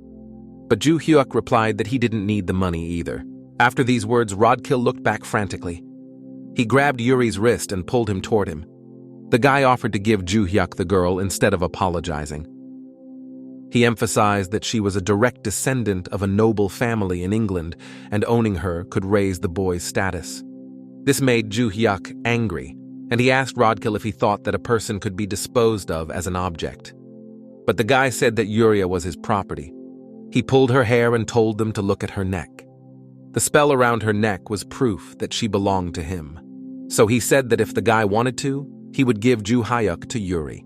With a furious expression on his face, the instructor realized that the girl had a taboo spell around her neck. Yuria was sealed by magic, which did not allow her to act against the will of her master. He realized that an ordinary person could not cast such a spell. This meant that someone helped Rodkill do it. Juhyuk began his speech by saying that people like Rodkill have existed since ancient times. They imposed taboos on other people's bodies and sold them. At that moment, Kim Juhyuk touched the seal on Yuri's neck with his magic. But with all his strength, the boy stretched and broke the spell. For some time, the girl was in a shallow trance. The seal on Yuri's neck began to disappear. Rodkill was shocked that Kim Juhyuk broke the seal and removed the spell from Yuri. With moderate anger in his voice, Juhyuk turned to the instructor. He asked if he could hit Rodkill. The instructor replied that a teacher from Valhalla would not tolerate violence between students. But this was a completely different situation because Rodkill was suspected of committing several crimes. Since Valhalla had cut ties with the Ventric family, the instructor said that the boy could do what he wanted. He would have his back. Juhyuk put his hand on Rodkill's shoulder. He pointed his fist at Ventric and told him to clench his teeth. The next blow knocked Rodkill back a meter. With this punch, Juhyuk knocked out several of Ventric's teeth. Kim Juhyuk came out of the building and walked forward. Barche said he thought that this time the guy would really kill Rodkill. It was the first time he had shown his anger so much. The guy replied that if it had been 300 years ago, he would have really taken his head off. One of his students was a guy who had been trafficked using taboo, and it was a similar situation, so he got angry. He then added that he had also been through this. The god of destruction revealed that Juhyuk had been a slave in the past. Juhyuk caught up with Yuri Felix and asked him to stop. She said she didn't have time to thank him. The next moment she bowed and thanked him profusely. The guy replied that there was no need to thank him. He told the girl to forget about him and live as she pleased. The next moment, tears welled up in Yulia Felix's eyes. She said she would listen to what he had to say, so he walked on. The next day, Kim Juhyuk headed to the Valhalla Academy Cafe. There, he met his instructor Lilia. She said something about China, and the guy asked what she meant. The woman said that the Great Palace of Achilles is in China. She clarified that this palace is a labyrinth belonging to the White Lotus Association. The guy asked if by White Lotus she meant the academy that participated in the competition, and the woman nodded. Juhyuk reflected on the fact that, unlike the previous maze, he could not simply enter another one. He didn't understand why the labyrinths belonged to anyone at all. It used to be a mystery how dogs and cows could safely enter them. The guy could destroy the maze if he wanted to, but it's quite difficult because it belongs to the academy. Then he asked the instructor if there was any way to get into the maze. Lilia replied that she knew that the Great Palace of Achilles was open to White Lotus students. The woman wanted to say that the boy shouldn't hurry because something was about to happen, but she closed her mouth at this point. Juhyuk asked why Lilia was silent. The woman replied that she did so to avoid saying too much. After that, she reproached the guy for sitting and listening without giving her any information in return. The woman held up 3 fingers in her hand, where she was holding a spoon. She set a condition that the boy tell her 3 interesting facts, and she would tell him more information about the palace. But the guy said that he had to go, but the woman stopped him, saying that she would tell him more. So Juhyuk sat back down and continued to listen. Lilia told us in secret that the Great Palace of Akala would be one of the stages of the world competition in the 2nd semester, but the teachers had not yet received this information. The guy asked how Lilia knew this, and the woman replied that she had her own sources of information. The young man suggested that the world competition would be similar to a competition between academies. The woman said that while the competition in Korea is only a 3-way battle between Korea, China, and the United States, the global competition will involve academies from all over the world. Juhyuk was annoyed by the fact that it was basically just a bigger competition than the last time. He thought it was too long to wait to participate in the 2nd semester. So he asked the instructor if there was any way to get there earlier. The woman remembered if she knew of any other ways. She remembered that there was one way, but she didn't know if it was possible to take that chance. Before telling me about this method, the woman said that the boyfriend should help her. She asked him to go with her to the World Monster Research Community, which was just one event, so there was nothing to worry about. Instructor Lilia and Kim Juhyuk stood in front of the gates of the Tottenham World Monster Research Community in North London. The guy was annoyed because the woman said it was a one-day event, but they had come all the way to London. She brought him for the weekend, but got permission to extend their trip until Monday. The boyfriend said she was abusing her teaching power. Juhyuk asked Lilia what they were going to do here. The next moment, the guy was standing with a sword in a closed room with a boar-like monster. Two men and a woman watched him from a side window. Lilia, the instructor, asked the boy to help them with their experiments, and in exchange for the information he had to kill several monsters. The next moment, the boy stabbed the monster's forehead with his sword. After that, the boar's silhouette began to disappear. He was informed that the boar had been successfully killed and that he should prepare to meet the stone goblin. An hour later, the guy laid down on the couch, exhausted. Juhyuk reproached Lilia for asking him to kill only 3 monsters, but he had already killed a dozen. The instructor pretended that he was making it up. Afterward, he asked why the atmosphere was so tense. As soon as they entered the room, all the people stared at the woman with an angry look, and the guy asked if she had been in a quarrel with these people. Instructor Lilia was calmly drinking coffee. She replied that these people had been steadfast in their monster hunting theories for decades, and suddenly, out of nowhere, data appeared that contradicted what they were saying. However, the boy criticized that the way he fought monsters there was too old-fashioned, and the woman replied that it was the most reliable way, i.e., the tradition of the association. Juhyuk asked why they didn't do the experiments themselves if they wanted to check.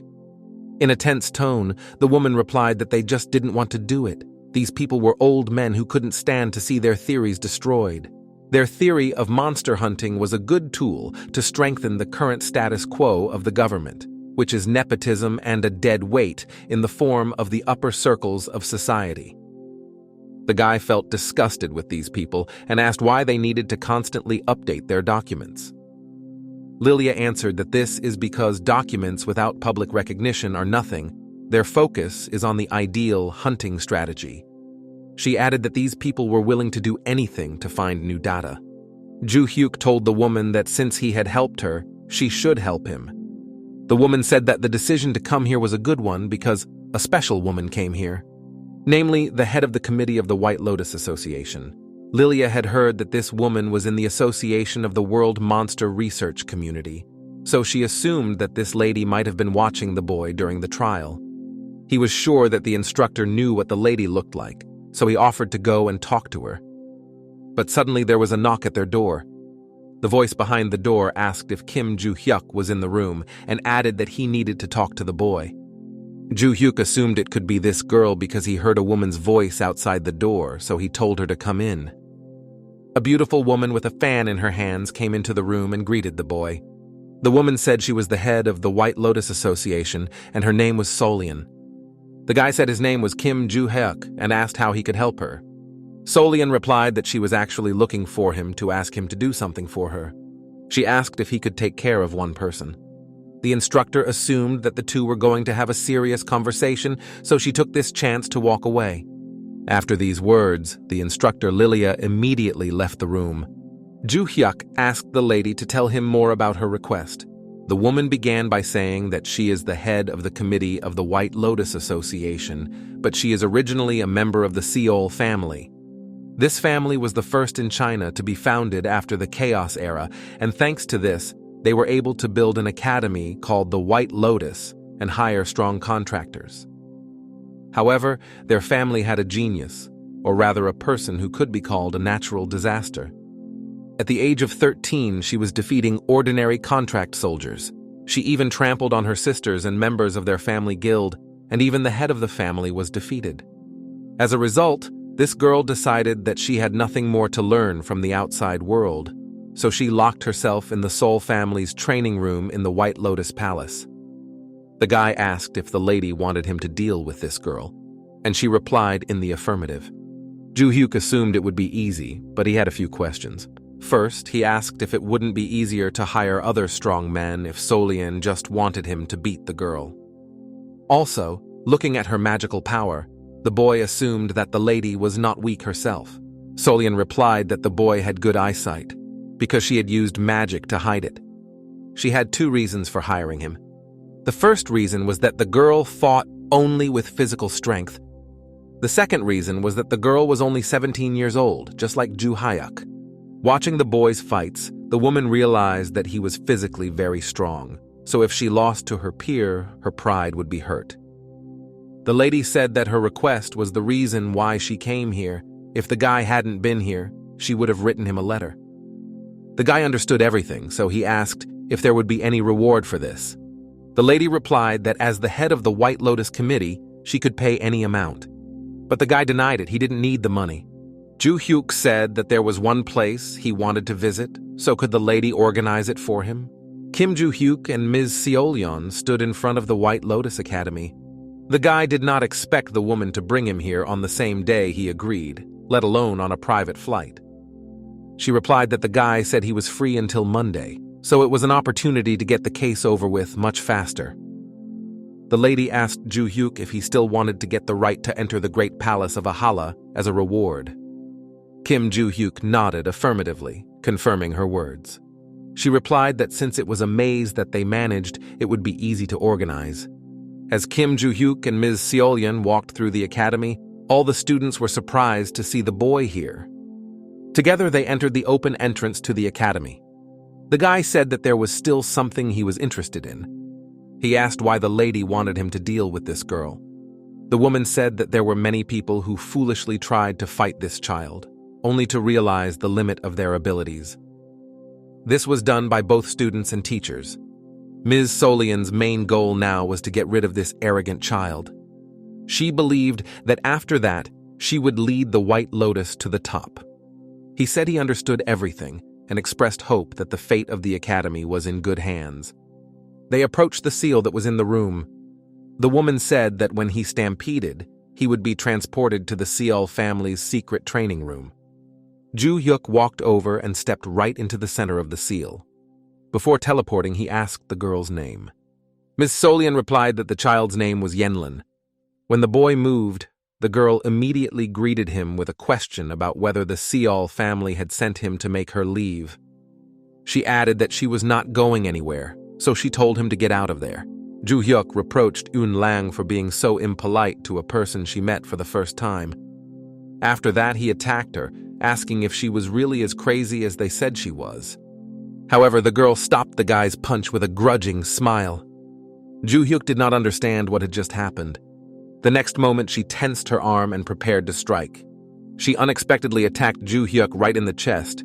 Yenlin said to the guy that he really underestimated his opponent. She couldn't believe that he started with such a stupid punch. Juhyuk asked if the girl really couldn't believe it. The boy's previous words puzzled Yenlin. He suddenly grabbed her hand that was on his chest. After that, he was preparing to attack the girl. However, Yonglung managed to dodge Juhyuk's punch. But then the guy punched her in the arm. In pain, Yenlin immediately took a step back. After that, the girl asked the guy who he was. He introduced himself as a 17-year-old student who underestimated his opponent. Yenlan realized that she should retreat and try to counterattack. But before she could fulfill her intentions, the guy approached her in a moment. Juhyuk immediately sent a strong fist at her, but to reduce the force of this blow, Yenlan stepped back. He admitted that the girl was moving quite fast, because even his students of 300 years ago could not demonstrate such mobility. Yunlan was straining all the attacks and abilities demonstrated by Juhyuk. She could not believe that this 17-year-old student was on the same level as her. But she was satisfied that Juhyuk was much stronger than all the old men who had come before her, and she decided that she would not lose to him. The guy was satisfied that he could tell from the girl's appearance that she was not going to give up. At the time, Lady Seolyeon was watching the fight between the boy and the girl from the room. A secretary came up to her and interrupted her observations for a minute. He wondered if Kim Juhyuk would be okay. He believed that a student from another academy could not harm anyone from their White Lotus Academy. He could tell from the boy's expression that he was desperate, and he asked Lady Seolyeon if the boy would be able to defeat Yen Lan. After all, Lady Seolyeon also once lost to Miss Yen Lan. The Odazu secretary added that it was without the use of magical power. The lady fought her using only physical methods. The lady agreed with the secretary that she had indeed lost to the girl. She added that even if she had used her magic, there was no guarantee that she would have won. The secretary replied that this only made the situation more risky, as he believed that this student, Kim Juhyuk, could never have defeated his lady.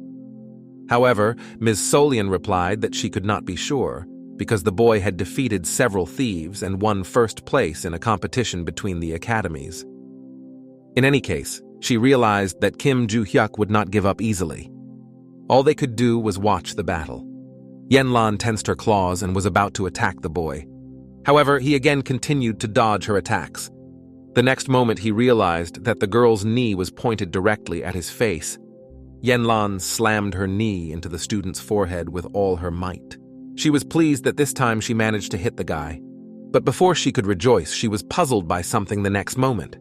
After the attack, she felt severe pain in her leg. She was unhappy that the boy's head was as hard as a stone. The guy replied that the blow was unexpected, so he just ran into it with his forehead. He mocked that his forehead was harder than her kneecap. Yanlan realized that if she used all her attacks, the guy would just block them. She didn't know how to beat him. It was hard for her to admit it, but the guy's physical strength was greater than hers. She asked the boy if he fought without magic, and Juhyuk said yes, because he knew that the girl preferred physical attacks. Yanlan replied that the rules are now changing. She announced that she was going to use everything she had. The boy realized that the girl had begun to accumulate magic. In a supercilious tone, he told Yanlan that the time had come to shatter her pride. The girl was shocked by the amount of magical power coming from the guy. She thought it was crazy that a student had such a powerful magical power. Yanlan decided that she no longer needed any tricks. With lightning speed, she charged at the boy and decided to finish him off with a single blow. She pointed her magic-enhanced fist directly at Juhyuk's face. Yanlan hoped that she had managed to hit the boy with a punch. However, he was able to dodge the attack with lightning speed, and he told the girl that he had had enough fun and it was time to end the fight. The next moment, a fist pierced the girl's body. Before he passed out, Yanlan shouted that the guy was a real monster. A second later, the unconscious girl was lying defeated in front of Kim Juhyuk. Lady Solian and her secretary were shocked by what they saw. The boy returned to the room, announcing that he had defeated the girl and dragged her out. The unconscious girl was hanging from Kim Juhyuk's hand. Ms. Solian said that she really could not believe that the boy had managed to defeat Yanlan and asked the boy if he was injured, but he said that he was fine. The lady asked how hard it was for him to win the girl. He said that Yanlan was quite strong, but he was disappointed with the ending because of the difference in their skills. After Juhyuk lowered the girl to the ground, she instantly regained consciousness. She immediately noticed Miss Solian and her secretary in front of her. Yanlan was clearly not happy to see the woman in front of her. Solian told her that she hadn't seen her in the outside world for a long time. The woman began to talk to the boy about his reward for completing the assignment. She asked him again if he wanted access to Ahala's great palace, and Juhyuk nodded in the affirmative. Solian replied that she could let him in right now and asked him how he felt about it. The guy replied that he did not mind going there immediately. Lady Sion took Juhyuk's hand and they left the room together. The secretary told Yanlan that if she was injured somewhere, they had to provide her with medical care. However, the girl only asked what the guy's name was, and the secretary replied that his name was Kim Juhyuk. Then Yanlan said that she was sure he was one of the strongest people in the world. She had a desire to fight him again. At that time, a mysterious man in armor heard the girl say that the boy was one of the strongest. When Kim Juhyuk entered the place, he thought it didn't look like a maze. He stood right at the entrance to the great palace of Akala, which was surrounded by guards in knightly armor. He recalled Lady Solian's words that Ahala's great palace was a unique labyrinth, like a castle. If the boy does not disturb the monsters, which are called living armor, there will be no difficulties. He asked Miss Solian how long he could stay there, and she said about 5 hours, and if he wanted to stay longer, he could come back tomorrow. So the guy had only 5 hours to search in peace. He looked ahead to see what awaited him. He was facing a large number of knights in armor, so he had to deal with them first. One of the knights swung his sword at the boy. However, Kim Juhyuk was already preparing to repel his attack. With one swing of his sword, he cut the steel armor in two. The figure of the monster in living armor was scattered to pieces. After that, he dealt with all the other knights. He was surprised that he was able to deal with them so quickly. Although he had already searched more than 20 rooms, he still could not find the office. He still couldn't find it and was beginning to wonder if the office was even there. However, Barch told the boy to look at the law. He added that this door was a little different from all the others. Juhyuk opened the door and entered the room. A portrait of a man immediately caught his eye. This room definitely looked like someone's office. However, he doubted whether it really belonged to Alfreda and not to someone else. Barche said that it could be his office and added that he should look at the signature under the painting. The golden frame under the painting read Alfredi. Juhyuk asked Bark how he was able to read it, and the god of destruction replied that he didn't know, but he suggested that it might be information he remembered from the past. The guy decided to search the place thoroughly, because there must be a secret room somewhere. He would have needed a lot of time to look at each item individually. So he decided that even if something destroyed everything here, he could definitely find the secret room. The guy smashed to pieces all the furniture in the room. Then he saw something that looked like an iron door under the carpet. He took a closer look and realized that this was the entrance to the secret room. He grabbed the handle and was about to open the entrance, which went directly underground. He started to walk down the steps, annoyed that there was no lighting. Then a message appeared on the translucent screen saying that the conditions were met. What he saw in the secret room surprised him. In the old room, a girl dressed as a witch sat at a wooden table. Juhyuk asked what kind of place it was and who the girl was. The girl replied that she was glad to meet the guy and would answer his questions, but first asked him to sit down. The guy fulfilled her request and sat down at the table next to her. A girl with red hair introduced herself as a guide. The guy was surprised by this answer, but the woman immediately replied that it was not her real name, but a pseudonym. The girl in the witch's outfit added that her name was taken away from her. Juhyuk recalled a moment from his dream about an unknown being saying that it would take care of his name. He asked the girl if her name had really been selected. The guy added that it sounded like nonsense and asked me to tell him what it meant. He didn't understand how a name could be used, and the girl replied that names have power.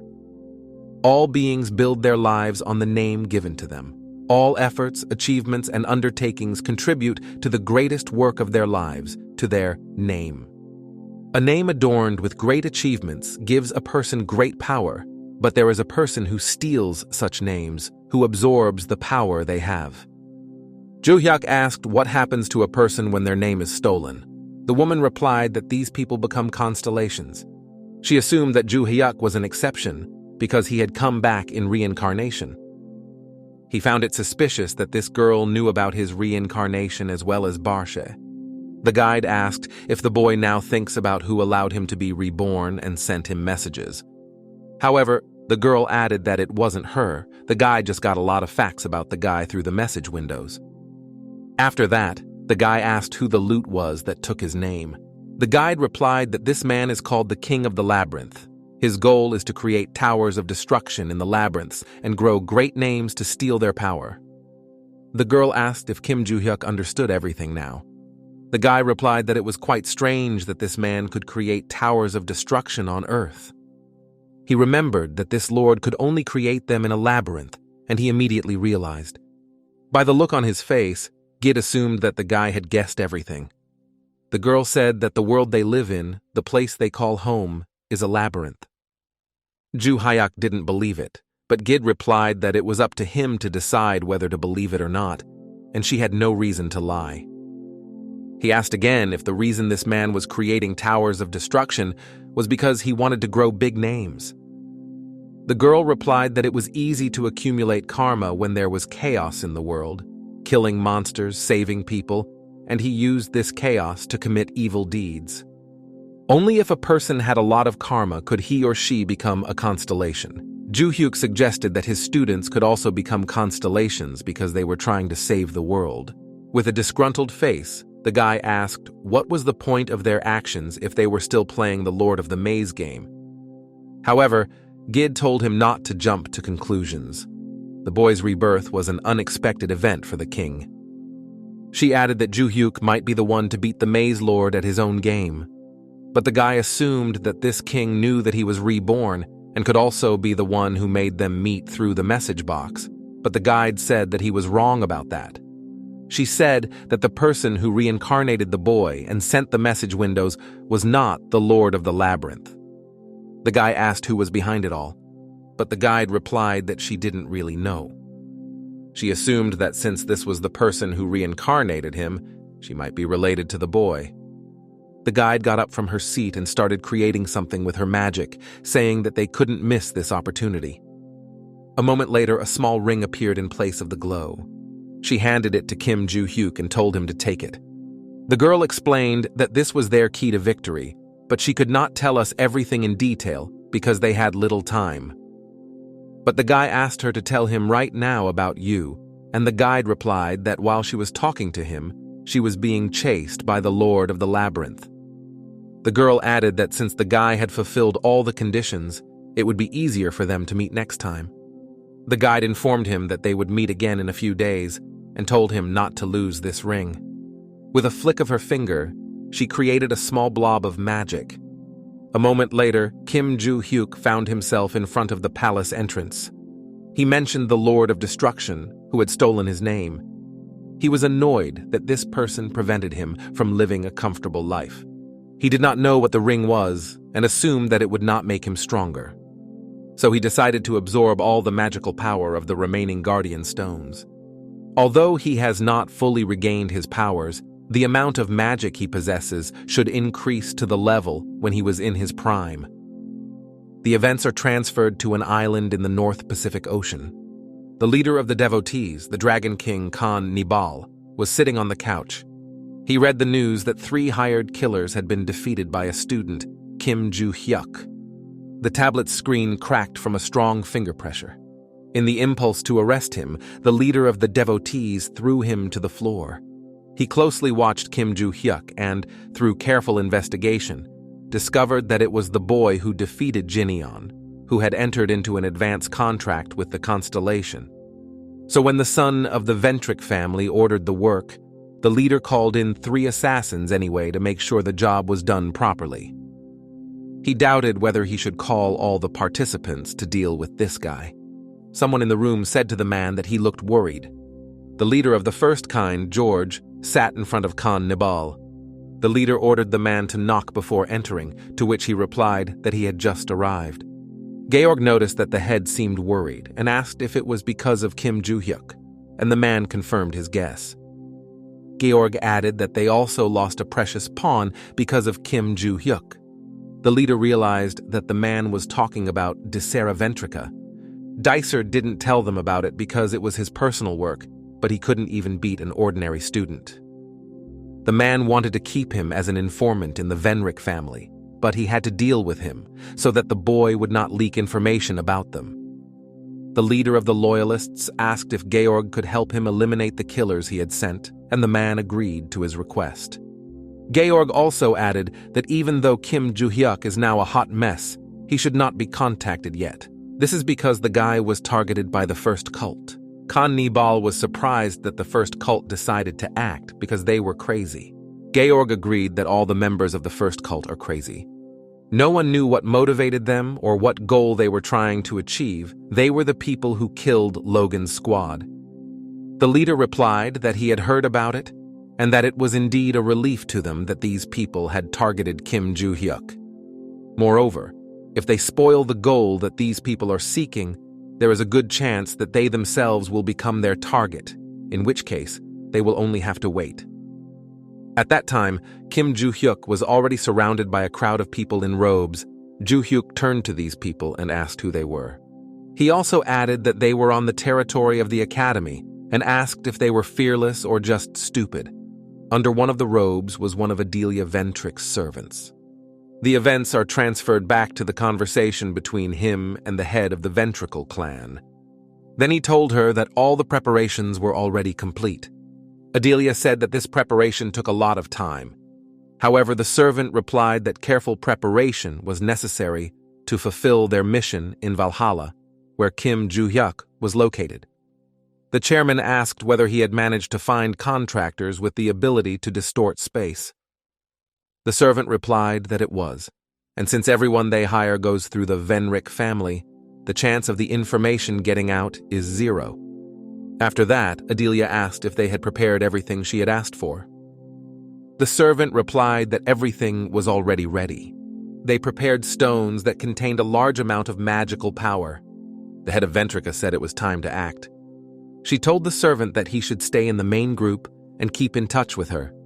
He then asked if she needed magic stones to summon the constellations.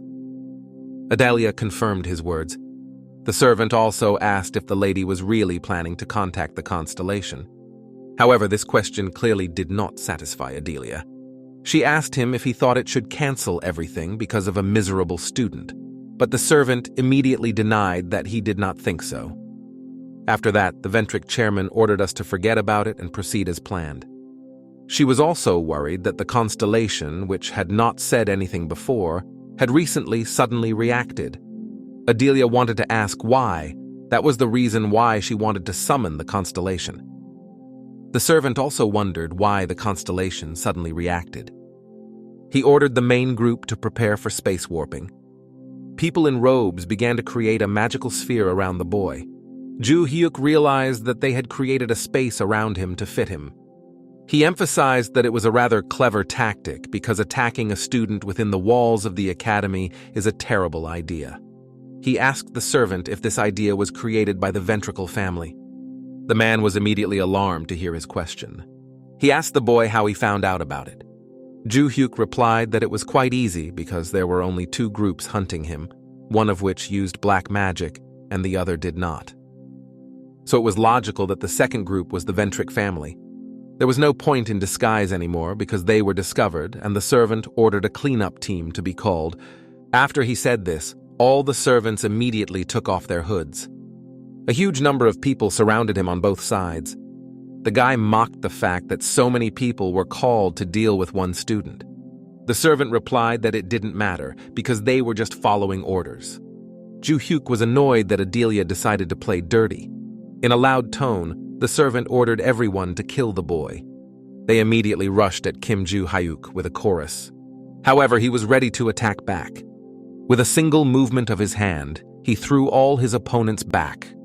They all fell to the floor from the boy's magic. Adelia's servant swung his sword and prepared to attack the boy. Juhyuk managed to dodge it, but he still didn't expect this attack. In a defiant tone, he asked the man why he was waving his sword. Before he could do anything, 2 enemies were flying straight at him from behind. However, their weapons clashed with each other. Juhyuk managed to jump up so the 2 of them hit the floor. After that, the guy immediately knocked them down with a single kick. He was unhappy that they didn't even give him a break. At that moment, Adelia's servant was about to attack the boy again.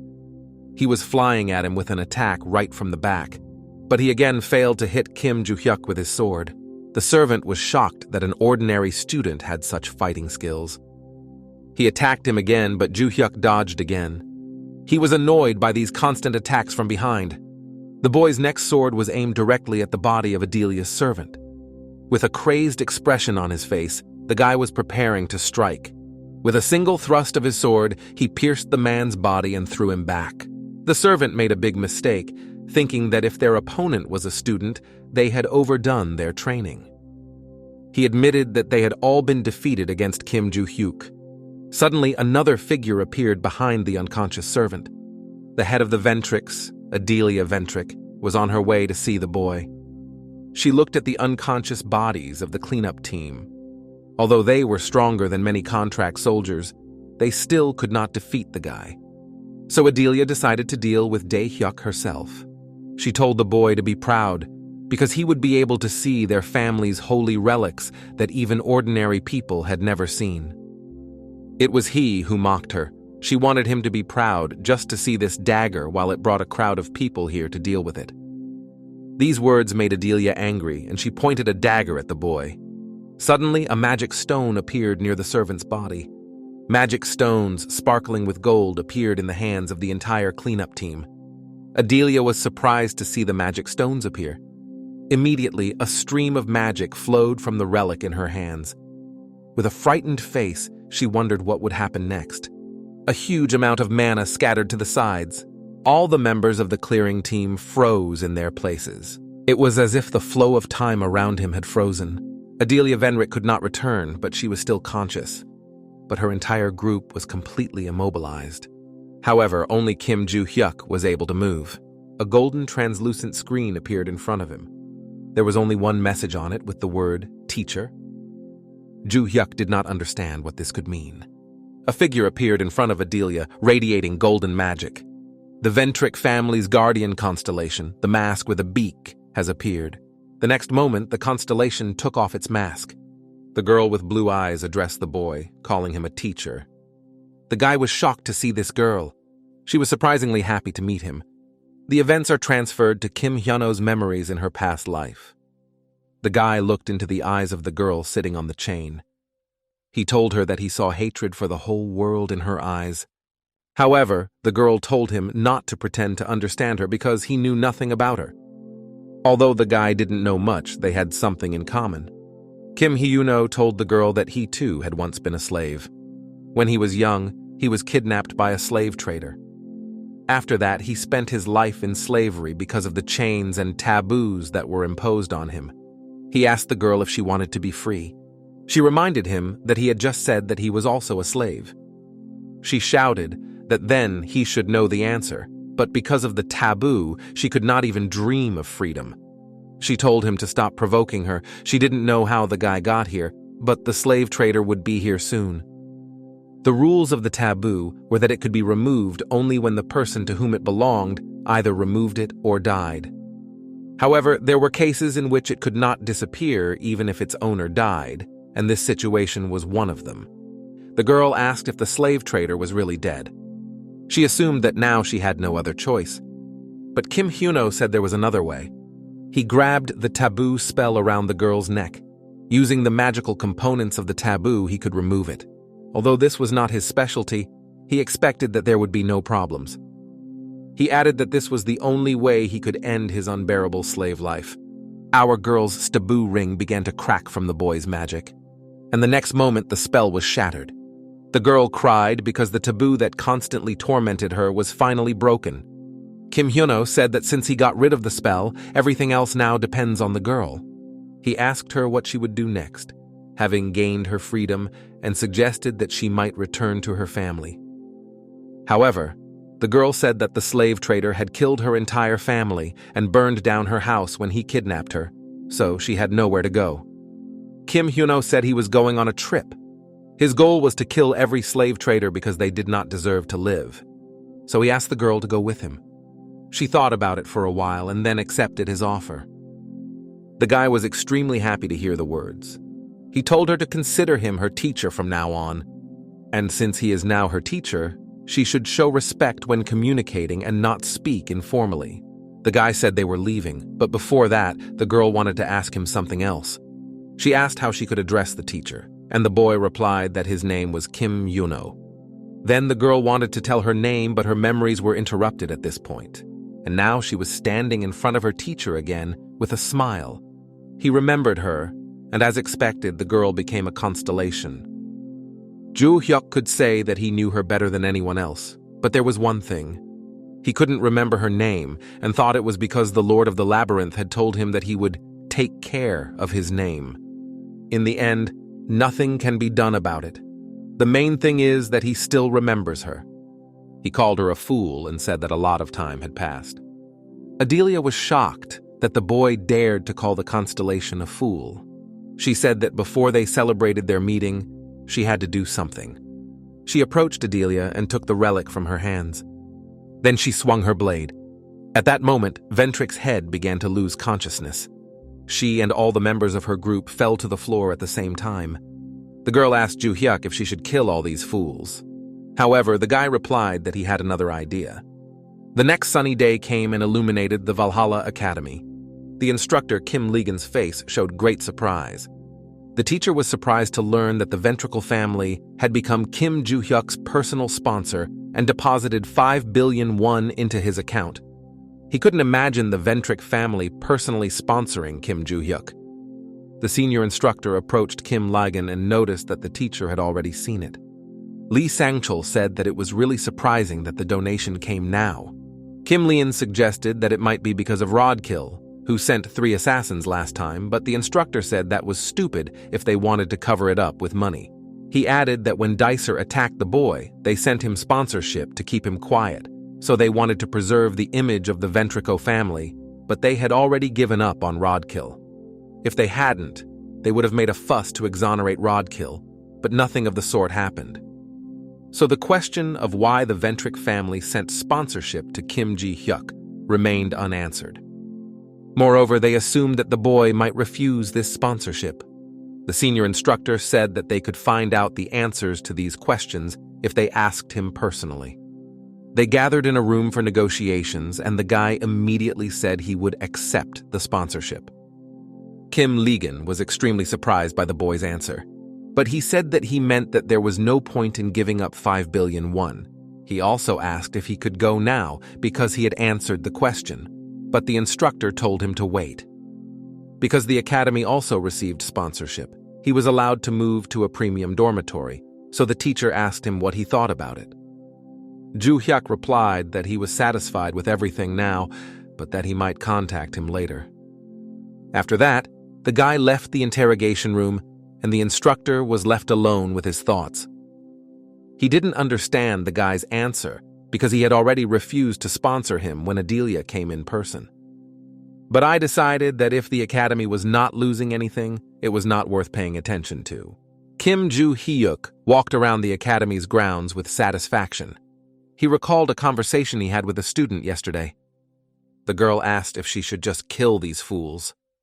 But the guy had a different idea of how to use them. Adelia was sitting on her knees right in front of the guy. At that moment, the boy turned to the frightened head of the Ventric family. He said that her constellation wouldn't care if the guy did something to her, so he asked her opinion on what he should do to her.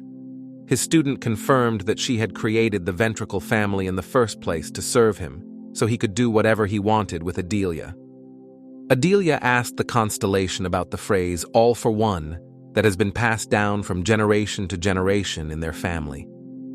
In an aggressive tone, the girl replied that this phrase was meant for her teacher and reproached that the woman was so stupid that she had only now realized it. Adelia asked the constellation if this student was really her teacher, and she replied that his appearance had changed, but she was able to recognize the magical power of her teacher. The boyfriend told Adele to stop asking questions about him, because she had to worry about herself first. Juhyuk was very annoyed by all these people, but he also realized that they had power and authority. He decided that he would use them to the fullest for his comfortable life. He asked Adelia if she was managing the Ventric family well. The woman replied that even though she was only the vice president, it had been 4 years since she had taken over as head of the family. They managed to restore the strength of the family and become one of the strongest families in 4 years. After these words, Kim Juhyuk told the girl to continue managing the family, adding that they should support him and telling her not to ask why. He threatened that if something went wrong, she knew what could happen, and pointed to a constellation. The girl replied that she would personally make sure that this would never happen. The figure of the constellation began to dissolve in the air. The girl told the teacher that she had to go, and the boy asked where. She explained that the space in which a constellation can be located requires a large amount of magical power. This required 12 stones filled with magical power. Since the magic power is fading and the girl has also used her powers, she needs to rest. The guy was surprised that even though she was a constellation, she faced such restrictions, but the girl said that everything was fine. It was enough for her to be able to see the reincarnation of her teacher in person. Kim Juhyuk was embarrassed by these words and told the girl to go rest. Before she left, she had one more thing to say to the teacher. She assumed that the other student had also become a constellation and that Juhyuk would meet him soon. After these words, the constellation of the ventricles left this space. He expected another student to become a constellation, but he didn't understand how it happened. He assumed that all his students had become constellations and that he would soon meet them. After all, he had already met 2 constellations, the god of destruction Barsh and his disciple. The meeting with Barshi was inevitable because of the message window, but the meeting with the student was an accident. In addition, there are a lot of constellations, and it makes no sense for a guy to meet each of them. Juhyuk also noticed that Barsh had been silent since the moment he met the guide. Barchin immediately responded to this thought, asking why he had been silent all this time. The god of destruction replied that he was sorting out his thoughts. His consciousness blacked out when the guy entered the secret room. He felt Juhyuk leave the room as soon as he entered it. Barch also added that for a short time his memories came back. Mockingly, the guy asked if he remembered what a weakling he was, and Barch didn't like the joke. During this time, he learned the concept of a name that the boy should have already known about. The god of destruction said that it was the lord of the labyrinth who gave him the name Barche. After these words, Kim Juhyuk entered his classroom. He sat down in his seat and began to think further. He asked Barch that the one who stole his real name and gave him the name Barch was the lord of the labyrinth. The god of destruction replied that the lord of the labyrinth had given him his name and power at the same time, so that he could become the owner of the Tower of Destruction. Juhyuk asked whether this power affects a person's personality, and Barch replied that when he was the owner of the tower, the influence of the name he received made him cruel. Now that he was closer to his original personality, Juhyuk asked how the labyrinth gives and takes names. The boy suggested that perhaps because this world is a labyrinth, the Lord can give and take away a name whenever he wants. Barsh asked what the guy meant by saying that this world is a maze. Classes ended and the sun began to set behind the clouds. Juhyuk left the academy, at which time he told Barch that although it was sad, it was true that the world was a maze. He recalled that Gid had mentioned that there was a possibility of a counterattack and they just had to wait. The next day, he found himself in a secret room. At first, he didn't even realize what had just happened to him. Juhyuk stood with a tray of food right in front of the guide. She asked the boy what that silver shiny thing was in his hands. He shouted that it was just a tray for food. He was very angry because it prevented him from having lunch. The guide apologized to him for not paying attention to the fact that it was lunchtime, but the guy sat down and told me to forget about it. The girl asked if Juhyuk still had the ring. He said yes and pulled it out in front of him. The guide said they could use it now. The guy noticed that it had no effect on his characteristics, so how could it help them against that lord? The woman said it was really simple. The boy had to put it on and enter the maze. The guy asked if he just needed to enter the maze. He also added that there are no natural labyrinths anymore, and that the ones that do exist are managed by someone, and the girl confirmed his words. But she also said that the Lord of the Maze would soon create natural mazes. After that, a dungeon breakout and a disaster will appear. The boy recalled that as soon as the mazes appeared, monsters came out of them and wreaked havoc in the area. In his previous life, dungeon breakthroughs appeared everywhere, and there was not a single safe zone in the world. After reincarnation, everything calmed down, making life much more pleasant. Juhyuk asked where and when the breakthrough would be and how big it would be. The guide replied that it would happen in 3 months. She knew for sure that he would appear in a country called Korea. The guy said that they could prevent it because he lived there. However, the guide replied that she only knew the country, that she was hiding from the Maze Lord, and that information could be limited. Juhyuk asked if their planet is a labyrinth, what kind of labyrinths are there, and the guide replied that it is a lord who creates them. The boy suggested that the lord was preparing to give and take names again, and the girl replied that he probably thought the time had come. By the time the Tower of Destruction appears, the lord is preparing for a kind of human adaptation. The guy asked if he just needed to put on the ring and destroy the maze that would appear, and the guide answered yes. She also asked the boy how they used to destroy mazes. Juhyuk replied that since it was quite difficult to deal with the bosses, he ignored them and destroyed the maze stones, and then the maze disappeared. The girl replied that this was indeed the fastest way, but this time she needed to act differently. I had to kill the maze boss with the ring on. The guy asked if there was a specific reason why he should kill him. The woman replied that even though this world is a labyrinth created by the Lord of the Labyrinth, things like breaking through a dungeon or towers of destruction are not easy to create. She added that labyrinths are created by the power of names, and among the components of the mazes created in this way, the main point is the boss of the maze. After killing the boss with this ring, the guy will be able to absorb the name given to the maze. She added that this would be the starting point of their counterattack. Juhyuk suggested that the number of names that this person took was clearly not a few. He asked how one could expect a counterattack with just one name. The guide replied that the Lord of the Labyrinth would not even notice that he had lost one name, but his current goals were to adapt people to the Tower of Destruction. She explained that the point of this plan was not just to steal one name, but to quickly clear the maze. To adapt, it will start sending out a large number of names to the world so that various incidents occur. This will be the best moment for massive name acquisitions, which will be an additional strength for them. But after the last statement, the guy had a question.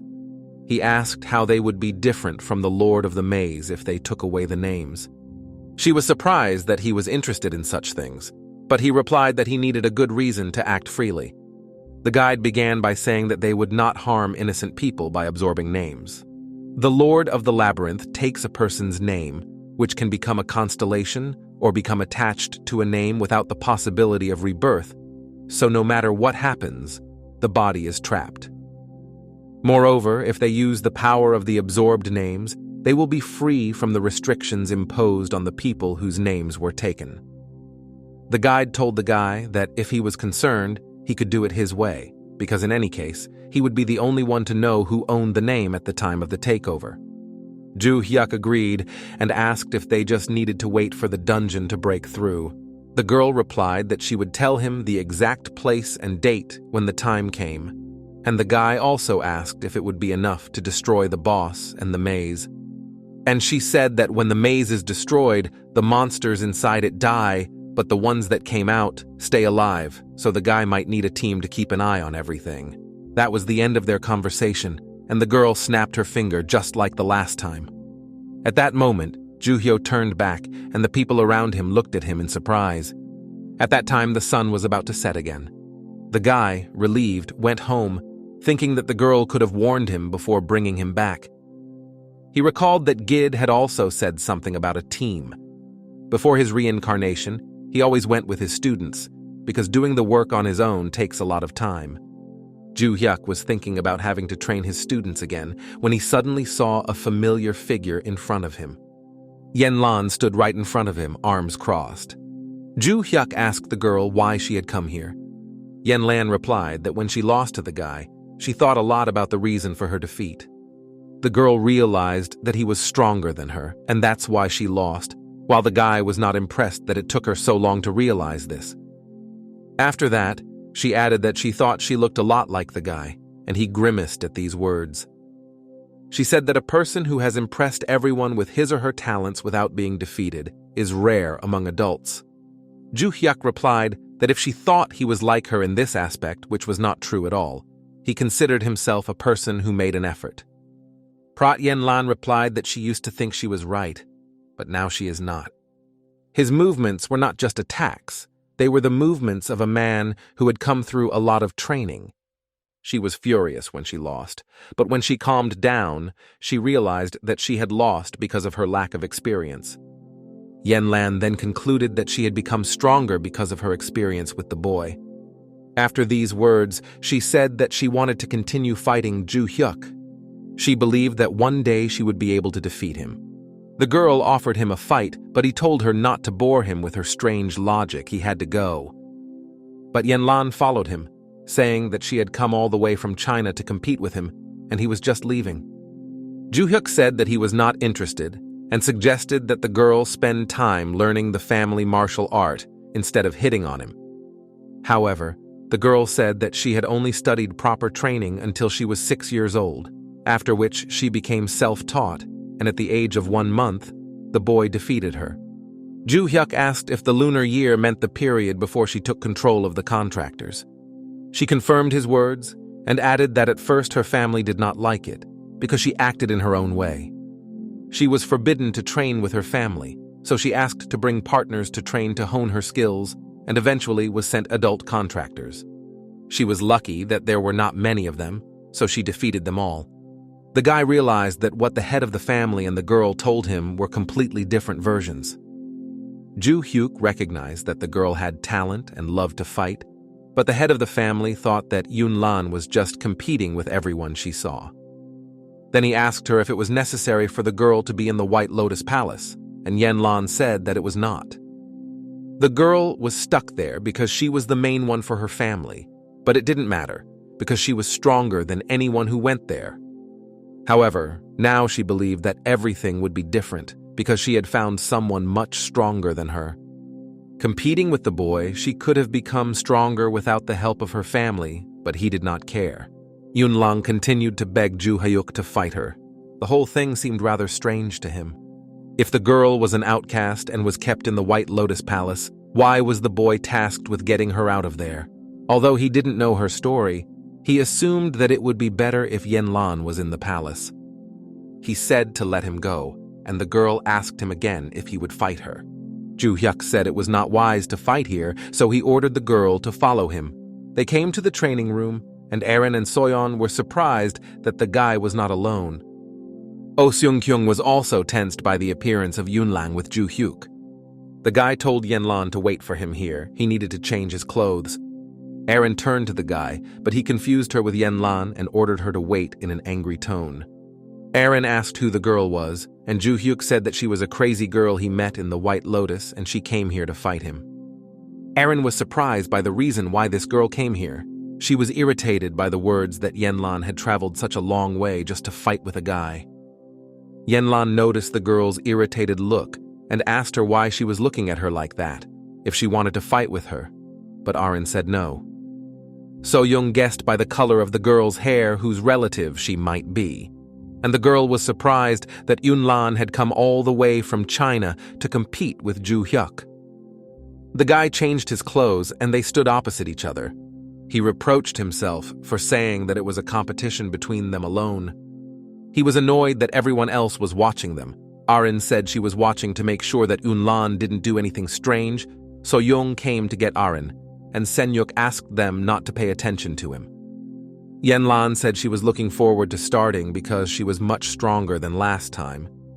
To these words, the guy replied that he could now fight at full strength. He recalled Gid's words that he would need a team. Juhyuk asked her if she had said she wanted to become stronger, and Yunlang said yes. So he set a condition that if he won, the girl would become his student. But she denied that the reason she wanted to become stronger was to defeat him. The guy replied that she could achieve this after becoming his student and offered to start. Yanlan said she hated having teachers, so she had to win. At the start, she immediately elbowed her opponent. He held back her punch with his hand and agreed that she had indeed become stronger. Yanlan was only more enthusiastic after hearing these words. She was sure that the boy had blocked her attack, but this time he would not stop her. Soo-young and Arin were shocked by the magical power emanating from Yanlan. Senyuk admitted that the girl's mana concentration was higher than Juhyuk's when they were competing. Yunlan rushed straight at Juhyuk with lightning speed. She realized that even if she threw only one punch, she had to use maximum force. Even if the guy blocked it, she would be injured. However, she was surprised by the actions of the guy in front of her. Juhyuk also took a fighting stance like Yonglan. The guy said that he likes to stand up to me face to face, and now the girl has already approached Juhyuk. The next moment, they clashed fists. Yanlan was worried that she had made the maximum amount of effort, but the guy was still pushing her away, as if he didn't have much magical power. She realized that the boy had become stronger than when they fought. Yanlan did not understand whether she was facing the same guy as before. After the girl's attack, Juhyuk said that he defended himself only once, and he added that after that he starts attacking. With a single swing of his leg, he struck the girl's body with a strong blow. The girl was so sick that she was unable to strike again. The next moment, Yunlang was lying exhausted in front of Juhyuk's figure. He was happy because he had a new student. An unconscious Yanlan was lying on the floor, but a moment later, she suddenly opened her eyes. The girl got up and immediately recovered. Yanlan was upset that she had lost again. However, the guy said that she was quite strong, He thought she would be unconscious until tomorrow morning. Yan-lan did not understand whether it was a compliment or he was laughing at her. However, Juhyuk replied that it didn't matter because she was now his student. The girl wanted to offer to compete only with physical strength without using magic, but she realized that this would not change the result. She solemnly stood up and said she would become his student. Yunlan asked Juhyuk if she was now officially his first student. The boyfriend replied that she was wrong. She was unhappy that she was not the first, and asked if he had recruited students when he was at school, but this was also not true. Choi Arin joined their conversation. She said that the boy started teaching her before Yenlan, so Arin was Juhyuk's first student and named Yenlan Niam. However, Arin was not Juhyuk's first student either, but he did not say so. Yenlan got angry because Arin gave her a nickname. She asked if you were annoying her on purpose. However, Arin asked why the girl was angry and called her Meow again. Yenlan was told not to give her weird nicknames, but Arin said it was a pretty cute nickname. Yenlan was even more annoyed that Arin called it cute, but Arin said that it was time to go home now. The girls continued to argue, and Juhyuk looked at them thoughtfully. This view reminded him of something from his past life. Looking at them made him feel nostalgic. Even before his reincarnation, he had already felt this way when he saw his disciples. He also called Yenlan a cat and told her to stop fighting. Juhyuk added that Choi Arin had started learning earlier, so she senpai'd her and told her not to be rude to her Sajo. He also told Arin to show respect for her own self. The girl was delighted that he recognized her as his first disciple, Sajo. She agreed and said she was now Sajo Yenlan. After that, he said that given that they had sparred, they should go home and rest. But Yenlan asked where she was going to spend the night because she had come from China. The guy was surprised that she hadn't found a place to live and had come just to fight with him. She asked Soyeon what she should do to compete with the boy again, and she was told that she should go to the Valhalla Academy in Korea. Juhyuk was disappointed that the girl immediately came here after hearing this without thinking about anything else. He said that the academy had given him a room in the dormitory so the girl could stay there. Arin asked Kishechka if she was sure she would like it, and Yenlan was again annoyed that she had called her that. After training, he returned to the dormitory. He was annoyed because he couldn't finish his training properly because of Yenlan and Choi Arin. He now had two students, Yu So-young focusing on physical training and still far from learning fencing, and Oh Sen-yuk training alone. So at that time, he had only two people who could help prevent the disaster. While he was thinking about this, Adelia Ventric called him on his phone. He picked up the phone and asked what she needed. She called to report on the funds the guy had requested, and Adelia decided to inform him that they had credited the funds. Juhyuk said he checked the donation this morning and everything is fine. He also told the girl to contact the contractors. After that, he added that in 3 months a catastrophe would happen, and Adelia was shocked by these words. She asked him how he knew about it, and he said not to ask about the source. He knew for sure that something would happen. The woman asked if the disaster would happen in Korea, and Juhyuk confirmed her guess. Then Adelia said that she would contact all the useful contractors from the Ventricle family and guilds in Korea, and the guy asked to keep everything a secret. After these words, Adelia addressed the boy with a request. She asked if he would be able to respond positively to her efforts when the constellation woke up. Juhyuk asked if the constellation was still asleep, and Adelia replied that she had tried to contact her, but she did not answer. Juhyuk suggested that 1 day of rest was not enough to restore the constellation's strength. So he said he would pass on Adelia's efforts and said goodbye. The next day, Juhyuk went to the gym after school. He started his training with a run. Choi Arin was also at the gym and trained with him. Yenlan also came to the training, but it was clear that even running was not easy for her. During the training, the guy frowned at the exhausted Yenlan. After the run, she fell to the floor, tired. The girl asked to rest. She felt like she was going to die. But the boyfriend emphasized that the girl was fine, but she screamed that she had almost died. However, he noticed that the girl was doing better than he expected, and Yenlan said that she was very serious about training. Juhyuk realized that the girl's endurance was fine, but he thought about slowing down a bit. However, he heard a woman's voice greet him. A woman came into the training room and asked if Yen Lan had come here. Juhyuk didn't know who the woman was, but she looked very similar to Eun Lang and Seolyun. After she spoke, the woman saw Yen Lan and addressed her. She reproached the girl for coming here without telling her mother. Yen Lan aggressively spoke Seolyun Hwa's name. The guy asked the woman if she was her mother. He thought that Seolyun was Yen Lan's mother. After his question, she asked permission to introduce herself. She said her name was Seolyun Hwa. She was the head of the family, and now she was Eun Lan's new mother. She added that Seolyun, the head of the White Lotus, is her younger sister. Seolyun Hwa thought this situation was strange. After all, Seolyun had promised her to contact her when Yen Lan left the White Lotus, but she didn't tell her anything and sent her here. After these words, the woman told Yen Lan that it was time to return to the White Lotus Palace. However, the girl was angry that after everything that had happened to her, this woman was just offering her to come back. The girl told Seolyun Hui to get out of here and stop treating her like a daughter. It was annoying her. However, the woman denied that everything that happened to Yen Lan was an order from the Constellation. But Yen Lan was angry with her because she had learned about it from the maid only recently and not from the head of the family. The woman replied that if she already knew, it didn't matter that the Constellation had instructed her to return the girl. She added that this could be a chance for the Constellation to recognize Yen Lan and ask her not to frame her mother.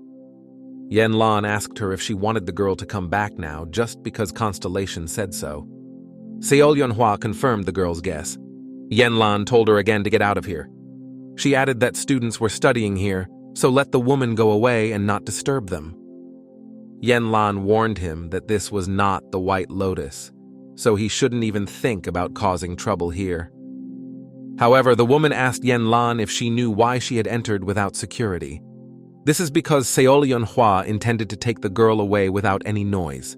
After these words, the woman attacked Yen Lan with her magic. After her attack, Yen Lan bounced back. She asked Seolyun Hwa what she was going to do. The woman replied that it was obvious that she was not going to hold back. Yen Lan said it wouldn't work, and she wasn't going to hold back either.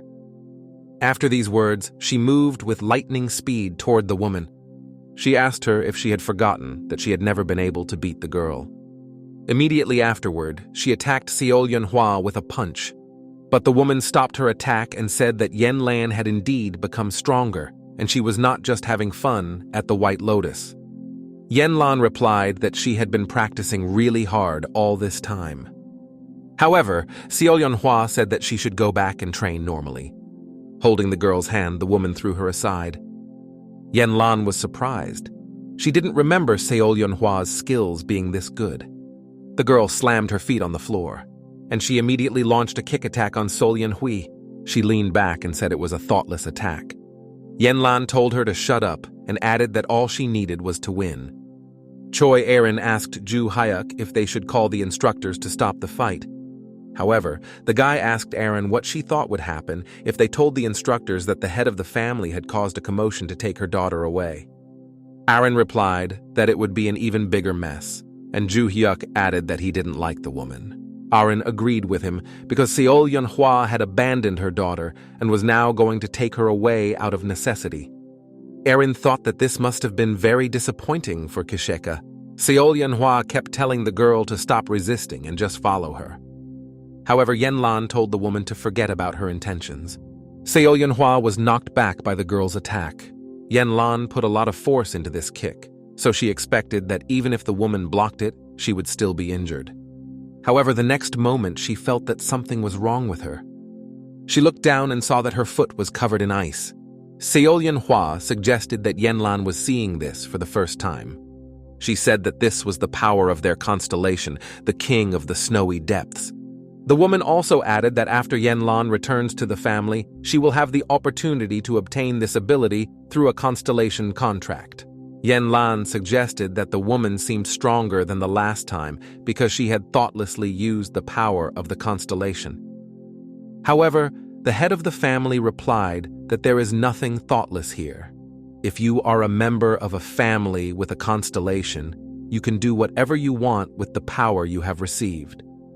She then asked whether Yanlan thought that the woman would fight her only with physical force. The last time she asked Yanlan if she was going to return, she angrily shouted that she was not going to return. Then Seolyeonhwa told the girl not to even think about a happy return. Yanlan could not react to the woman coming so close because of her frozen leg. The head of the family said that she would freeze and crush her arm so that she would not resist any further. However, at that moment, Kim Juhyuk repelled the woman's attack, and he hoped that the Constellation families would no longer interfere with him. Yanlan was surprised that the boy decided to defend her. He asked the woman what she was doing, if she was serious about cutting off her daughter's arm. She replied that it was not his place to interfere in their family affairs. He recalled that Jinyeon had told him the same thing when they fought over Choi Aaron. Seolyeonhwa didn't understand how the boy was able to block the attack without being frozen. She also felt that the impact of the attack was serious. Then it turned out that he had deflected her blow with magic that was stronger than the magic of her constellation. The guy told Choi Aaron to take Yanlan away from here. However, the girl denied that she could fight as well, especially since it was her family.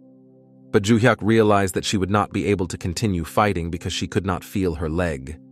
He told her that even though he hadn't taught her anything yet, as her master, he couldn't stand by and watch his student get hurt. The girl was happy that he called himself her master and listened to his words. She asked the boy if he had decided to pretend to be her teacher because the woman had decided to take Yanlan with her. However, he said he didn't care and they just had the same interests. The woman did not consider this a reason for a master-apprentice relationship. Then she said that she would check how good he was as a master. He thought that although his mother looked cold, she was just as aggressive as Yanlan. He managed to block her attack, but it will be difficult to deal with her without serious mana costs. At first, he decided to dodge and target the joints. He managed to escape from the woman's attack. All the equipment in the gym began to be covered with ice. Even though it didn't hit him, it still caused a lot of damage, and it could also just be releasing ice. He told Seol-hee to reimburse the academy for all the sports equipment before she left. The woman said she would think about it if she lost. She directed her next magic attack at the boy. He realized that if he dodged, it would lead to more damage in the gym, but he would need to use up his magical power to take the hit. Then he decided that he would break the woman's stroke directly. The magical power she gathered in her hand hit the ceiling of the gym. Before Seolyeonhwa could recover, the guy had already come at her with a punch. With all his fury, he pierced the body of the head of the family with this attack. Such a force sent it flying back several miles. After that, she lay defeated at his feet. Yanlan was shocked that the boy had defeated the one who had taken power from the constellation. Seolyeonhwa said that she now understands how the boy attracted Yanlan here and why he calls himself her master. However, she added that although she recognizes him, Yanlan will go home anyway. Even if the woman failed, 1,000 people would still come for Yanlan after receiving this order. Yanlan was desperate that no one took her opinion into account. The woman replied that the whole constellations are more important, and that is the meaning of their existence. The girl asked if she would have to fight with someone from her family again, even if she didn't want to. After these words, she screamed that she had had enough and would not stand for it. Juhyuk was very angry that Yunlan's opinion was not taken into account, and she was desperate. He asked Seolyeonhwa what he needed to do to meet the constellation. The boy asked if he defeated their constellations, would everything resolve itself? The woman was shocked when the guy said he was going to defeat the constellations. She thought he didn't understand what he was saying. Ordinary people can only meet the constellation directly if it appears in a shrine, but this requires a lot of energy, so it doesn't happen often. Therefore, their family did not do anything that could harm them. But the guy said there was another way. You need to touch the sacred relic directly and be transported to the realm of the mind. Seolyeonhwa noticed that even though he was still studying at the academy, he seemed to have more knowledge about contracts and sacred relics than she had thought. She confirmed that if he came into contact with their family's sacred relic, he would be transported to the king of the depths of snow.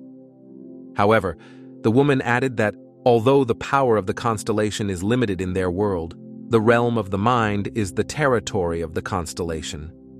Ordinary people could have been instantly crushed by the pressure of the constellation upon entering it. But after all that, the guy still wanted to go against the grain. MANHUA said that she cannot allow an outsider to come into contact with the sacred relic herself. They'll schedule a meeting with the constellation in a week, and no one will attack Yanlan or the boy until then. Then the woman asked Juhyuk that if he lost in the realm of reason and came back here, what he planned to do. After all, it was not profitable for them to organize a meeting with constellations. The guy replied that whether he loses or wins, they can set any conditions for him. But if he wins, they have to leave Yanlan alone forever, and he will take care of her himself. MANHUA agreed and said that she would go alone today. After that, she got up and walked to the entrance of the training room. He gave the woman a very irritated look. A week later, he met the constellation. Right in front of him, the king of the deep snow sat on his ice troll, looking disgruntled. However, the events go back a few days to Valhalla's dormitory. Juhyuk and Unlang opened the door to one of the rooms. After that, he came over and turned on the light. The guy told Yanlan that she could stay here for the time being. She was amazed that the dormitory was on par with the house of a wealthy family. She asked the guy if she could really live here. Juhyuk said he could, although he had to move into this room first, but he asked to keep the old one and the management allowed him to. Yanlan asked the boy why he cared about her so much. She said it was her family's business, so even if he hadn't interfered, everything would have been fine. Then the girl assumed that he was taking care of her because she had become his student. Juhyuk replied that he did too, but he also didn't like the family's attitude toward the girl. He was annoyed by arrogant people who believe that their status allows them to disregard the opinions of others. The guy asked if Yanlan might be uncomfortable with this. She replied that everything was fine. It was just the first time she had received so much attention, and she just wanted to thank him for it. Juhyuk was delighted to hear Unlang say that. He said that if she came because of his hard training, something told him that her gratitude would quickly dissipate. He also added that he wanted to ask the girl something else. He asked if her family's constellation was the king of the deep mountain, and Yanlan said no, that it was the king of the deep snow. But the boy was interested in what this constellation was. The girl said that he uses ice when he attacks, but she hasn't talked to her family for a long time, so she doesn't know for sure. But she had also heard that the constellation was not very interested in family affairs, and that there were those in the family who knew nothing about him. The guy thought it was strange that the constellation told him to bring the girl to him. Yanlan agreed with the boy because she had nothing special in common with the king of the deep snow. She did not receive the protection of the constellation like other family members, so she had to know. Then the guy replied that he would take care of everything else himself. He advised Yanlan to recover before her family came over, because she would have to see her boyfriend off that day. Then Juhyuk came to the door and was about to leave the girl's room. She was overwhelmed by all the events that had happened. He arrived at his room and immediately began to call Adelia Ventric. The woman picked up the phone and asked what was going on, and Juhyuk said he had something to ask her. He said that today he fought with the head of the SEO family. Adelia asked how it happened, and the guy replied that MANHUA had come to pick up her daughter, and it ended in a battle. The head of the family asked if the daughter of the head of the family, Seo, was in Valhalla, and he confirmed it. Juhyuk said that their school supplies were broken during the incident and asked the woman to take care of it. She said she would look into it and asked if he needed anything else. Juhyuk asked Adelia if she knew anything about the Seo family's constellation, the king of the deep snow. The woman said that she had heard that he did not personally care about the family's affairs and that their family did almost nothing outside of it, so it was difficult to judge. Then Juhyuk asked if the Ventric family constellation had awakened. The head replied that she had not yet received a response from her. He suggested that the constellation had not personally met with the Seo family. Adelia asked if the guy was asking about the constellations because he wanted to talk about how hard the woman works. But he replied that Ventric's head had relaxed and started to talk heresy, so he hung up. Juhyuk was disappointed that no one knew anything about this constellation. Barsha told the guy that this was not like him at all.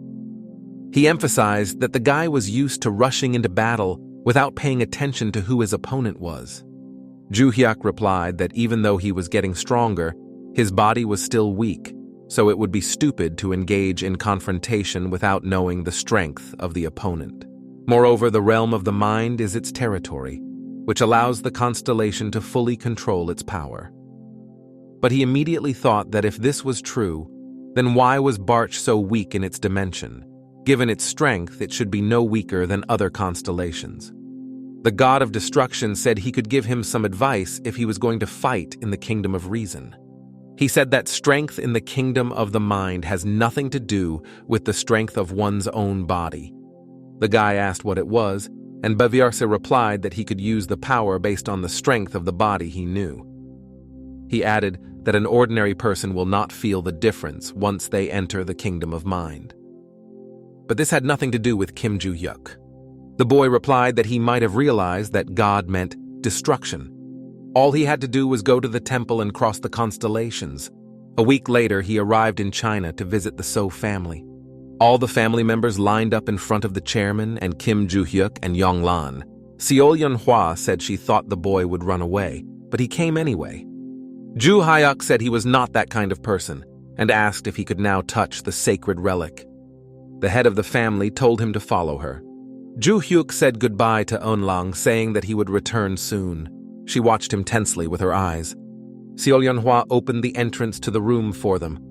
There were huge mountains of cold snow in this room. Juhyuk didn't understand why the room looked like that.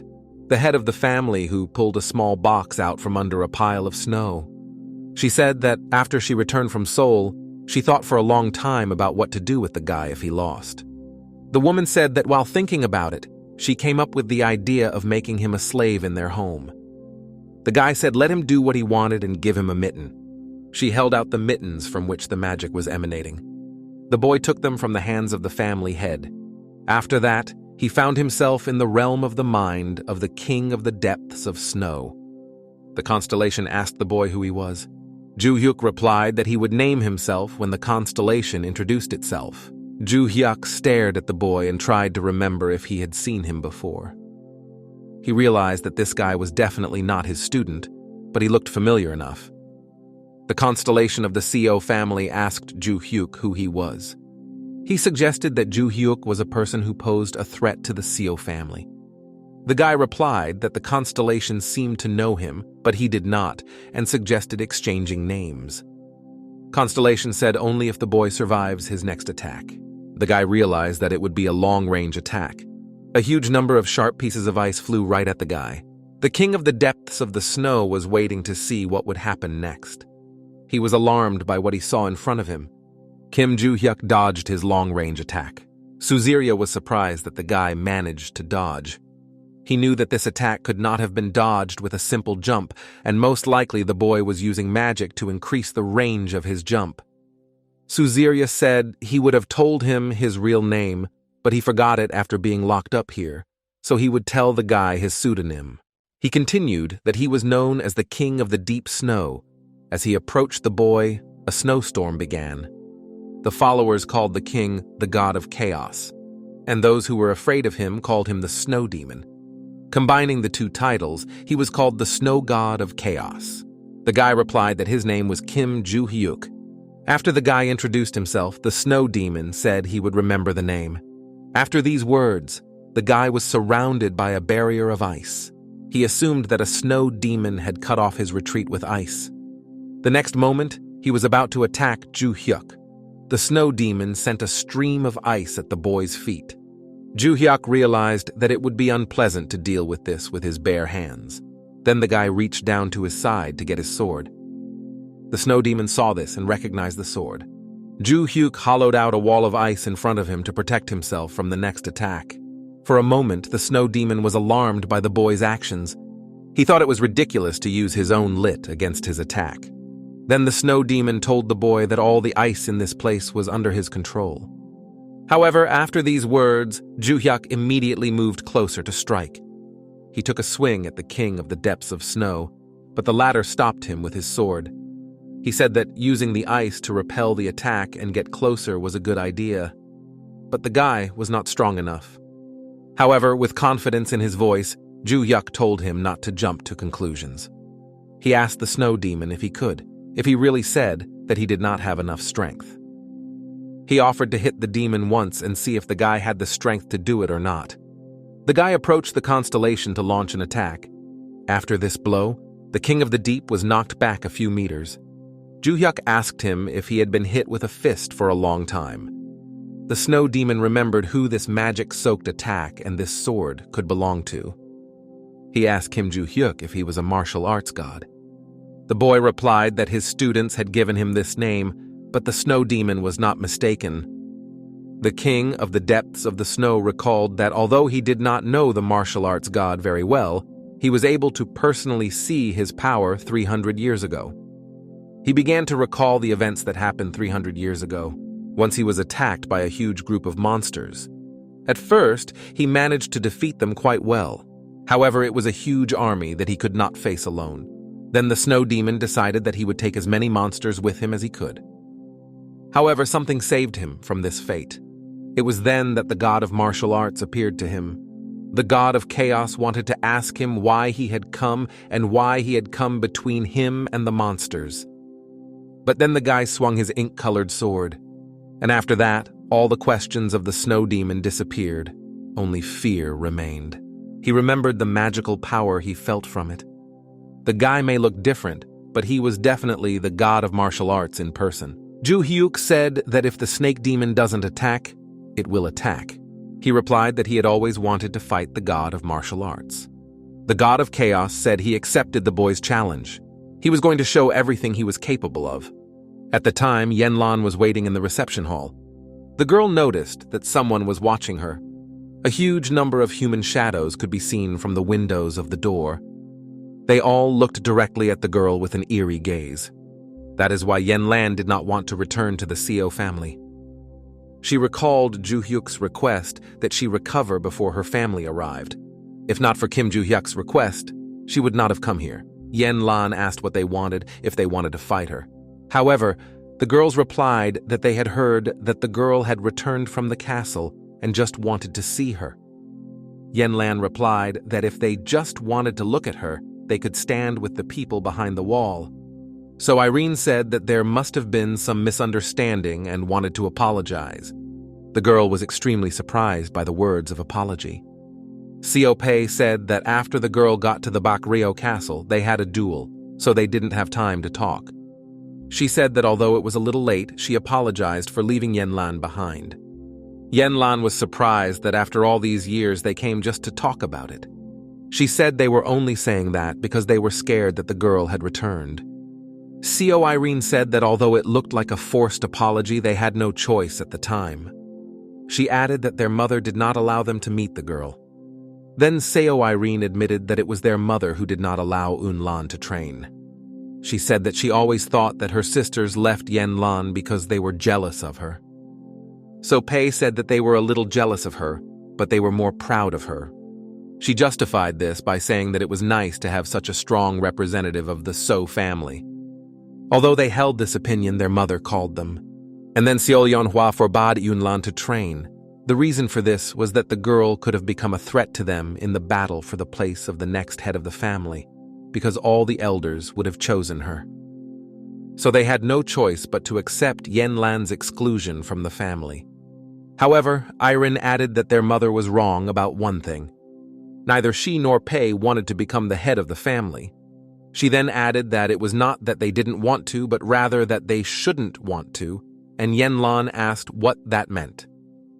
Then Lady Solyan interrupted their conversation. She offered to tell me the reason why none of the girls should have become the head of the family. At that time, Snow Demon and Kim Juhyuk continued their battle. The god of chaos continued to attack the boy with ice fragments. However, the next moment Juhyuk was right in front of him. But the snow demon synthesized the next fragments of ice. They flew straight at the god of martial arts again. He was already annoyed by these constant ice attacks.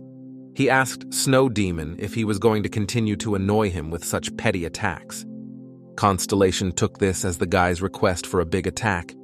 Then a stream of icy air rushed out of the magical snowflake. Juhyuk was surprised that his opponent had such attacks in his arsenal. The snow demon said that he was going to freeze the guy completely, but he was able to dodge it, which is something he did not expect from the god of martial arts. The guy said he was embarrassed by this praise. He realized that this guy was different. If he had been this strong in his past life, Juhyuk would have remembered him. Juhyuk assumed that this guy had crossed his limit in the realm of reason, and because of this, he became much stronger than in his previous life. Juhyuk said that he regretted not having met the boy before. The snow demon asked what he meant by these words.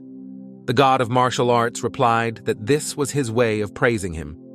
The snow demon was satisfied with his opponent's answer. However, he said that only one compliment would be enough for him. Then a magical fist of ice gripped his hand. The god of chaos said he intended to defeat the boy. Then he launched an attack on Kim Juhyuk with all his might. The guy was also preparing to strike back. The attack reached the opponents with lightning speed. Afterwards, the snow demon told me to forget about his words. After all, his attack was not even close to a victorious one. A moment later, Juhyuk stood in front of the sacred relic of the Co family.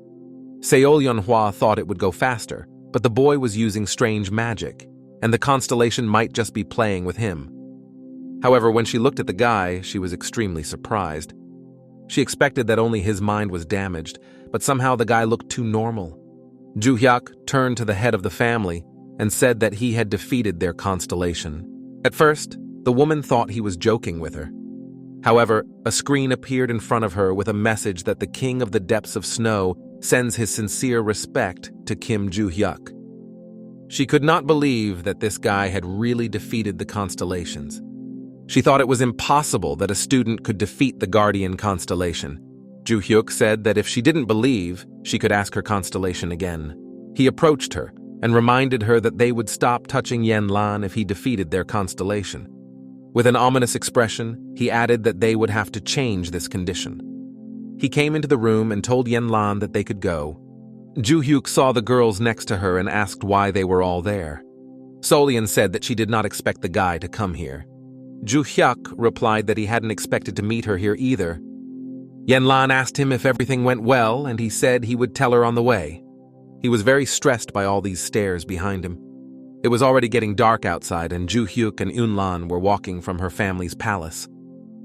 The girl said that given how quickly he came back, the guy probably lost.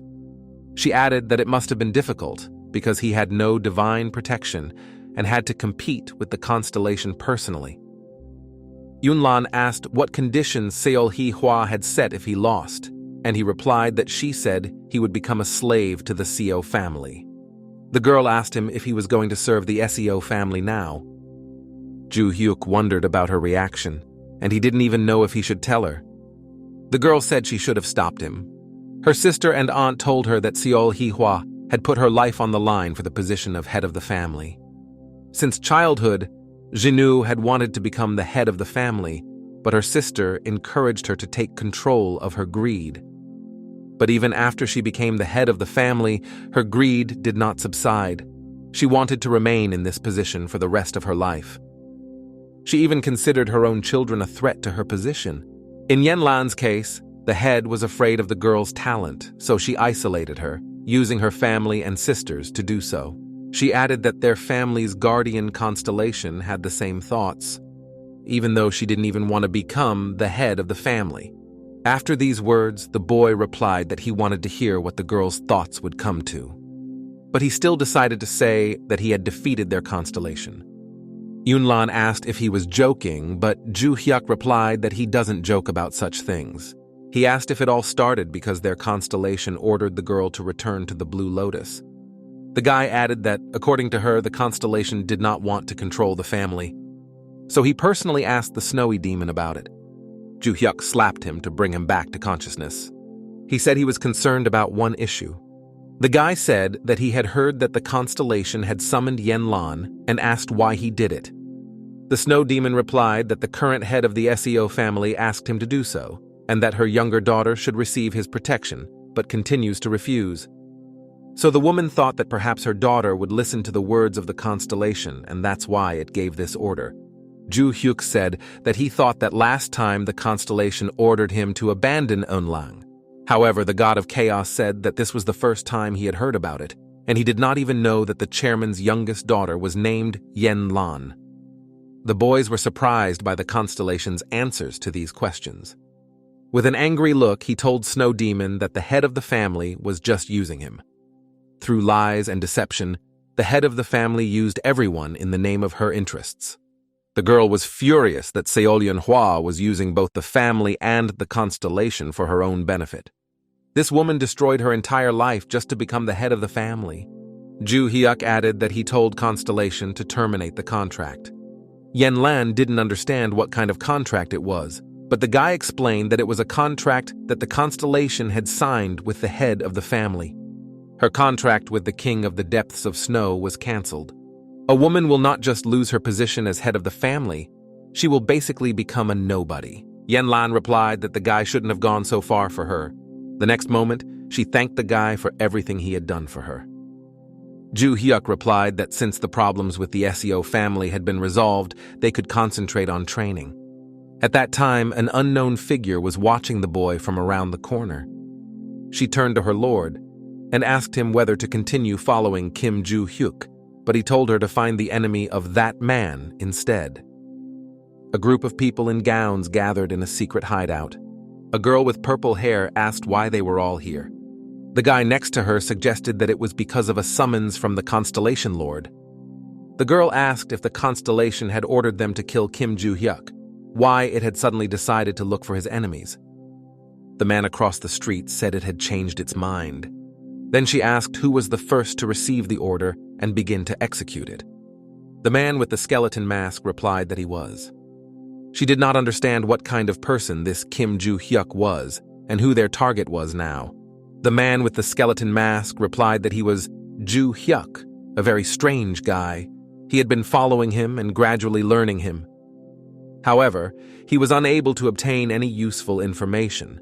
The only thing he managed to find out was that the boy grew up in an orphanage and did not know who his parents were. The man was unable to find anything else about the boy. This information was provided to him by a search firm he trusted, so it was definitely reliable. The man added that after that, he continued to watch and waited for the Constellation's orders, and Juhyuk defeated the strongest member of the SAO family and the head of the family. After Kim Juhyuk overcame the guardian constellation of the Seo family, the order was changed to search for his enemies. Then, a semi-blurry purple screen appeared in front of the man. It asked whether the sacred stone was ready. The man replied that he was ready. Then the members of the organization picked up a bright purple stone. On their table was a handful of such stones. Constellation asked whether they had managed to find the enemy of Kim Juhyuk. The man wearing the skeleton mask said that there are 3 organizations that have some form of animosity towards Kim Juhyuk, namely the Ventrics, the Samsal Alliance, and the Loyalists Organization. The Samsal Alliance and the Loyalists are sinister organizations, and the Ventricles are a prestigious English family, and in their case, they suddenly settled their relationship with the boy. It seems that after the Ventric attack, some kind of agreement was made between them, so it's impossible to say whether they are enemies now. She added that although no steps have been taken yet, there is news that the Baekjang gang has also targeted Juhyuk. Constellation said it would give them a new order. It ordered all enemies of Kim Juhyuk to be killed. A new day came and the guy immediately went to the gym. Arin texted her boyfriend that she had to go home to pick up something so she would miss today's practice. Juhyuk thought that if it was important, it would be nice if the girl brought some kind of sacred relic because it was possible that the Constellation Chojin could be his disciple.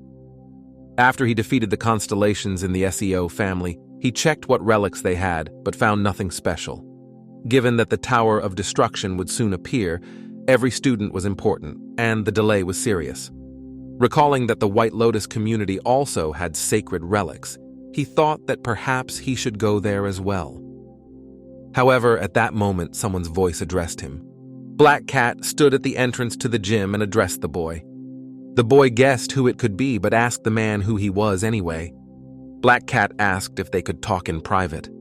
He agreed to the offer and approached him.